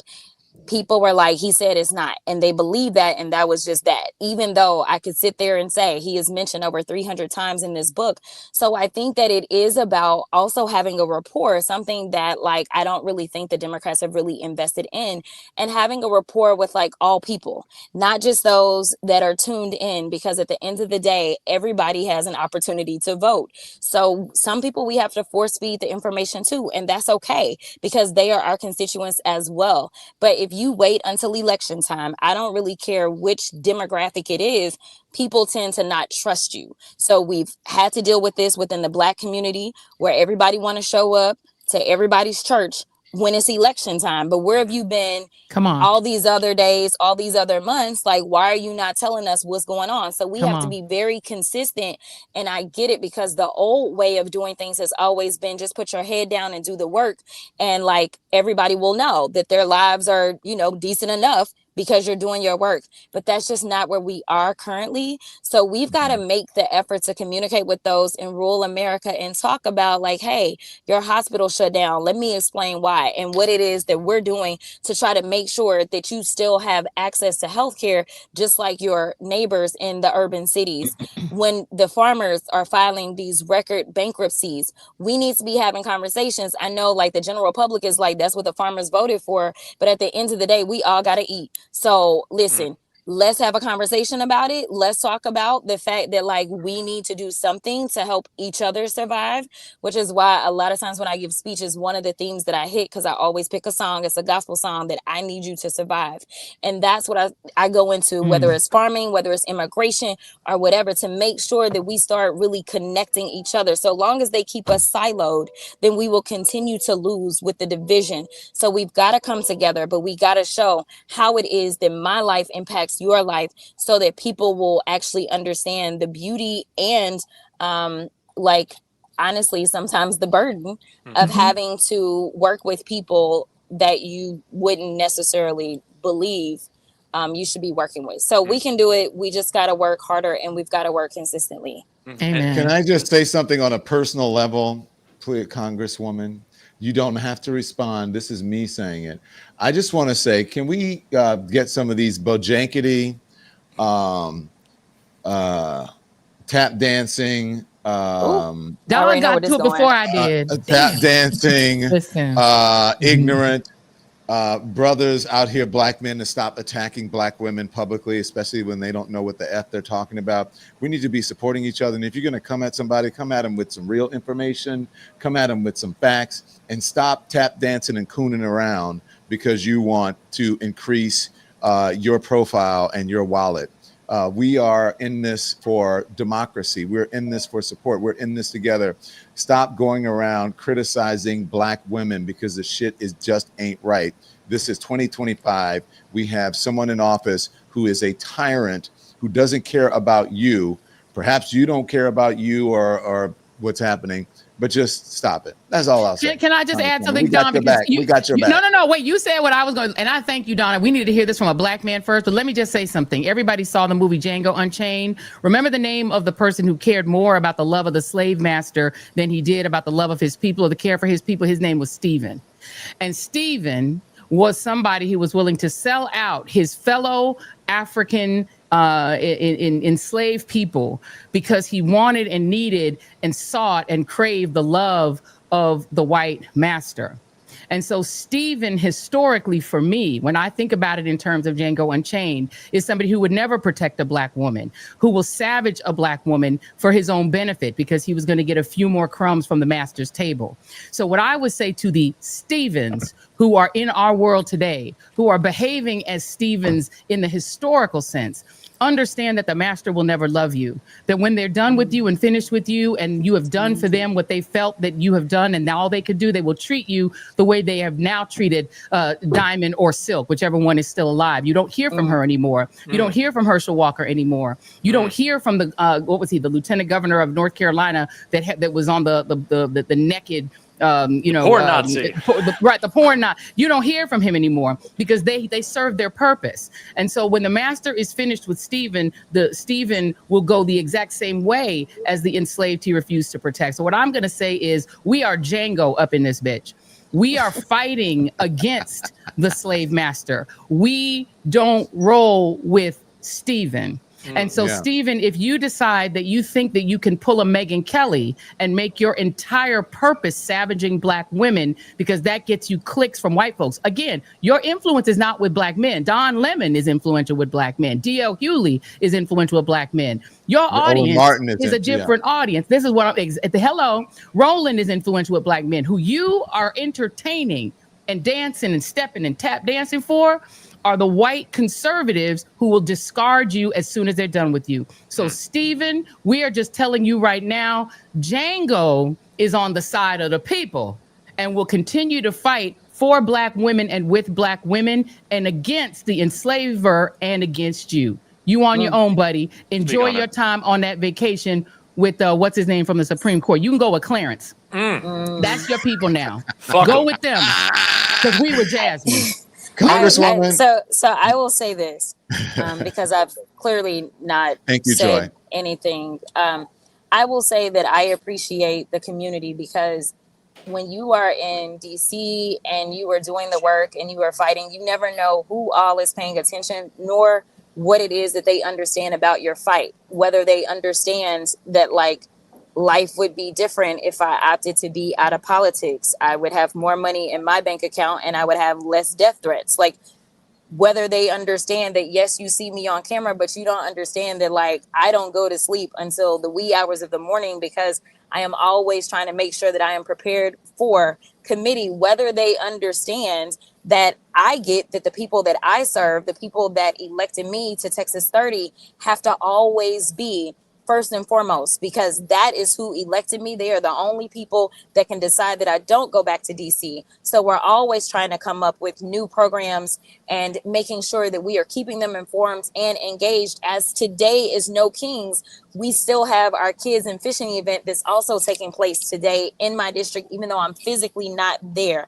We are always making sure that we are informing them and we are listening to them. As I just had my quarterly town hall the other day, where it's not just me talking to my constituents, but it's also me listening to my constituents, or the fact that as a freshman Black woman Democrat in the House, the biggest thing that I accomplished my freshman year had nothing to do with Marjorie Taylor Greene, but instead bringing an ARPA H location, one of only 3 that had been approved through legislation, to the only Republican state, but to my district, and doing that in a bipartisan way where almost every single Republican in North Texas signed on to get that investment made into my district, which for those that don't understand how big of a deal it was, this is like bringing the CDC to Atlanta. There are people that have taken the time to understand that I always keep at the forefront the people that elected me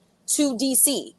What you see, if you're not in my district, may not necessarily be all of the substance that also comes with me, but there is plenty of substance. And if anybody ever wanted to ask, just like anything else, I always have receipts for the work that I have done. So I will just say that I appreciate the community and the culture, because this is something that I never even had to address or deal with, because the community decided to speak up before I even knew what was happening. So I appreciate you. I absolutely, obviously love the both of you.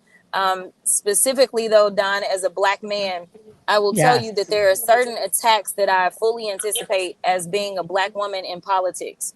But I will tell you that it does cut deeper when it's somebody who looks like me and just happens to be a Black man, especially knowing what Malcolm X always said about Black women, right? Most disrespected. So, exactly. So the thing is this, it does hurt, because it's like I expect more and better, And frankly, I am always down for a real conversation. I really am. I mean, but I haven't even experienced that type of stuff coming out of even black men on the other side of the aisle in Congress. That's just the reality, because they even have enough respect to say we disagree on this policy or whatever, and we'll go back and forth. But like, they have not tried to do what somebody else tried to do. So it's all good when you know that you're walking in the purpose that God has put on your life. There's nothing that honestly shakes me. Like, I'm keep doing me, and you know, the world will continue. And we love I it. appreciate y'all. I hope you're We not love upset it. that we brought that up, but I just had to say that because it was really weighing on my heart and my Amen. soul, and I was just so offended by it, especially as a Same. black man. I was just like, wait, what the fuck is wrong with this man? Amen. And you know, I don't Amen. like I usually don't attack people personally or whatever, but that was just offensive. And that I usually don't bring those people up, like the Stephen A. Smiths or like the Stevens out there, let's put it that way, or the Megyn Kellys of the world. But sometimes you have to show people, to hold up a mirror, and you have to tell people about themselves. And the only time I ever clapped back, I think, was at Megyn Kelly, was when she said some shit about Joy. The only time that I've ever clapped back at the Stevens of the world is when they said some shit about Jasmine Crockett. It's offensive and it should not happen. Check yourself. Yes. Because Well, Joy is right. They don't give a shit about you. Go ahead. At Jim. all. and if I could say one quick thing, and I had a town hall here in DC in June, and I was like, I want to find the person in Congress who I think is the up and coming, rising Democratic force in the party right now. And I had one name on my mind, and it was Jasmine Crockett. And I invited Jasmine Crockett to come to my town hall, and she came and she electrified that audience. Amen. And I will tell you, we're going to talk about democracy, people not being represented by their officials in Washington, or being denied the Democratic representation. Keep in mind, I'm in DC right now. We have taxation with intimidation right now in DC. We do not have statehood. We do not have elected representatives with full voting rights in Washington, D.C. And this is a city of 600,000 people, and it is a largely populated by African-American Black people in this city. And I will just say that when Jasmine Crockett came to the town hall that I did back in June, he absolutely electrified the crowd. And I will say to you, Congresswoman, I think that you are the future of the Democratic Party, and you are the future of America, because you are saying what needs to be said right now, and you deserve all of our respect. Amen. Amen. I didn't get to. I was so overwhelmed when the last time I think I saw you in person. I think it was no. You came to my event. You came to my event in New York. But I was so overwhelmed that I didn't properly thank you for presenting me this award, announcing me when I got, and I just got it. It just came in a box 2 days ago. Oh, wow. Look at that. What? Wow, That's cool. amazing. The Hollywood Impact Award, and the person who introduced me and handed me this award is Jasmine Crockett, no more than a couple of months ago on a stage in Los Angeles. So thank Love you. that. Love that. I'd like to thank the Academy, but I'd like to thank Jasmine Crockett. And thank you, Jason I Lee. gotta Thank jump. you, I gotta Jason. get Bye, back. Congresswoman. Sorrel, we love you. Bye, y'all. Thank you. Not only does Bye. the Congresswoman have to jump, I think we have to jump. Jack, I thank think you we so do. much. We're overtime. Thank you so much for having Bye, me. It was Jack. great hanging out with Word. y'all. Yeah. I got to be in the inner circle a little bit. I You love did. it. Watch out for Jack. This Thank is you. great All stuff. right. But Jack, So now just we know have our. everything you heard here is classified. Say Confidential. I'm anything. gonna keep it We're locked down. coming I for promise. you. I don't know. The Jim Academy and I are is going to have a back. couple of these. Jim and I are going to have a There couple you of these, go. and we might do our own live stream. Do So it. Go you're going to for see it. us Jack. apologizing later. It's going to be okay, though. Don't worry. Don't worry. So We we're going forgive to you leave in up advance. the Queen and the Two Thorns, the Rose and the Two Thorns. So here's the thing. Here's the thing, Rose and Two Thorns. Thank you. Where Joy, tell everybody where they can find. Well, first, Jim, you tell everybody where they can Go find for it, you. Jim. Jim Hey, has a- guys, I mean, obviously, Substack, YouTube, wherever you get your podcast, the Jim Acosta Show, always appreciate being with you guys. And, you know, to me, this is about the cause. The cause comes first. And the cause is we are going to save this country. I'm not just me and you and all of us here on the show, but we, the people, are going to save this country. And it is starting with these No Kings protests. It is starting with independent media rising up in this country, giving people the real voice that they deserve, not this corporate media bullshit where they pay the bribes and they bend the knee and they do the bullshit and they got to have the MAGA guy on. It's using the MAGA bullshit and the doesn't get fact checked. That shit doesn't fly anymore, ladies and gentlemen. It doesn't fly anymore. Not because Joy and Don and Jim say that, it's because the American people say it doesn't fly anymore. And so I just want to say, hats off to you guys. You did it again. And I can't wait till the next time. And I love you guys. Thank you so much for making me a part of it. Love you right back, Jim Acosta. I am such big fans of these guys. It is the best thing in the world. This is the way I love my job, is that I actually get to hang out with the people that I respect most in the world, that I love and adore, that have all become my friends. We are a squad, and I think we're the best squad. Personally, I think if you want to get breaking news, you want to get it from this dynamic trio: Jim Acosta, Don Lemon, Joy Reid. You can follow me at thejoyreidshow.com. You can also follow me at joyannreid.com, which is my Substack.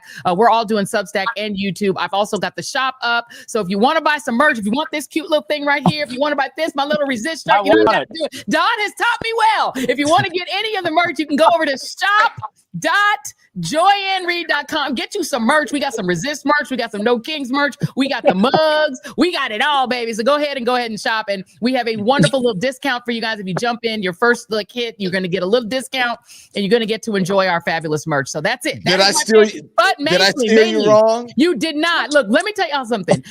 Let me give Don Lemon his flowers right quick, because Don has been teaching. Jim and I are newbies to this new media thing, right? We're the new. Yep. We are the freshmen, and he is the senior, and he has been teaching us all of the ways of making all this work. Thank you to Don Lemon's team, who's helped us and given us tips. If we ever need advice, we go to each other. And so, what you guys need to understand: this is not competitive. What we've been doing in this new media space is we're bringing together people who worked at rival networks, people who are in print, people who are on social, everybody. Reese Colbert came from social media. We're bringing people from all around the universe of media, bringing us all together. And as you saw today, the diversity of ideology, conservative, liberal, you name it, we come together because what we are pro-democracy.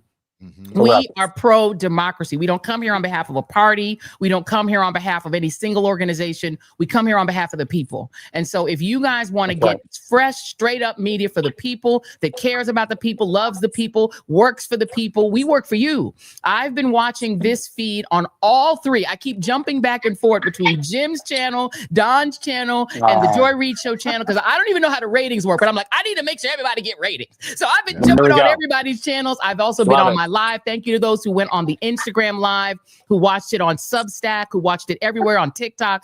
So this is what we're doing, you guys. Support new media, because this is the only way. And the last thing I'm gonna say before I go, Jim has talked a lot about his heritage and the Cuban American community, having lived in Florida for a long time. One of the reasons so many Latinos voted the other way is if you watch the media that's controlled by conservatives, that most Latino people take in, the corporate media on their side, it is pure propaganda. The same thing is happening in Asian American in-language media. It's happening in Haitian media. I experienced this myself living in Florida. You guys need to understand that immigrants in this community of color, Latinos, Asian Americans, are getting pure propaganda from their version of mainstream media. Abuela is being brainwashed. That's right. They're being brainwashed. And so don't always assume that people who are voting not your way are just evil or just racist or just hate you. They're being brainwashed too. Break your family and friends out of corporate owned media and get them all onto social media and onto independent media where they can see the truth. That is what I'm going to say. And I'm done. Thank you all for being here with me. I'm going to go back to Don. Throwing it back, Don. Love it. Love it. So let me just say this. Everything that they said. So I'm just going to be short because you guys have said everything that I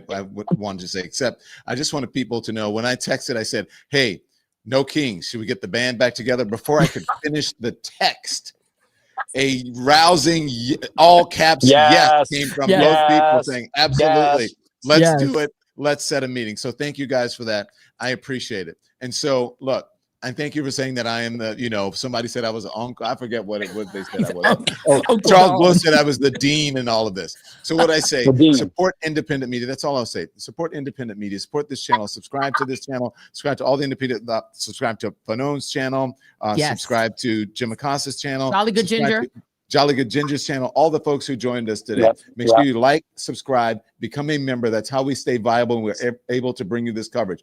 If you want to know anything about the Don Lemon Show, all you have to do is go to donlemon.com.